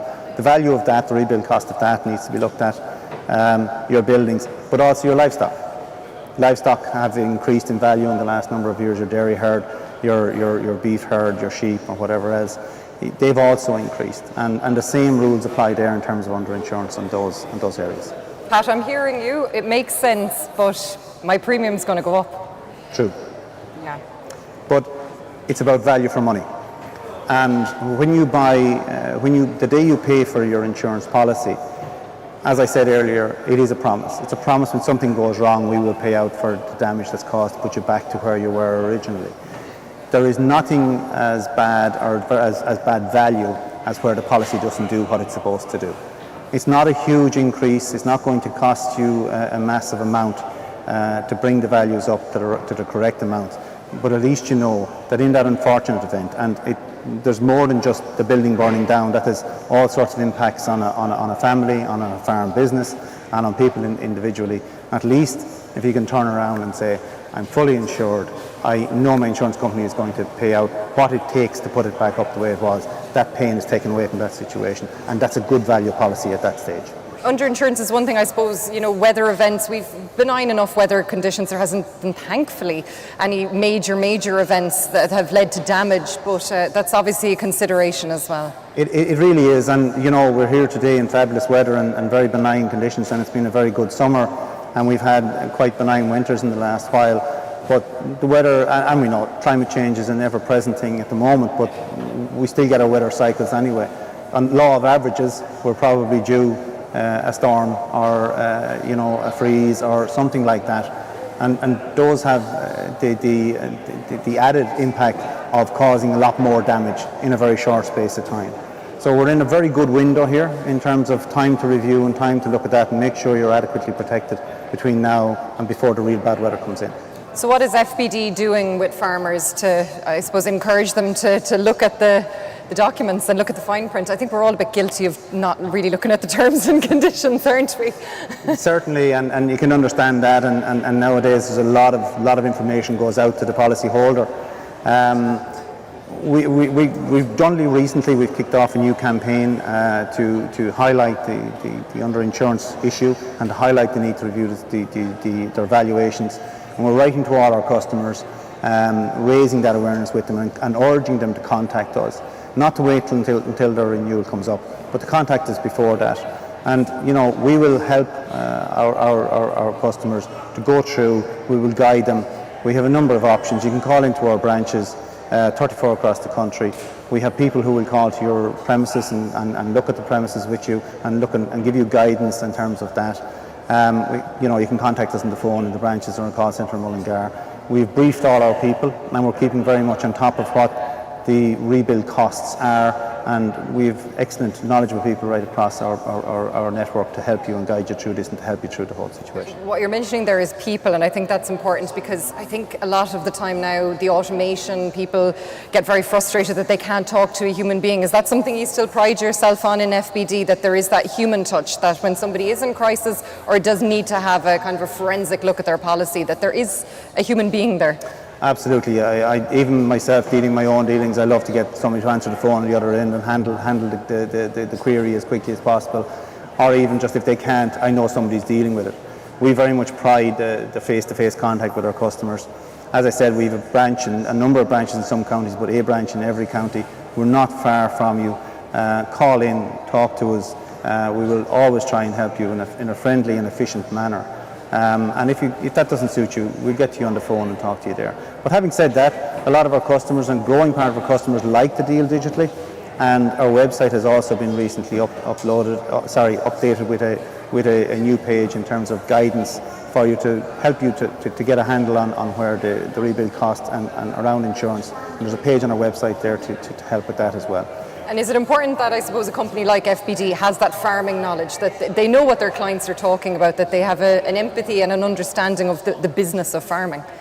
Yeah, farming's a very unique business, and I myself come from a farming background and involved in farming, and I think nobody understands farming better than people who come from that background. It's very unique, it's a fantastic industry. You just have to look around here today to see what it means to Ireland Inc. in the overall, But it certainly helps when you're dealing with farmers to understand where they're coming from, to understand the seasonality of their business, to understand the ups and downs that are going through at that period in time. And we in FBD, we're the farm gene is in us completely. We came from farmers. We were originally, organised and built by farmers. And farm business is our core, and we continue to try and evolve along with our farm customers, and we will continue to do that into the future. And I'm sure you'll be looking forward to meeting them here in Ratheniska over the next few days. Absolutely. We have tea and coffee down there in the stand right opposite the MPA headquarters. Please drop in, please say hello to us. We'd be delighted to see you, and we look forward to seeing you today and tomorrow and Thursday. Fantastic. Well, Pat Gilligan, who is Head of Sales with FBD for the Midlands and for the West Region, thank you so much for joining us, and maybe time to have a look at the insurance policy and check out if you're underinsured, as Pat said. Well, that brings an end to our live stream this afternoon here at the Agriland Pavilion from the National Ploughing Championships in Ratheniska in County Laois. But don't worry, we're back again with you tomorrow from midday. I hope you will join us then. We've got some great guests for you to meet, and we'll also be going back out onto the field again to bring you a flavour of the action here at the National Ploughing Championships.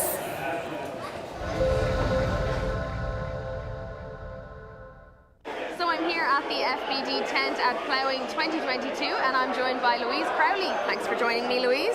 Hi, nice to meet you. Lovely to meet you. So listen, you're a partner of FBD for this week, for the event, for the next 3 days. Do you want to tell me a little bit? There's loads around me, so tell me a little bit about what's going on in the tent. It's great to be here at the FBD tent and see all the activity and capture the atmosphere that's going on. So there's a competition to win a quad bike going on that loads of people are entering, and loads more can enter in it. There's a kiddies area for all the families that are coming in. There's get your photo taken, and of course, you know, meet the advisors and talk through any issues with them. Okay, great. So there's loads happening. There's sort of something for everyone. You can shove your kids in the corner while you go and get down to the real business.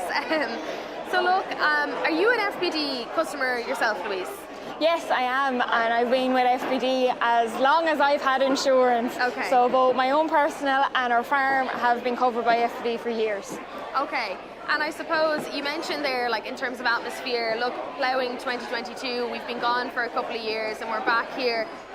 You know, the camera can't see it, but all around me there's tons of people. So, like, are you enjoying the atmosphere and how are you feeling? It's great to be back. There's a great atmosphere here. Everyone is just excited and positive and upbeat about it. There's a great buzz going around, and it's good to see people coming in and out of the tent and having the families here and the kids and back to doing business. Yeah. You know, these are the places that we get to meet the personnel and hammer out the finer details. That's it, exactly. And like small businesses as well as the larger companies as well, it's really nice for them to be kind of back meeting each other and things like that. Have you been talking to many people? What's the mood on the ground? Yeah, definitely. Like, especially here, it's not just for businesses, large or small. It's personal, it's car. Yeah. It covers everything. So there's a huge, diverse kind of crowd coming in and around, and everybody really is positive about it. You know, they're out to have a good time. Yeah. Really. You know, we've been missing this for 2 years, so it's great to be back. Yeah, and I suppose you can come in and can you get a cup of tea in here? I think you can you? There is, yeah. They're flat out making cups of tea here, and it's a good cup of tea, so you better come and get it while you can. If anybody wants a good cup of tea now, it's a farmer, so I'm telling you, this is where it's at. Listen, are FBD going to be here for the full 3 days of the ploughing? Yeah, of course, they're going to be here for the whole thing and open to everyone to come in. Sure, FBD are always there when you need them. That's the tagline after all. And what about yourself? Will you be hopping around, getting a few snaps for the next few days yourself? Yeah, I'm going to be popping in and out and just seeing as much as I can and getting the feel for it. Definitely. Well, there's something for everyone. And listen, thanks for chatting to me, Louise, and pop on down to FBD at some point if you can.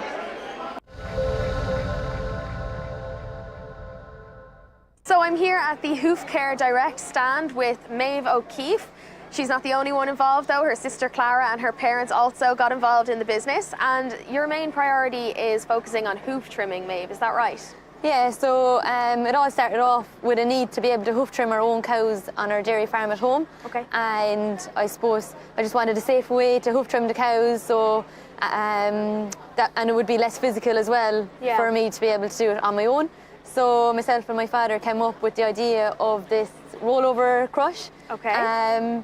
And yeah, it's really taken on. I suppose 2012 was our first ever ploughing match, and 10 years later we're back again. Okay, wow. So this is kind of a big moment for you, 10 years later, and you're here, and probably more products than ever. And I can see the crush over here beside us. It's huge. Do you want to tell me a little bit about how that works? I think I saw a video there of a cow going on its side or something. So tell me how it works. So it's all hydraulically operated, so it takes out physical work for the person doing the hoof trimming. So we have different models. We have the one that suits the farmer, and then we have the one to suit the professional hoof trimmer or the vet. Okay.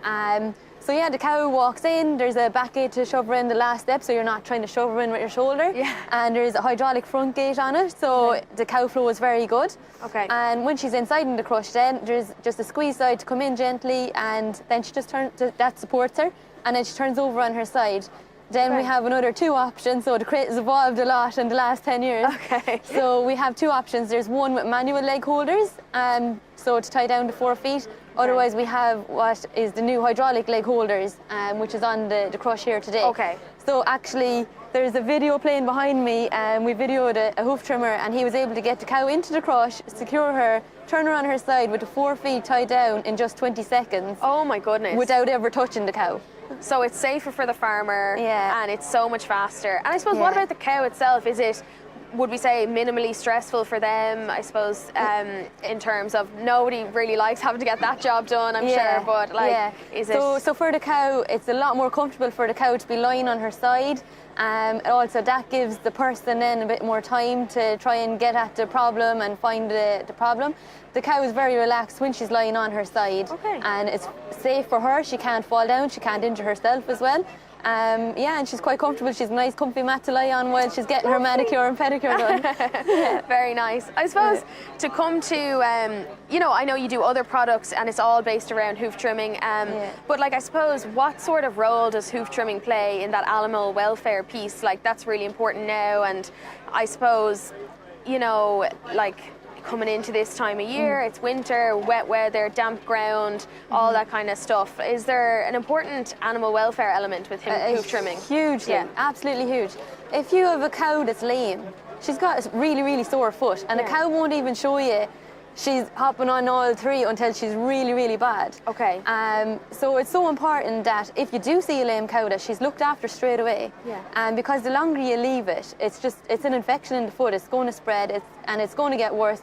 She's going to need longer recovery the longer you leave her. She might even need antibiotics if it goes on too long. And then she's going to be out. And then you're going to have other knock-on effects as well. You'll have knock-on effects in terms of fertility. You'll have knock-on effects in terms of body condition score. So like and milk loss as well, which is a huge one. So yeah, it's important to look after the cows, and a lame cow isn't going to make any money, unfortunately. So so it's important, I suppose, for their benefit, for their welfare, and for the farm business as well. For everything, for everything. So what should farmers be doing then? I mean, like for someone, say, who's not overly familiar, should you be looking at trimming hooves every few months, every 6 months? How often, or?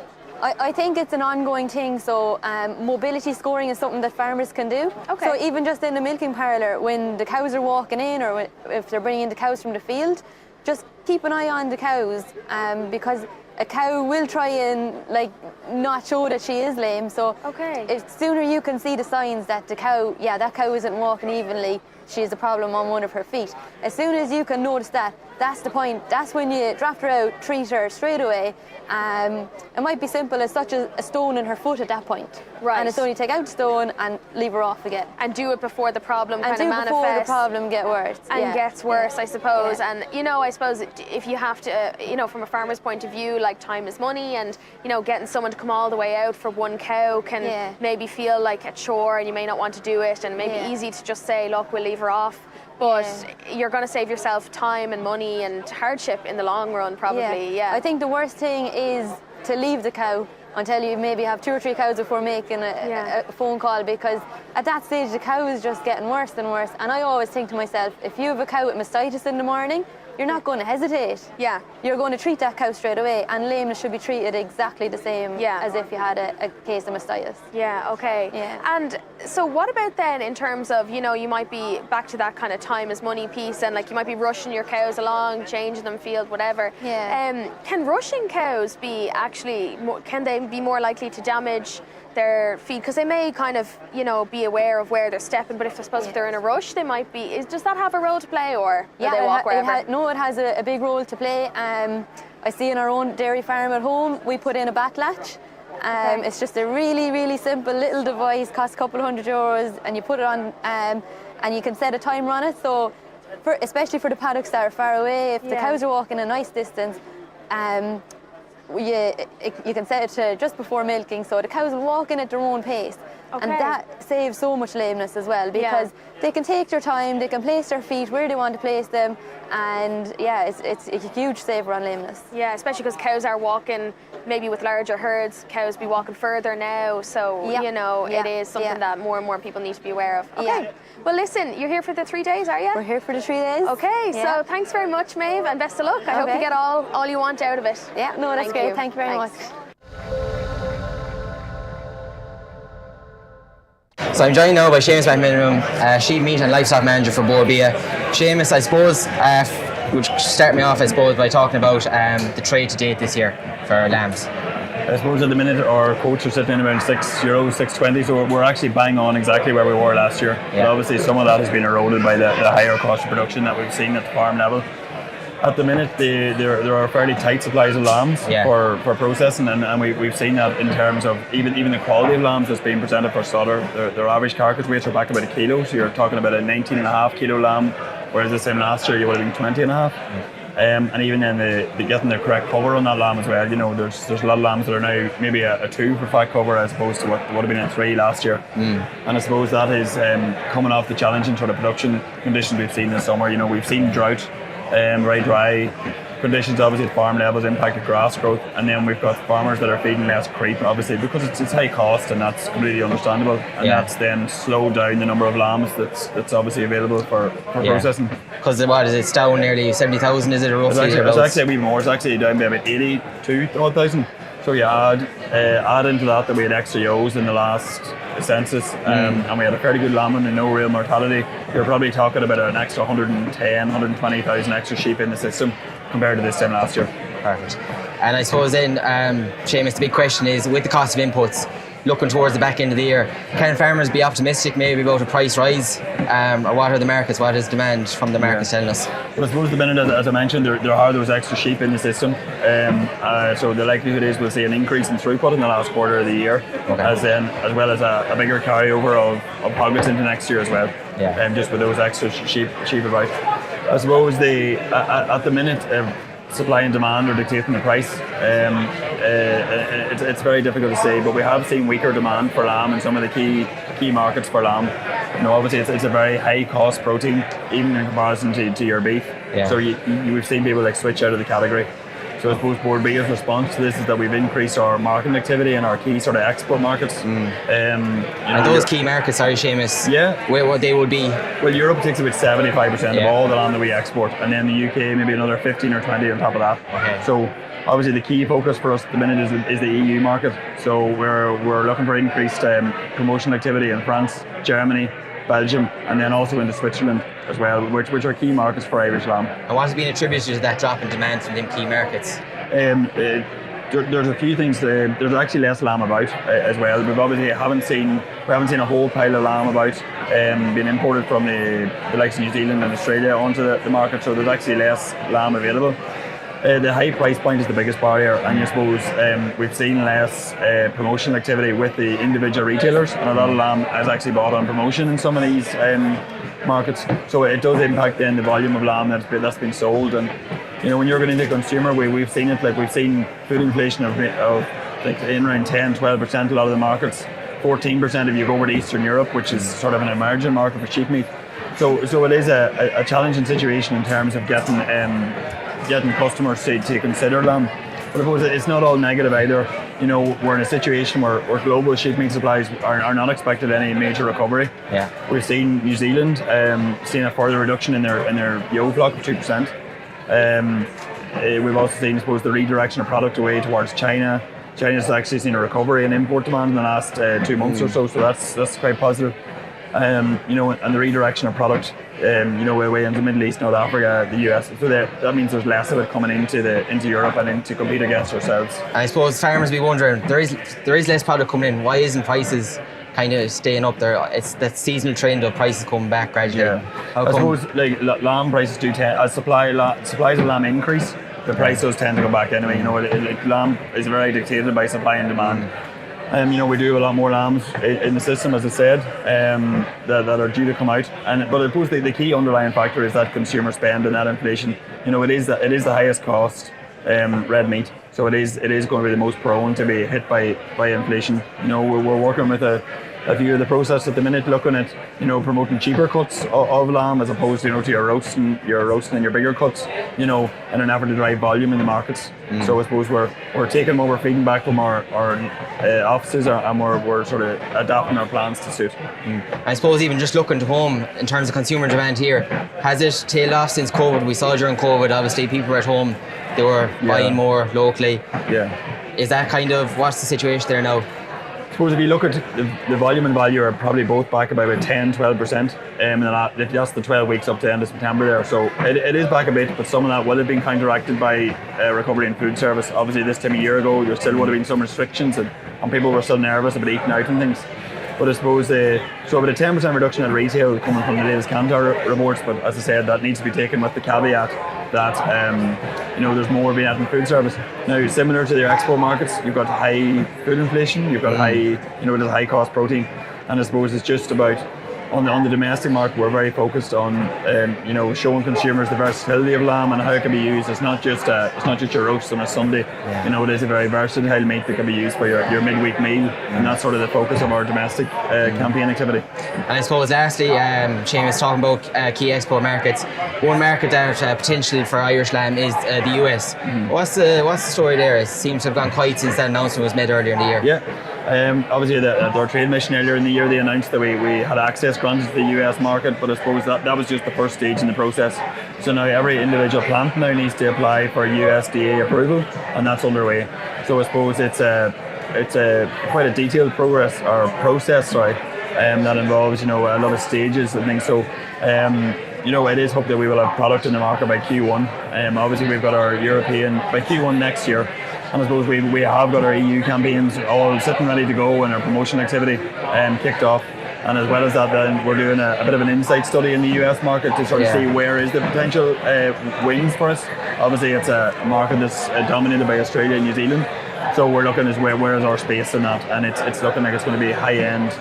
So it'll be not massive volumes, but a high price market we're aiming for there once we get the approval, plant approval, and product into the market. Perfect. Thanks very much, Seamus, for your time. You're welcome. Thank you.